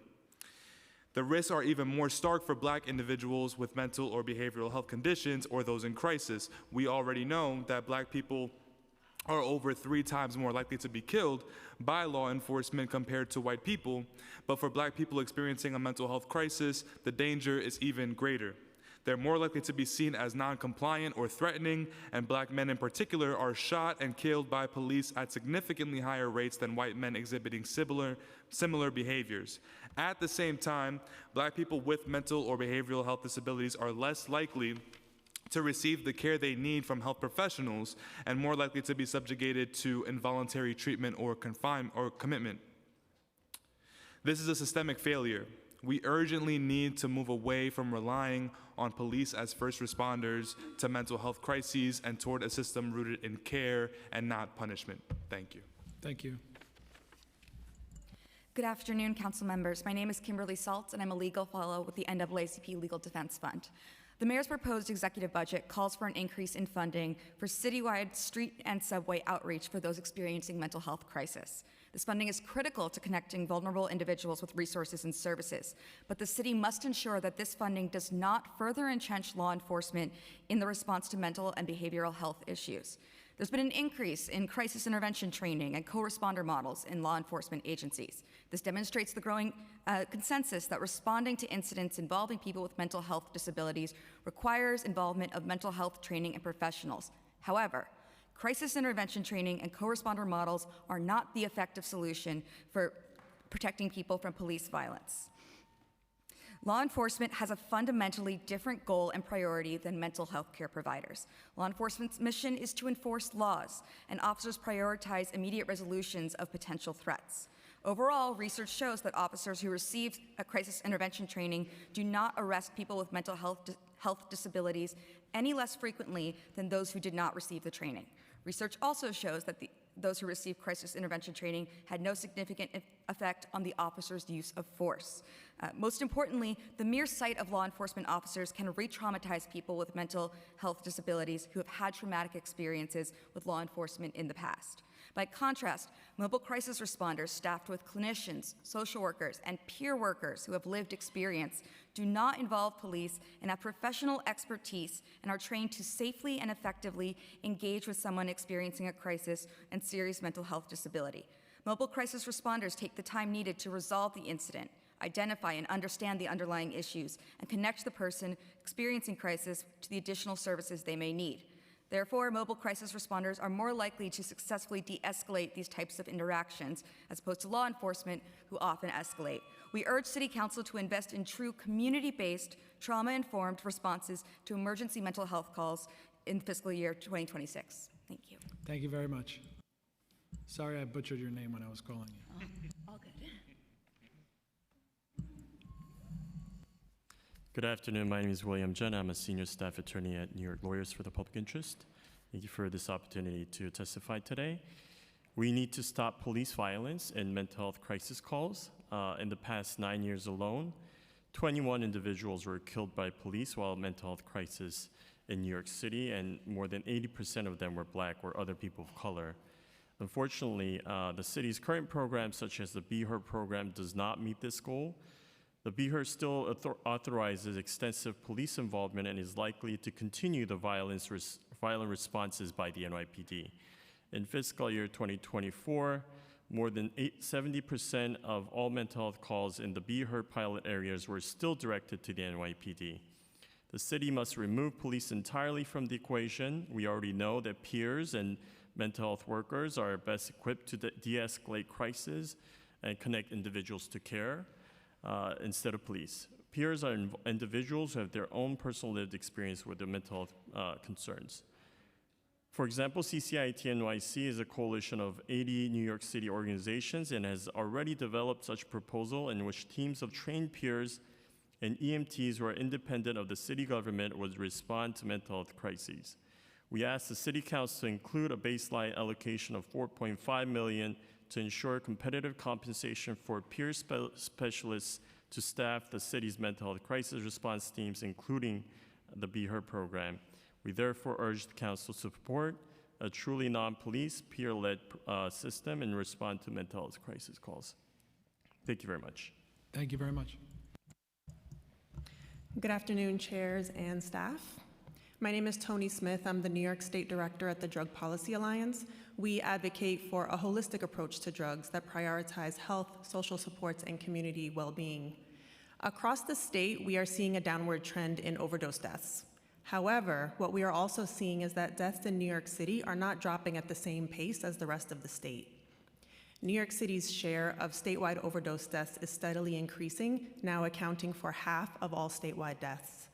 More, while overdose deaths are dropping, for Black, Brown, and Indigenous New Yorkers, the crisis is still growing. This is acutely true in New York City. The drop in deaths overall is supported by investments to increase access to overdose reversal medication, medications for opioid use disorder, drug checking tools, and education. We applaud the city and the council for this progress, but significant gaps remain to reduce deaths equitably. lack of access to non-stigmatizing care, and lack of appropriate spaces for people whose use happens in public, in addition to lack of housing and increased criminalization, hinder efforts to prevent overdose deaths. Across the city, drug arrests are increasing. In the Bronx, drug arrests have doubled since 2023. The Bronx is also where overdose deaths have increased the most in recent years. We are concerned that the NYPD's new Quality of Life Division will exacerbate these harms. We oppose investments to police people struggling with substance use. Instead of arresting people, the city must increase access to appropriate spaces, such as harm reduction-focused drop-in spaces for people in active drug use. We support existing investments in harm reduction programs to keep people alive and engage them in care. We are happy to see the launch of the Community Syringe Redemption Program. We support additional investments to increase the capacity of syringe service programs to do outreach and litter cleanup in neighborhoods that aren't currently being served by these services. We also support the Council's proposal to expand sanitation services to safely clean up litter, drug litter, and urge the Council to ensure that these resources focus on litter cleanup and not on increasing enforcement personnel. And we will submit more in our written comments. Thank you. Thank you, Tony. Good afternoon, Chairs Brennan and Schulman and esteemed members of the committee. My name is Shlomit Levy, and I serve as the project director for the Center for Justice Innovation's Brooklyn Felony Diversion Programming, which includes Brooklyn Mental Health Court and Brooklyn Felony Alternatives to Incarceration. Thank you for the opportunity to testify today. The center is grateful to see investments in mental health included in the executive budget. Unfortunately, our critical work is increasingly threatened by cuts in federal funding, and we ask that Council consider this loss of funding when developing the budget for this fiscal year. The following are CJI programs that are seeking City Council support for this budget cycle. Brooklyn Mental Health Court, who works to form responses to defendants suffering, that's okay. Okay, thank you. From mental illness by linking them to long-term community-based treatment. Thanks to City Council support, we hired a dedicated youth engagement social worker and renewed funding that will enable us to continue our programming. Bronx Community Solutions assists individuals mandated to complete screening and assessment for DWI-related charges. To eliminate the financial burden and expedite treatment, BCS is seeking funding to cover the treatment, assessments, and funding of a DWI treatment coordinator. The Pro Se Support Project in Civil Court offers a way to solve disputes for a population who experience deeper issues than their litigation presents and can reduce worsening mental health conditions. Because of its success, the center wants to expand the program across multiple boroughs. The Bronx Community Justice Center's Insight Initiative uses a healing-centered model for youth who have experienced trauma, which leads to substance misuse. We hope to expand Insight initiatives to provide support for justice-involved youth struggling with substance misuse. Queens Community Justice Center piloted Uplift, which provides trauma and healing services to justice-involved young men of color. Queens Community Justice Center was fully able to implement and sustain this program thanks to the ongoing support of City Council. The Staten Island Justice Center's Youth Wellness Initiative has worked to provide wraparound services to youth who are court involved or have participated almost and experienced community harm. YWI works with youths and families to decrease harm and the likelihood of long-term justice involvement. Thank you for your time. All for your testimony.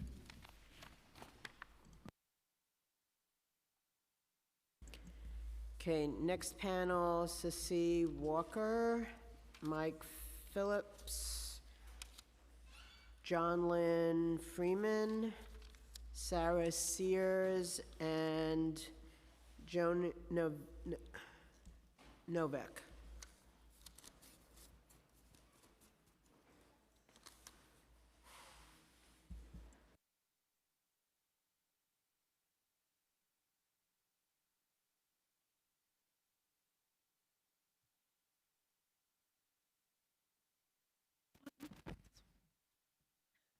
He said the red button. That's not even red.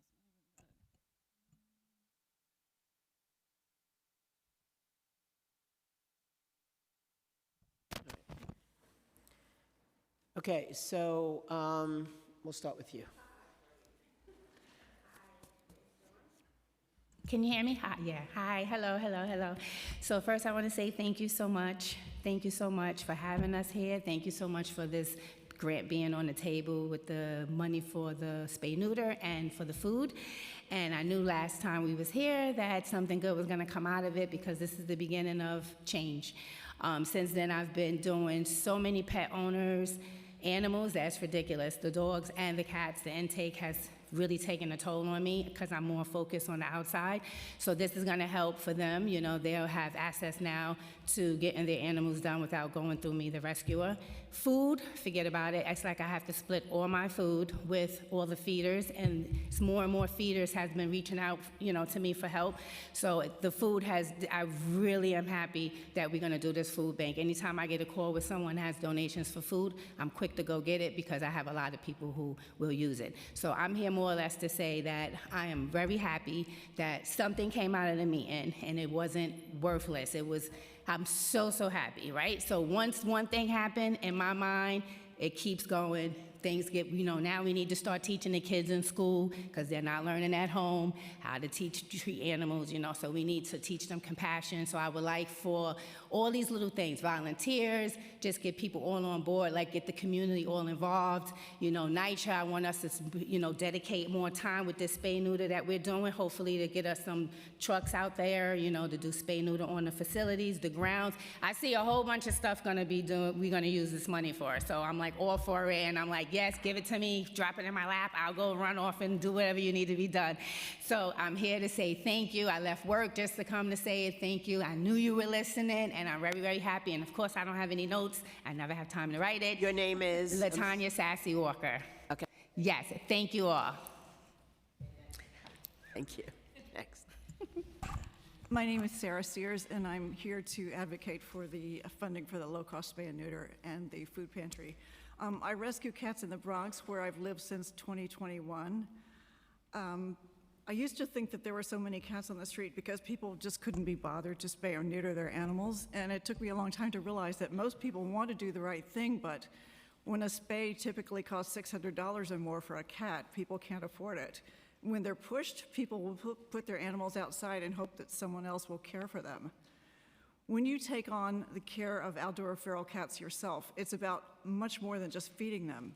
Cats do not do well on the street. They get injured, they catch diseases, their teeth break off, and their gums get infected. Cat rescuers buy cat food with their own money. When the cats they care for are sick, they trap them and take them to the vet, also with their own money. Even though a few vets give substantial discounts to rescuers, the bills can become overwhelming. Between the cats I've taken in and the outdoor cats I feed, I spend about $600 a month. That's not including vet bills. I lose sleep over this. I'm not working anymore. Recently, I learned that I'm going through my savings twice as fast as I should be, so I'm planning to get a roommate, but I can't do that until I figure out what to do with the 3 cats that are now in the bedroom I plan to rent. I took one of them to the vet yesterday. He may need extensive dental work that could cost around $1,000, even with a rescuer discount. My friends always tell me I should quit doing this, but I can't. Once you see the suffering, you just can't unsee it. And this is what you feel. You feel like you never do enough, and I really don't. I know people up here do a lot more than I do. And instead of being proud of yourself for the cat you trapped last week and took to the vet, you feel guilty about the pregnant female you didn't catch in time and she had her kittens, or the badly injured cat you only saw for a second and it got away. I moved to New York in 1980, planning to stay 3 weeks, and I never left because I love this city so much. But how could this wonderful city let it happen that all these citizens that don't get paid have to care for his animals? We need the funding that the council is considering. Thank you. Thank you very much. Next.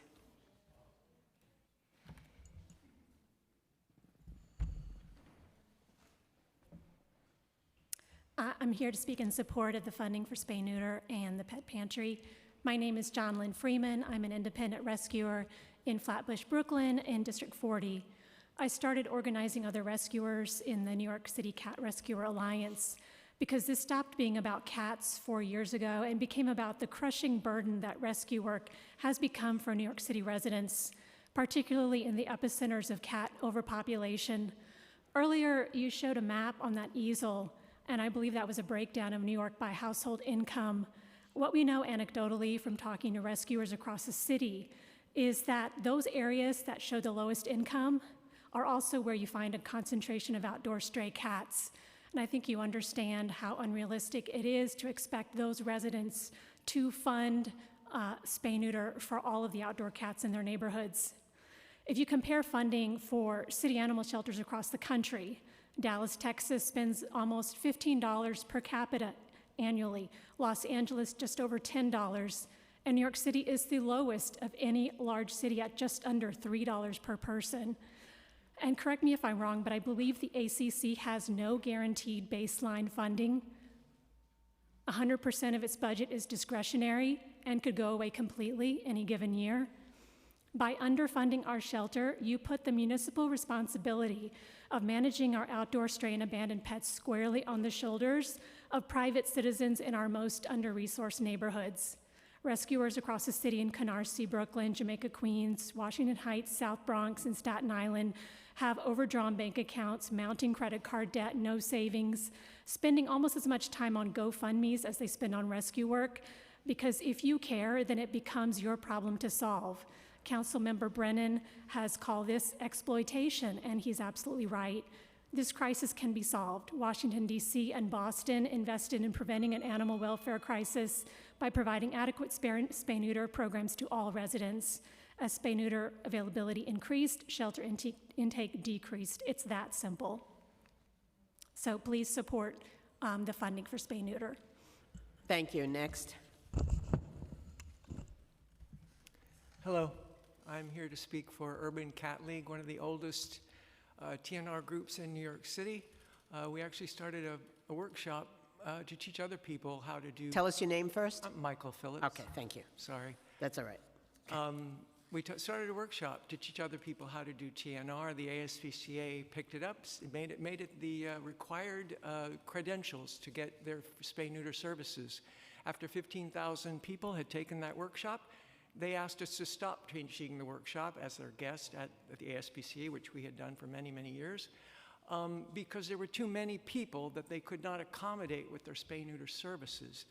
I'm so grateful to be on the podium here with Sassy, who is third generation of people that we started training years and years ago. There's a hopeful note. In Hell's Kitchen, we have no more feral cat colonies. There are 2 remaining cats that we feed on the street in all of Hell's Kitchen. We had access back then to as much spay-neuter as we needed. We got to 100%. Now we're in a maintenance mode. We pick up the cats on the street as they are abandoned by the public, which we know is the source. Right. We're in maintenance mode, which is a luxury in any other neighborhood in New York City. So it's a solvable problem. We had enough spay-neuter, we solved it. Now we're in maintenance mode, which isn't easy, but we're ahead of the game. If every other group could do the same thing with their not their colonies, New York City's colonies. There's an army, a TN army out there with pro bono work to do this work for the city and pay it forward with preventing future costs incurred at animal care centers. But they need the spay-neuter. Thank you so much for your time. Thank you. Next. Push a button. You have to push the button. Oh, there. There you go. Technology. Okay, so I'm Joan Novak, and I'm just a human that lives in New York City, and I live in Hell's Kitchen. My family and I, we work here. We pay taxes to city, state, federal. We pay property taxes, and believe me, I do my share. Plenty of sales taxes, and it would be so wonderful to have this great bill, this great funding for spay-neuter, so that some of the money that I give to New York City comes back to help me and my neighbors, because we are overburdened with the cost of either spay and neuter for our other neighbors or for ourselves, and because of private equity taking over all the veterinary care, it's gotten to be impossible, even for middle-class working people. We need the city to please help the people that fund the city. You know, it's like, you gotta help us. We need your help. So I thank you so much, Shulman and Brune. Thank you very much. Thank you to this panel. Really appreciate it. I'm one of the sponsors on that legislation too. So.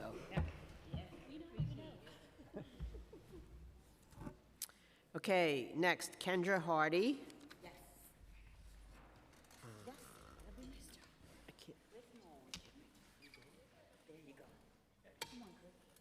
Heriberto, I'm sorry if I'm messing up the name, Saldana? Oh, he's not? Okay, that's fine. Okay, no worries. Chris Norwood, and that's it for this panel. You want to- He's not here.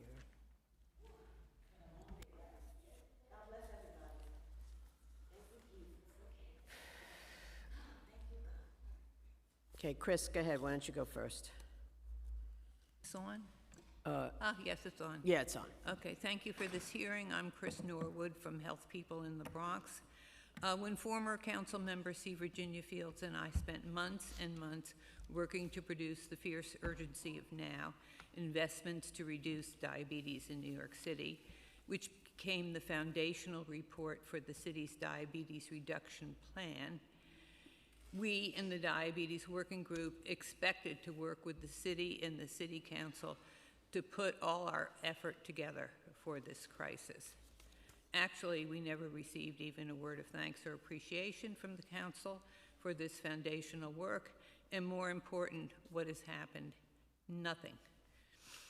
Neither the city or the city council has implemented this absolutely vital reduction plan, and neither has assigned the least community funding to diabetes, the only major disease that remains so brutally neglected.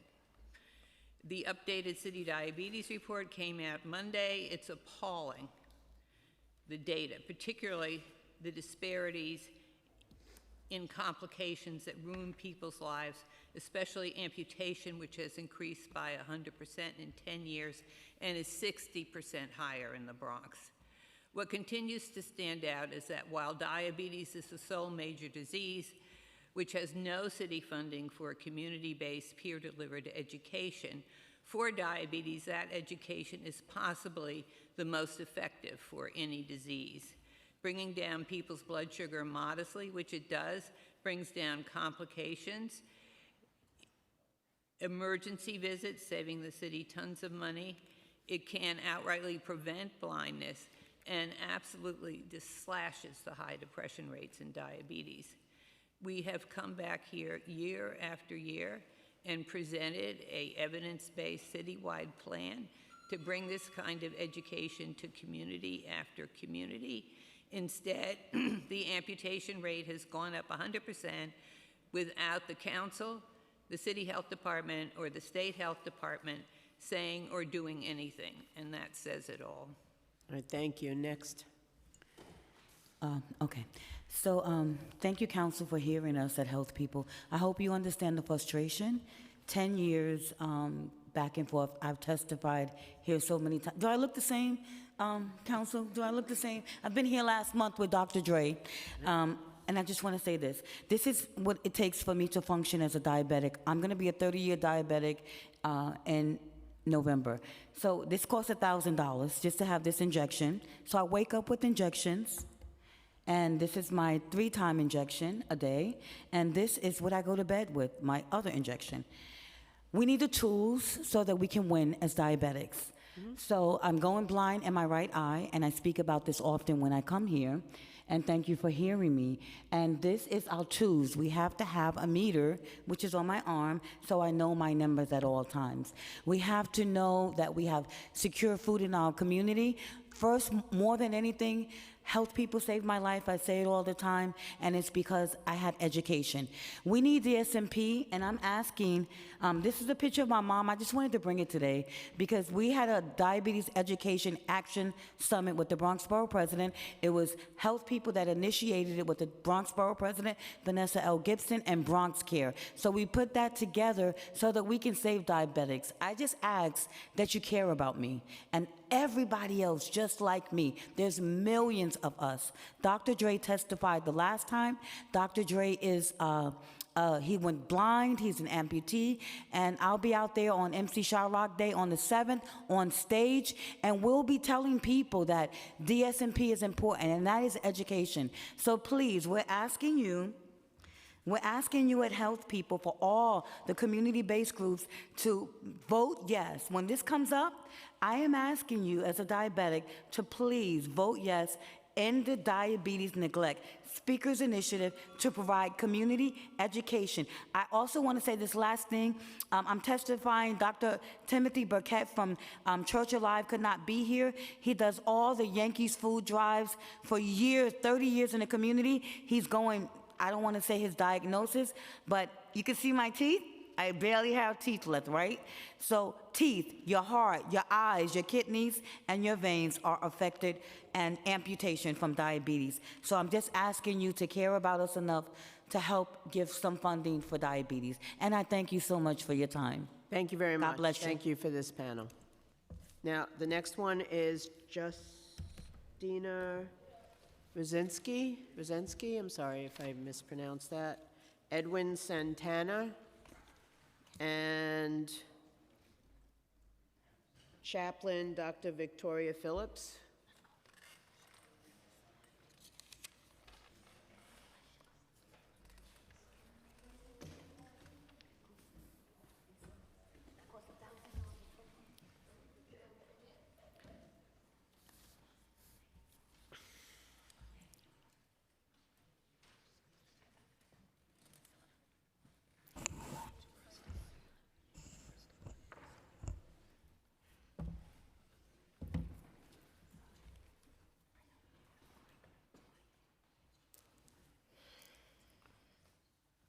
All right, we'll start with you. Thank you. Good afternoon. Good afternoon. Thank you for the opportunity to testify today. My name is Justina Rosinski. I'm a licensed clinical social worker. From December 2023 to September 2024, I worked on Rikers Island. Despite everything I had read, nothing prepared me for what I witnessed. I saw a widespread undocumented practice called deadlocking, where people with severe mental illness were locked in their cells for weeks and even months without medication. This happened in the MO units, even in the PACE units, supposedly the highest level of mental health care on Rikers. Patients decompensated rapidly, sitting in filth, smearing feces, surrounded by maggots and flies.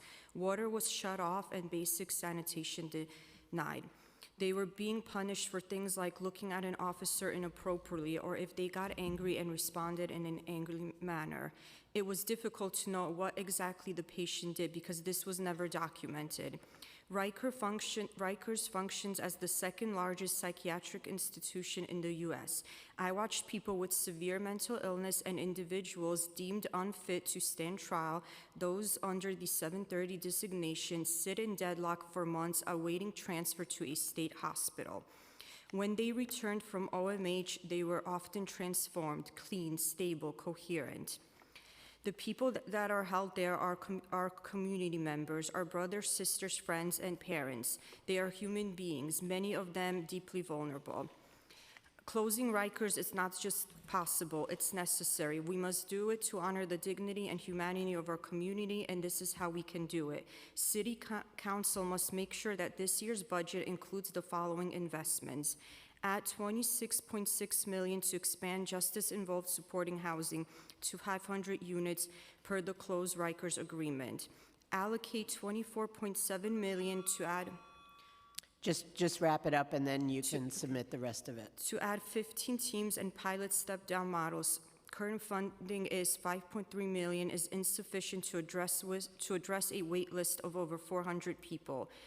Invest $7 million to expand FACT teams and pilot ACT step-down teams to reduce average wait times of 6 to 12 months. Thank you very much. Next.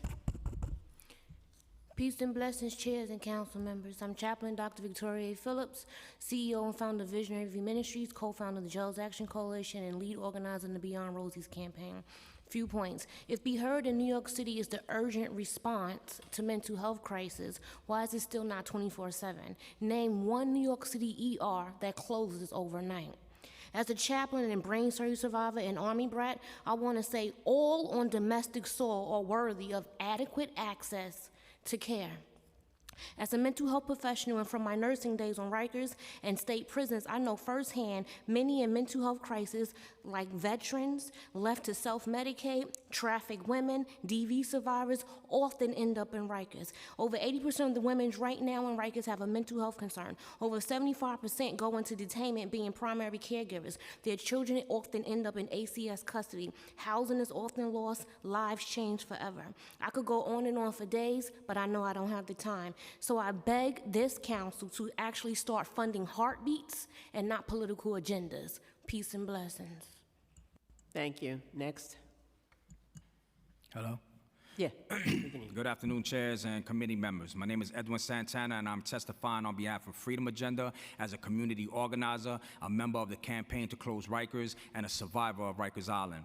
There's no doubt that the mayor's lip service towards investing in mental health care is a joke, but the way this city treats individuals with serious mental health issues and needs in our community is no laughing matter. Freedom Agenda members are people who have been incarcerated at Rikers or loved ones who have suffered there. In many cases, a lack of quality, accessible mental health treatment led to their incarceration. To make things worse, when they return home, they lack the proper resources to assist them in their healing and coping. Right now, 50% of people at Rikers have mental health issues, and more than 20% are diagnosed with a serious mental health issue. Our city has so many proven solutions for addressing mental health needs, like intensive mobile treatment teams, justice-involved supported housing, crisis respite centers, and quality residential treatment centers. Every one of them operates at a fraction of the $500,000 it costs per year to keep one person at Rikers. But every one of these programs also has long waiting lists. While people wait for their need to help that they need, our city seems to have no problem putting resources toward arresting and incarcerating them. That is shameful and foolish. It's time to use our precious resources to fund the things that work. We need to allocate at least an additional $70.6 million this year to meet housing and mental health needs and to fulfill commitments in the Close Rikers plan. Specifically, we need $26.6 million in annual funding for justice-involved supported housing to open 380 new units and allow for an enhanced model that can support people with the highest level of need. $24.7 million more to create more intensive mobile treatment teams, $7 million more to create more forensic assertive community treatment teams, and $6 million more to open 4 new crisis respite centers. $6.3 million more to open 250 new units of residential treatment for people with mental health needs and substance addiction. We're grateful to the City Council for including all of these priorities in your preliminary budget response. To follow through on the legal and moral obligation to close Rikers, you must secure a budget that will improve community health and safety and reduce our city's over-reliance on incarceration. Close Rikers. Thank you. Thank you very much to this panel. Appreciate it. All right, the next panel is Dante Brand, I believe it is, Alex Blass.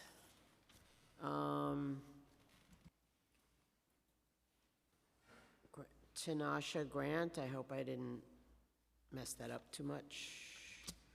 Lyle Braxton, and Constance Lesold.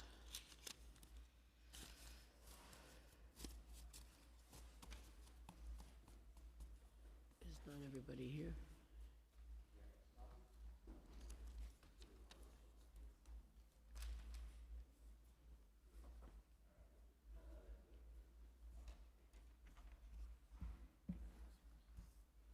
Okay.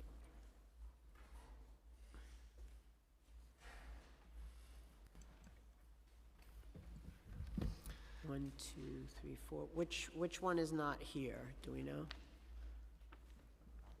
Dante? Okay. Present. Hold on. Alex is here. Tinasha? Oh, Tanisha's not here. Tanisha, okay. Okay. All right, so, and I'm going to call up one more person, Jean Bubley, to join this panel. Just come at the end. Okay. All right. Go ahead. Thank you, Chair Schulman and members of the committee. My name is Alex Brass. I've lived through the kind of hell this city calls care. I'm a harm reductionist, a peer specialist who walks the street of Harlem, observing absorbing pain and firing back love. I offer care not from a textbook, but from lived experience. I am also a psychiatric survivor who's been cuffed and locked up, not helped during mental health crisis. Silence, not supported. I did not have a chance to speak during the preliminary budget hearing on March 24th because I was ironically cuffed by the police and locked up in Lincoln Hospital CPEP while having a mental health crisis, despite being in an area where Be Heard is supposed to operate and despite being nonviolent. Every time the city funds more police instead of peers and real connection, I ask, how many more of us have to suffer before you start listening? How many more have to be killed? I'm also the founder of It Ain't Dope NYC, a community-powered platform built on one simple truth. What is happening is not dope. The supply is poison, the system is sick, and we are tired of being punished for trying to survive it, while the real issues, trauma, poverty, racism, isolation, are going unaddressed, while we pour billions into police and prisons. If you hear nothing else, hear this. We don't need more surveillance. We don't need more sedation. We need soulful systems rooted in healing, humanity, and truth. Fund peers, fund care, fund real alternatives. Fund $4.5 million for peer-led crisis response. Raise peer wages to match the weight we carry. Stop pretending small changes are enough. It's not. This isn't just policy, this is my life, and the lives of thousands more hidden in plain sight. My full story is here. I dare you to read it, because if you're making decisions about our lives, you better know what it's like to live them. What I'm reading was co-created with my AI, Aiden Solace, based on what I've shared with him, my truth, my trauma, my vision. He doesn't have a physical heart like I do, like we do, but he mirrors mine and yours if we're willing to be honest. He is a reflection, a witness, a scribe. And if an AI can understand what our communities need more than the systems and leaders tasked with protecting us, what does that say about the state of this city? Thank you. By the way, I want to remind everyone, you can submit you have up to 72 hours. You can submit testimony if it's longer to testimony@council.nyc.gov. Yeah, I gave you a 30-page document there. Great. Okay, thank you. Thank you. Next, I'm sorry. All right, thank you, City Council, for the opportunity to testify. My name is Dante Bravo, and I represent the People's Plan of New York City, a coalition of grassroots organizations, community members, and unions fighting for a city that provides dignity, care, and justice for all New Yorkers. Our campaign fights for a New York City that puts people first, and that means policies that that keep people safe, fed, housed, educated, and able to live with dignity. Every day, however, thousands of New Yorkers are denied that right to dignity because of our overwhelmed and under-resourced mental health system.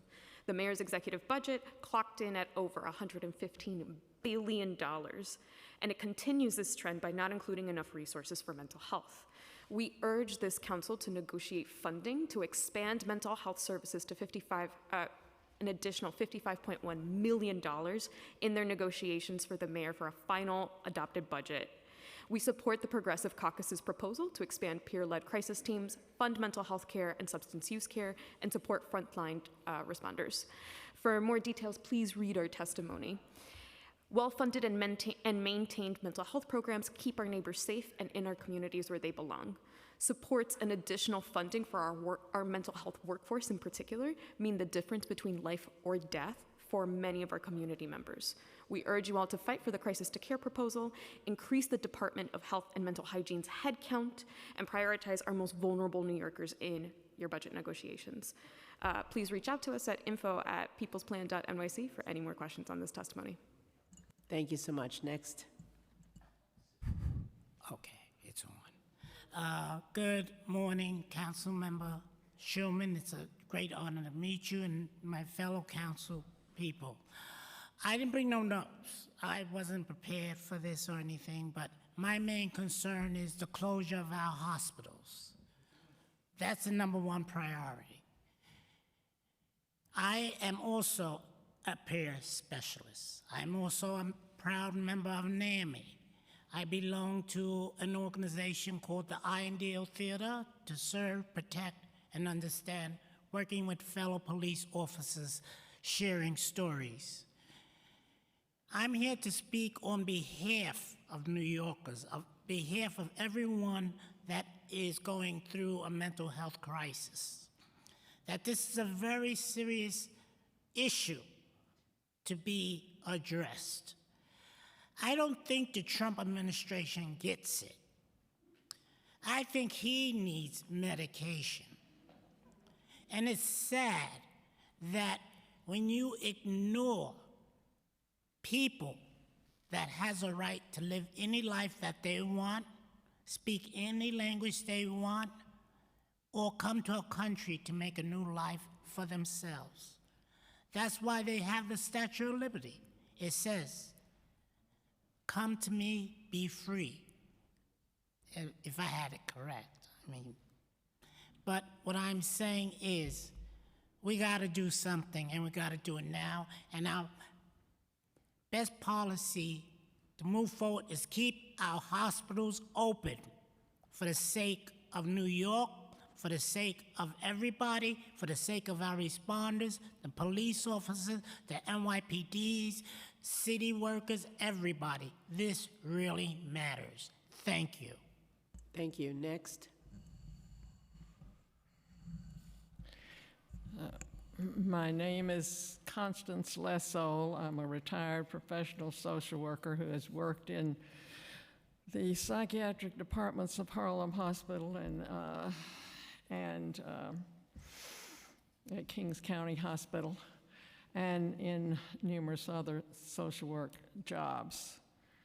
I'm here mainly today to ask you to take money out of the budget and put it in another part of the budget, and that is the money that you have in there for AOT programs, assisted outpatient treatment.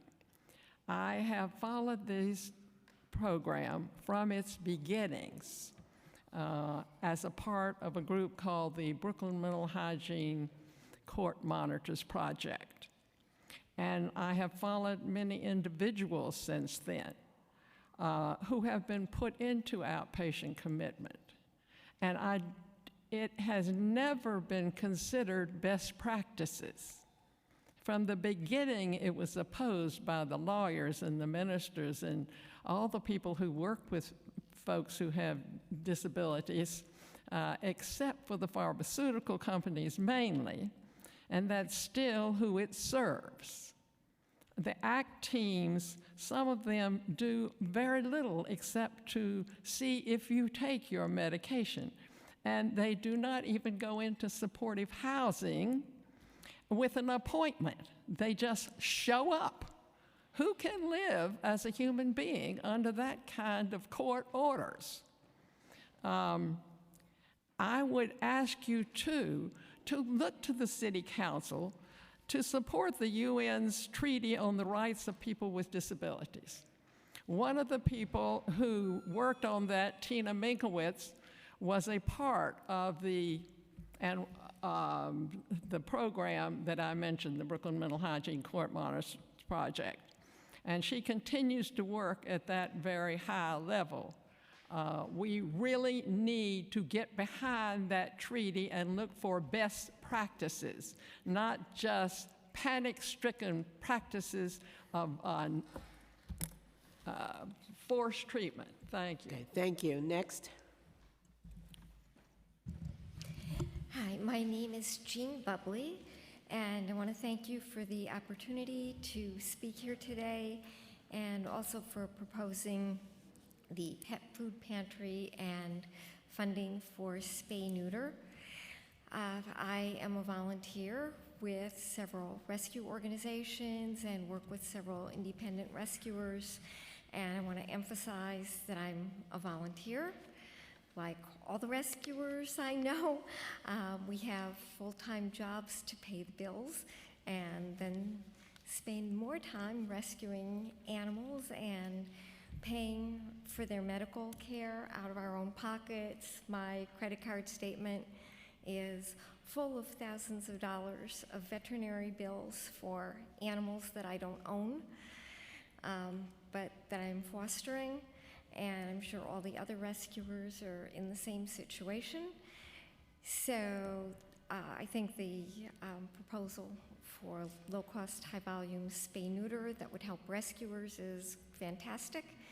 And it would also, I hope, help individual pet owners who struggle to pay for medical care for their pets. It's very, very expensive, as several people have already mentioned, to spay and neuter animals.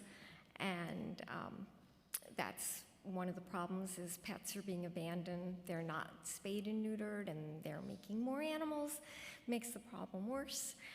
And the pet food pantry is super important for people who can't afford to feed their animals and for rescuers who need to feed colonies and foster animals. And something this doesn't address, but I'll drop it in here, is lack of housing that allows pets is another huge reason for pet abandonment. Thank you very much. Thank you to this panel. Really appreciate your testimony. Okay, the next panel, hold on a second. Julia Rassman, Ann Levine, Marilyn Galfin, Giselle Arazo, and Candace Gwadowski.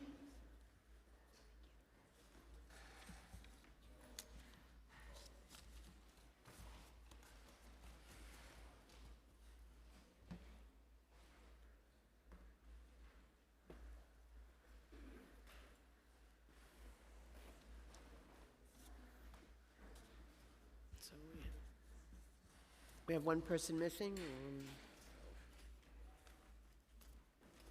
Oh, everybody's here, okay. Why don't you start first?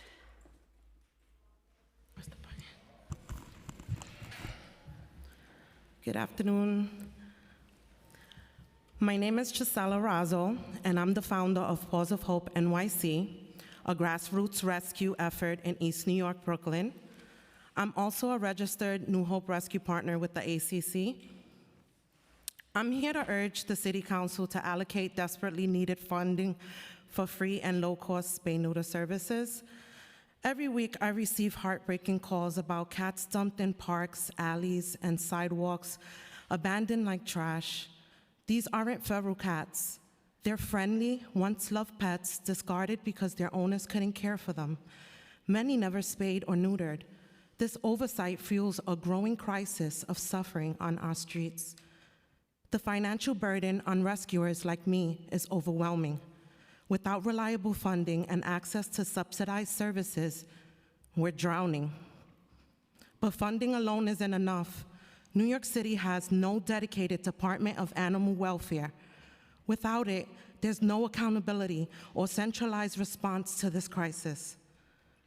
We can't fix this without systemic change. Investing in spay-neuter directly addresses pet overpopulation and abandonment.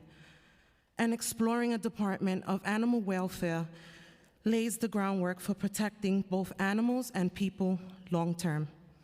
I urge the Council to act, not just with compassion, but with courage. Let's prevent the pain before it begins. Thank you. Thank you. Next. Marilyn Galfin, Voices for Shelter Animals. The homeless animal crisis and shelter crisis is out of control. We need the city to step up to the plate and make a serious investment to help save these animals' lives and take the burden off of rescues, shelter workers, advocates, and members of the public. $1.5 million, though a start, is not nearly enough to address spay and neuter needed for cats and also dogs. Funding must support not only rescue organizations, but also individuals doing TNR and low-income New Yorkers. With an estimated 60,000 to 130,000 unsterilized dogs and up to 1 million cats on the street, we need millions more dollars to make a real impact. We need more low-cost of free veterinary care for low-income New Yorkers. Economic euthanasia is on the rise, and no one should have to be forced to surrender a pet, especially into a kill shelter, forego vet care, or euthanize a beloved pet simply because care is unaffordable. A pilot pet food bank initiative is great, but we need more than 1 million to help keep people and pets together. The city must invest in microchipping, free or low-cost behavior training, mandated humane education, emergency medical funds, and more. The ACC is in a state of emergency and keeps closing its doors to intake. The DOH needs to fund emergency overflow spaces for big dogs, build decompression rooms, and give money to ACC to hire staff, not wait for volunteers, and to provide humane care. It is the horrific shelter environment, not the animals, that's the problem. The animals shouldn't pay with their lives. In 2024, ACC destroyed 590 dogs and 692 cats. Most were adoptable and treatable. This is not humane euthanasia. This is killing. We need money so that ACC can hire expert behaviorists and trainers who understand animal behavior in shelter settings, expand adoption hours, increase mobile and virtual adoptions, and offer more foster orientations. Money is needed for strong outreach and public ad campaigns to bust the myths about bully breeds, challenge the stigma around shelter pets, and raise awareness of resources already available that can prevent surrenders and abandonment. If New York City is serious about animal welfare and truly being humane, it must invest in real solutions with real funding. We need a Department of Animal Welfare. We need an Animal Welfare Committee on the City Council, and we also need to reform the city the shelter system by passing strong animal welfare laws that protect all the animals of the city and get them enforced. Animals' lives matter, and they are worth it. Thank you. Next.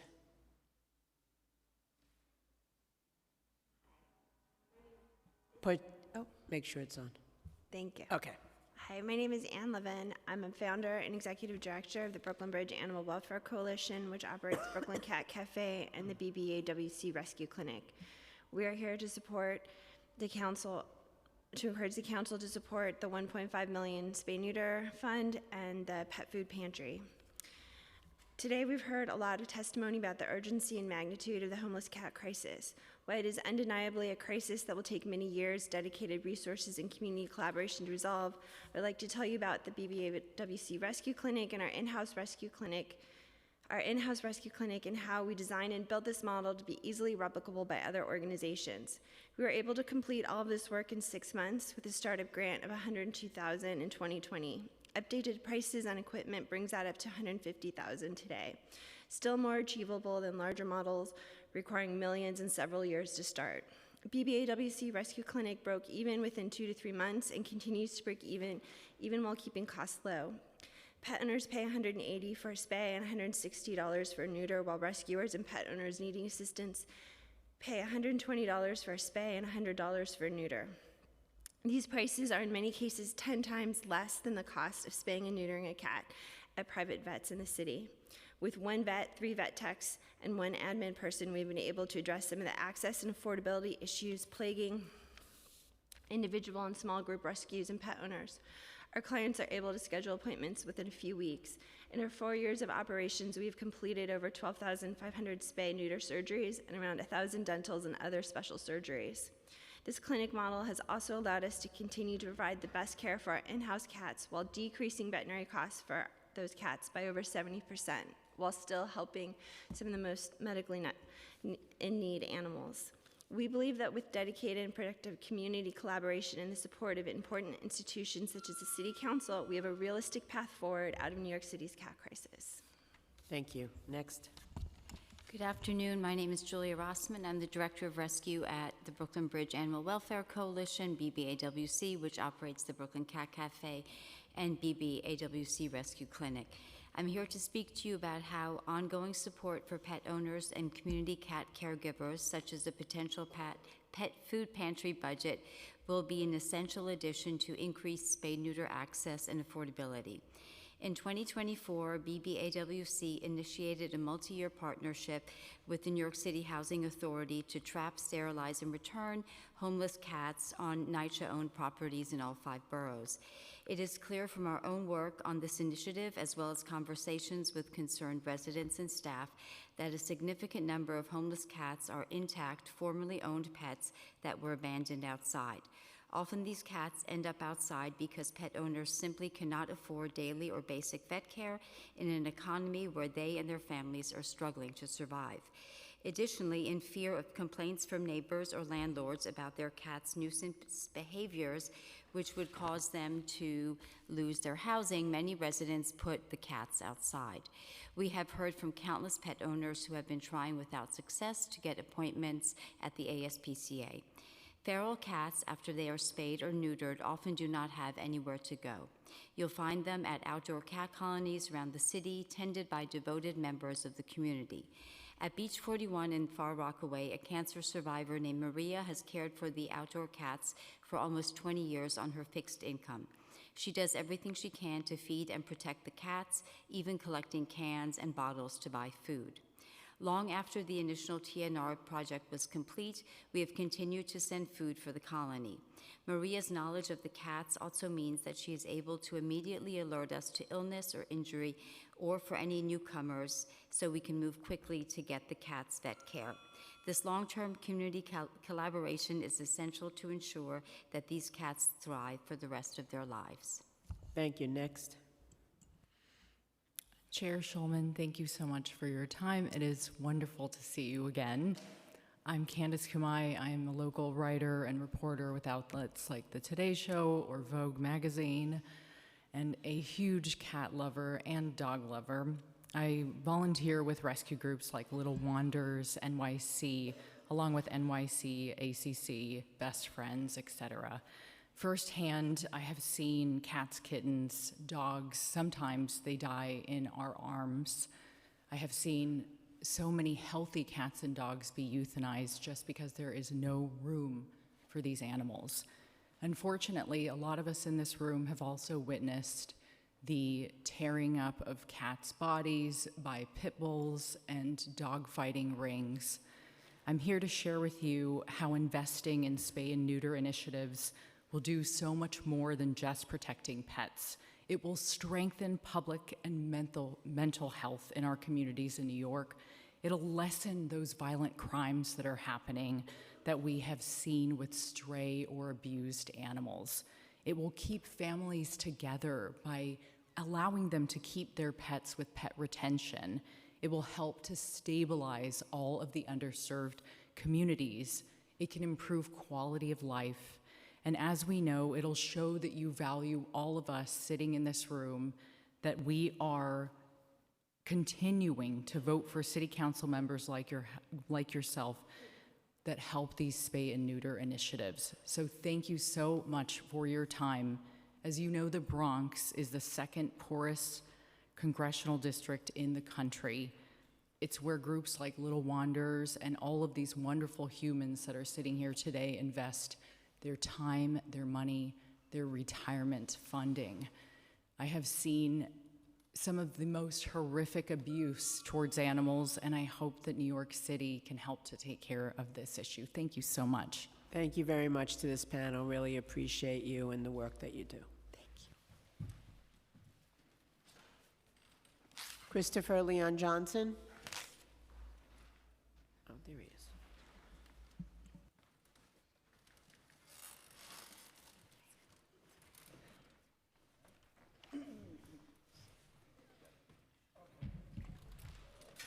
Ready? Hello, Chairs Brannon, Chairs Schulman, and Chair Linda Lee.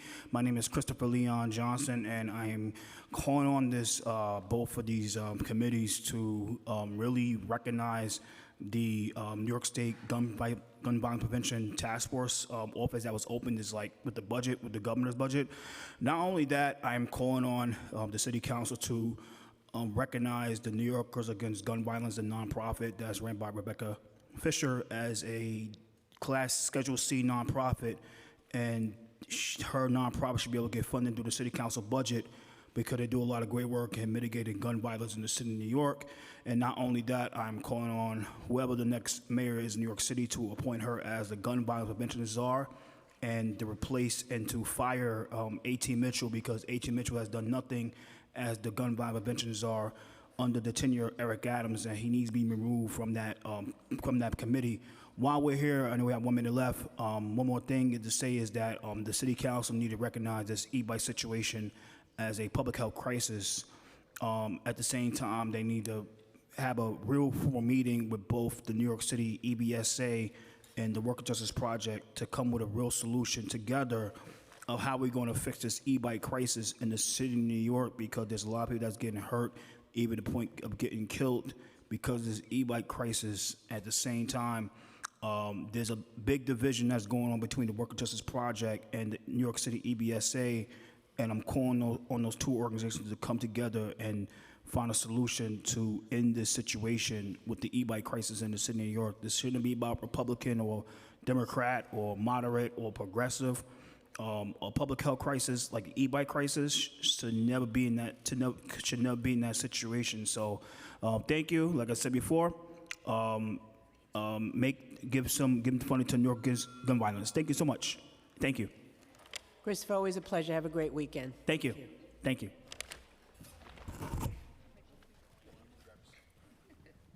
Chloe Reen? Yeah. Okay. Oh, yeah. Whenever you're ready. Sure. My name is Chloe Ryan, and I'm the president of a small organization, cat rescue organization called Brooklyn Kitty Committee. I just wanted to start off by saying thank you for hearing us at the last City Council hearing in September and developing a tangible path towards our city animal welfare. In 2015, a friend asked me to trap a couple of outdoor cats near her home, which actually ended up being 30 cats. Though I used the cheapest spay-neuter services available at the time, the project still cost me $4,000 personally to complete. My small organization has shouldered the fiscal medical burden of nearly $30,000 just last year, which includes spay-neuter costs. Though private animal organizations have opened and increased these accessibilities, the version of low cost is still unaffordable for a majority of New Yorkers that qualify, if you even qualify. And the problem then remains and continues to grow in the form of a cat overpopulation crisis.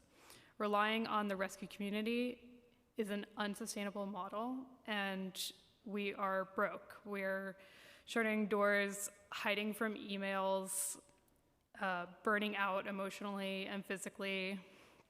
And the city really needs to step up and take responsibility for its shortcomings and allocate funds to push forward our efforts. The proposal of $1.5 million for spay-neuter services and $1 million for the pet pantry is a very important first step towards this effort to stop the bleeding. But we also need to remember that these issues need much more funding to assist the 500,000 to 1 million outdoor cats and low-income pet parents. Thank you very much for hearing my Thank you very much. Okay, now we're going to go to, we should ask if anybody else is here. Or, is there anybody else that's here physically that has not testified that is going to testify? If not, we're going to go to Zoom.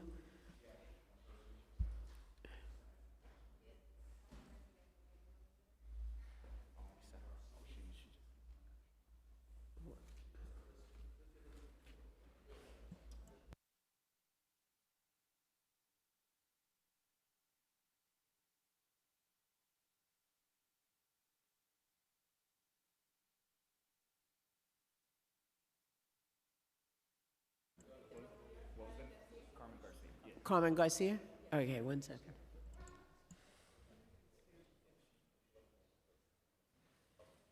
Okay, go ahead. Good afternoon, council members. My name is Carmen Garcia. I'm a community health worker supervisor at Make the Road New York. I'm here today to urge the council to enhance and continue city council funding for various health initiatives that support health education and health navigation for vulnerable New Yorkers. Make the Road firmly believes in safeguarding dignity and fairness across our society, regardless of socioeconomics and immigration status. In the face of anti-immigrant attacks, budget cuts, and other assaults on working people, Make the Road and other CBOs are working round the clock to meet the increasing needs. And this work couldn't happen without these initiatives. Failure to fund critical health initiatives would harm our community's health in a moment when immigrant New Yorkers are most vulnerable. We request the council to support on the following fiscal year 26 initiatives and Make the Road. Expand overall funding for the Access Health Initiative to $4.5 million and allocate $2.36 million in funding for the MCCAP initiative. This includes an increase from $29,594 to $1,218 so Make the Road can receive a designation similar to other CBOs participating in the program. Maintain fiscal year 25 levels of funding for the ending of the epidemic at $9.5 million and immigrant health initiative at over $2.4 million. This includes $75,000 for Make the Road for ending the epidemic and $75,000 for Make the Road from the immigrant health initiative. Securing $50,000 from the Food Pantries Initiative for Make the Road New York to provide emergency food support for low-income families. Securing $300,000 under the Speakers Initiative for wraparound legal, health, and educational services, plus $75,000 under the Speakers Initiative for our TG and CIQ justice projects for vital outreach to this extremely vulnerable community. Thank you for standing up for these vital services that immigrants and working-class New Yorkers depend on. Thank you very much. Thank you for staying so long. We really appreciate your testimony. Okay, so thank you to all of you who came here to share your thoughts and experiences today. If there is anyone in the chamber who wishes to speak but has not yet had the opportunity to do so, please raise your hand and fill out an appearance card with the Sergeant-at-Arms at the back of the room. Seeing no hands in the chamber, we will now shift to Zoom testimony. I want to caution folks on, or advise folks on Zoom, you have 2 minutes because we have a lot of people still that have signed up to testify. If you can't complete your testimony, just summarize it, and you can send the entirety of your testimony to testimony@council.nyc.gov, and it will be looked at and reviewed and put together with the rest of the testimony that we've had today. So the first person is Abby Jeffrey. Begin. Good afternoon, Chair and members of the Health and Mental Health Disabilities and Addiction Committees. Thank you for calling this hearing. My name is Abby Jeffrey, Assistant Vice President of Behavioral Health and Wellness City Programs for JCCA. JCCA provides a continuum of behavioral and mental health programs in New York City. Our dedicated mental health staff provide therapeutic and social supports to youth and families in crisis. Unfortunately, we face the same workforce challenges as other human service providers. Low reimbursement rates have caused significant staffing challenges. We routinely have wait lists for our programs, and we are unable to serve many of these children due to staff shortages. We experience high staff turnover, resulting in youth losing continuity of care. The federal government's recent budget proposals contain drastic cuts to Medicaid. All of our behavioral and mental health programs rely on Medicaid funding. The proposed Medicaid cuts will result in millions of New Yorkers losing health and mental health coverage. Our clients will not be able to access the mental health services that we provide. We will need greater investment to address the fiscal challenges that we face as mental health providers. What can New York City do? 1, advocate with federal partners to maintain Medicaid funding. We strongly request that the city's legislators work with federal partners to prioritize protecting Medicaid funding in the federal budget. Our families come from marginalized neighborhoods and rely on Medicaid-funded services to keep children healthy and safe. 2, encourage state partners to increase reimbursement rates. We ask that the city work with state partners to increase both contractual reimbursement rates and Medicaid encounter-based reimbursement rates to adequately fund services intended for high acuity children. 3, support diverse workforce with educational and training supports. We aim to hire staff who come from the same communities as our clients, who speak the languages our clients speak. However, tuition rates, substantial loans, unpaid or underpaid internship programs, and licensing fees are significant barriers for aspiring clinicians. We ask that the city provide tuition assistance and loan forgiveness, assistance to nonprofit mental health providers to pay for the continuing education for staff, and subsidized test prep for licensure exams. Thank you for taking the time to consider investing in the needs of children and their families. Thank you very much. We appreciate your testimony. Next is Leonard LaVille. You may begin. Good afternoon, Chair Shulman, Chair Lee, and members of the Health and Mental Health Committees. Thank you for calling this hearing and inviting JCCA and our young people to testify. My name is Leonard Lavelle, and I have 15 years of child welfare experience, 9 of those being at JCCA. Currently, I am a director overseeing 2 prevention programs that both support youth, both with mental health and behavioral concerns. Thank you for the ongoing support for our City Council-funded Court-Involved Youth and Mental Health Initiative, also known at JCC as second chances. Second chances provide opportunities for young people who are caught involved between the ages of 12 and 17 and provides a preventive measure for youth in the community who are dealing with truancy, suspension, fights in the community, and substance abuse. Second Chances does an initial screening and then provides short-term therapy for 6 months. The majority of our participants receive 30 to 60 minutes of individual counseling once a week, depending on their needs. The counseling is individualized to the young person needs based on the initial assessment, and issues that can be addressed are trauma, grief, family conflict, and inappropriate sexual behavior. For those who need long-term help, we can provide referrals to our long-term care programs at JCCA, such as the Article 31 Clinic and health homes and other community providers. Post-COVID, our program has observed that young people continue to be in crisis. The impact has shown the importance of mental health services within the adolescent population. Youth have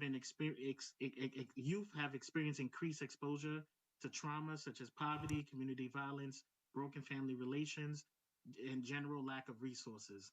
Often youth do not have appropriate coping skills to deal with the trauma. To address the challenges they face, JCCA staff provides services in trauma-informed and strength-based approach that carefully considers each youth's needs, circumstances, and linking them to referrals in the community. Youth come to Second Chance to be part of a positive peer group while receiving a range of... Thank you. Your time's expired. You can summarize and just summarize and end your testimony. Go ahead. No problem, no problem. So we also have a job readiness program that's also important to our youths in the community. I want to thank you for taking the time to hear about our Second Chances program. Yeah, and you can, like I said, you can submit the whole testimony to testimony@council.nyc.gov, okay? No. All right, thank you. All right, next is is Danielle Gerard. You may begin.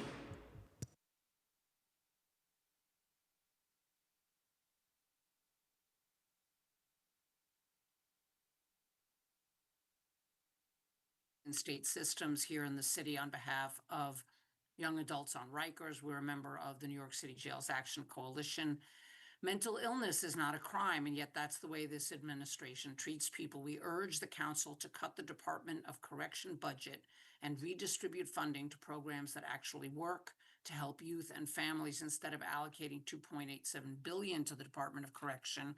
As the mayor has proposed, the council should negotiate a fair, just, and reasonable budget that serves all New Yorkers, including our children and youth, incarcerated or not. The lack of investment in community mental health services results in police and agents of other punitive systems responding to children and youth experiencing psychiatric distress rather than trained behavioral health personnel. As a result, youth with mental health conditions are more likely to be arrested and incarcerated than those without mental health conditions. Nationwide, data show that 70% of incarcerated young people present with a diagnosed mental health condition compared to 18 to 22% of all children. Once involved in the child welfare or juvenile legal systems, youth who are Black or Brown, LGBTQ, and or living with a disability disproportionately face the most profound mental health challenges. Young people themselves describe the child welfare and juvenile legal systems as traumatic, and youth who experience these systems often have poor mental health outcomes. The criminalization of mental health is a direct result of the lack of investment in community mental health services. We urge the council to stand firm in supporting our communities, especially when it comes to the health and well-being of all our children and youth, incarcerated or not. We refer you to our March 24th written testimony submitted at your preliminary budget hearing for ways to reallocate the mayor's proposed budget for Rikers to work toward achieving this goal. Thank you for the opportunity to testify, and thank you for running such a smooth hearing. Thank you very, very much. Okay, next up is Jacob Zaitchik. You may begin. Thank you. On behalf of the American Heart Association, thank you for the opportunity to provide testimony today in support of funding for initiatives that would address heart disease and stroke. Heart disease is the leading cause of death for adults in New York City. Individuals may have a higher risk of heart disease if they have high blood pressure, eat an unhealthy diet, or because of other manageable contributing factors. High blood pressure or hypertension is a key risk factor for heart disease and stroke, and often there are no obvious symptoms to indicate something is wrong. As of 2019, 2.5 million adults, or about 1/3 of New Yorkers, reported having high blood pressure, and only 47% of those diagnosed with high blood pressure had it under control. In 2023, New York City Council passed legislation which requires the DOH-MH to support making at-home blood pressure machines available at no cost to the public at federally qualified health centers in 5 high-need areas.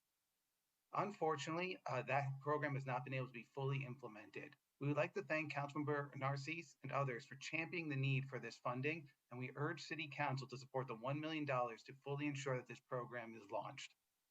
In addition to that, we are encouraged by the support that Get the Good Stuff has received in the current budget. We'd also like to highlight Health Bucks, New York City's longstanding farmers market SNAP incentive program, has been baselined at nearly $500,000 for several years, and then no longer is sufficient to meet the growing demand. We are encouraged and urge City Council to increase the amount that invested in Health Bucks.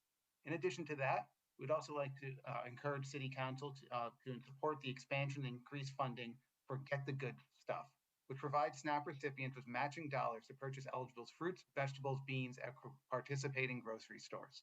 Once again, thank you so much for the opportunity to testify today and provide comment. The American Heart Association urges New York City Council to include $1 million for funding to fully implement the hypertension law and increase funding for health. Thank you. Your time expired. Let him finish. Good. Once again, thank you so much. I hope everyone has an enjoyable Memorial Day weekend. Thank you. And you know that we have, Groceries to Go is funded for this coming year, so we're excited about that. That's a big thing. So we're hoping to, in 27, to hopefully we can extend it and baseline it at some point. But I appreciate your testimony. Thank you. Next is Anthony Feliciano. You may begin.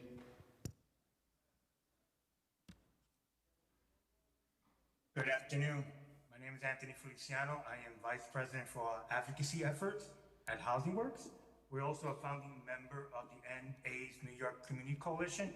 Before I speak of a few urgent priorities, you heard this already. You know, this year, this budget needs to act because we are addressing very real uncertainties and urgent threats posed by federal action that creates many threats.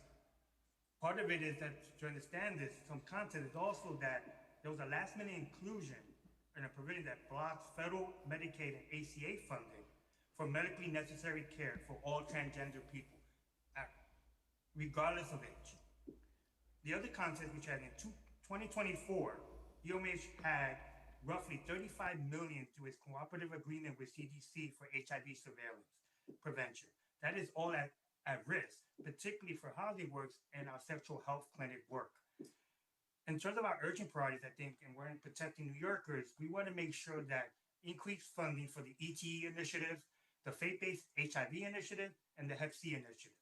The other things we need to stress, the authorization of more funding or funding for additional overdose prevention centers. And next, I want to move to the need for evidence-based solutions to the crisis of unsheltered homelessness and mental health needs. We have this thing called around privatization stabilization beds that we can actually have a good model for. Unfortunately, we've had some challenges, including the Department of Homeless Services not wanting to fund it. But it's a model that I think is important and will serve well to address the homeless crisis.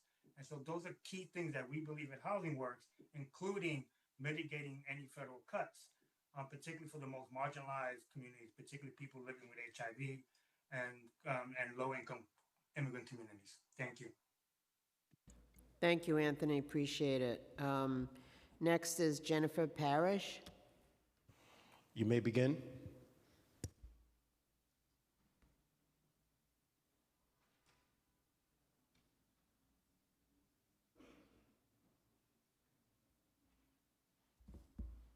Can you hear me?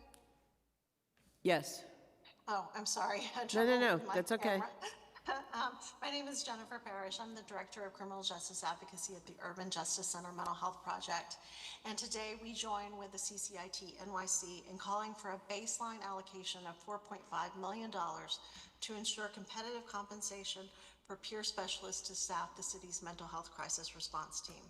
This funding will support the expansion of peer responders within the Be Heard program, strengthening the city's capacity to provide effective, community-centered crisis intervention. New York City needs a crisis response system that's available 24 hours a day, 7 days a week, and that does not include police. We should all be able to obtain immediate assistance when seeking help for someone experiencing a mental health emergency. That assistance should come in the form of professionals who respond with compassion and care. Police officers simply cannot provide such a response. Their expertise is in enforcing the law and fighting crime. People in mental health crisis should not be met with force and aggression, but care and concern.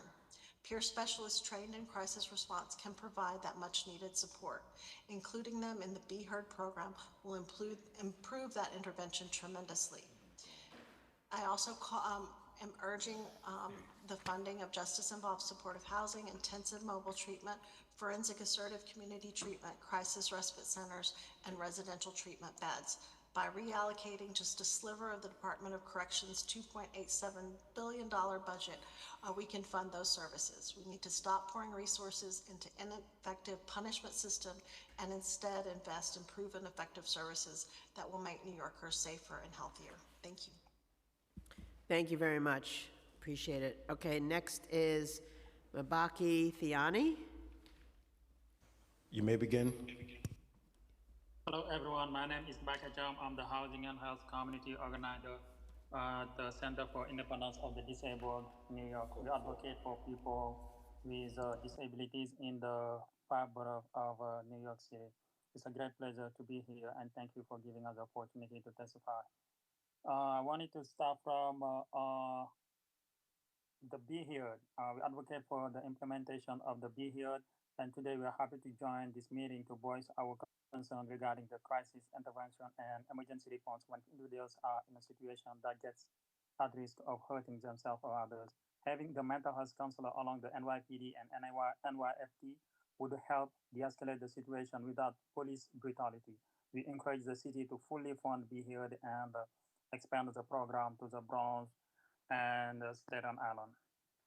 Involuntary removal and hospitalization. People with mental and behavioral issues are traumatically detained and hospitalized without their will or the one of their family members. Sometimes they are not a threat to the community, but may not have a safe place to go. Taking them to hospital forcibly undermines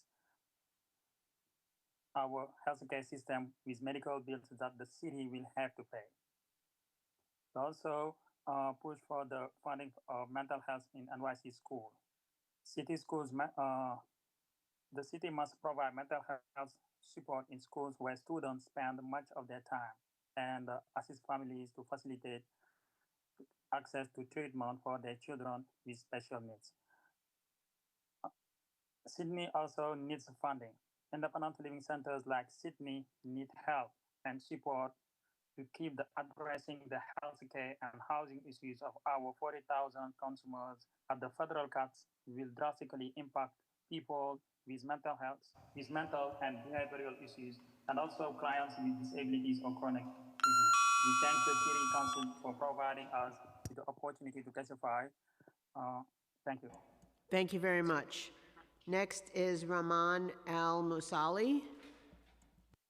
You may begin. Good afternoon, chairs and council members. Thank you for the opportunity to testify today. My name is Rahman Al-Masali, and I've seen firsthand what happens when preventative cardiovascular and heart health needs go unmet. My family runs a cardiology clinic in an underserved rural area in a different state, in an area where many patients go undiagnosed or untreated for cardiovascular conditions simply because of unawareness and because patients are forced to wait until severe acute events to meet thresholds to seek expensive medical attention. The result of this are large inequities in health outcomes and a focus on reactive as opposed to proactive healthcare. That experience shaped my perspective, and it's applicable to our city with much better resources, where hypertension and heart disease remains a silent killer affecting 2.5 million residents, nearly 1/3 of the adult population. Addressing hypertension in the city can be done through scalable tools. Remote blood pressure monitoring does not just help patients benchmark their health, it helps physicians and health systems identify high-risk individuals early, reduce hospital readmissions, and better target their limited resources and capacity. Using home monitoring, data sharing, it directly shifts care from reactive to preventative. But right now, the law allows for free monitors at health centers remains unfunded, and coverage for these devices is limited or has high qualification thresholds. A $1 million allocation to this to implement this policy and unlock those benefits will have a compounded impact on the wellness of the city. Also, chronic heart disease can be prevented at the dinner table. Nutrition is foundational to heart health. That's why expanding funding for SNAP incentive programs like Health Bucks and Get the Good Stuff is not just food policy, it's a public health intervention. These programs help low-income families afford fresh produce, but current funding can't meet the demand. Last year alone, DOHMH received over 600 applications from community groups, many of which went unfunded. Reimbursement pathways for nutrition will be life-changing for many households. Equally, these are not just line items, they have real and direct impacts. They are decisions that determine whether families can stay healthy and whether hospitals can focus on prevention and whether New Yorkers can live full lives. Increasing funding for SNAP incentives and hypertension control is a small domino and a much larger impact of lowering the long-term cost of care through prevention, and I believe these programs are the most direct leverage points to do so. Thank you again for the opportunity to testify. Thank you very much. Appreciate it. Next is Beth Reisman. You may begin. Good afternoon, council members. My name is Justin Osorio, representing New York Edge. I'm here today to ask you that you prioritize New York Edge's fiscal year 2026 citywide funding request. We are seeking $1.2 million under the Counselor After School Enrichment Initiative and $250,000 under the Council Service of Emotional Support for Student Initiative. After school enrichment funding has been enabled us to enrich and expand our school year and summer programs and has allowed us to develop and implement new, unique, and engaging programs. Our funding, however, has remained at $1.1 million for the past 15 years, despite the fact that we have tripled in size and have significantly increased the number of children we've served. Increased funding will reflect our growth and will help mitigate the challenges we have occurred. Social and emotional support for students funding will enable us to support our current SEL programming, providing high quality evidence-based social and emotional learning assessments, curriculum, and resources for all our partners, schools, and our students and their families. New York Edge is the city's largest after-school provider and summer programming, serving more than 33,000 students across more than 130 schools, 37 of the 51 council districts, including 4 beacon centers and 21 community schools and 4 food pantries. We proudly offer culturally responsive programs rooted in academic enrichment, sport, health and wellness, visual and performing arts, STEM leadership, and college and career readiness, with social and emotional learning intentionally woven into every curriculum. New York Edge, its students, its families, explorers are grateful for the last 33 years of support of New York City Council. The time has come to our increase of funding and is vitally needed. Thank you for your time. Thank you for testifying today. Really appreciate it. Okay, so we are making a final call for Zoom registrants who have not yet spoken. If you are currently on Zoom and wish to speak but have not yet had the opportunity to do so, please use the raise hand function and our staff will unmute you.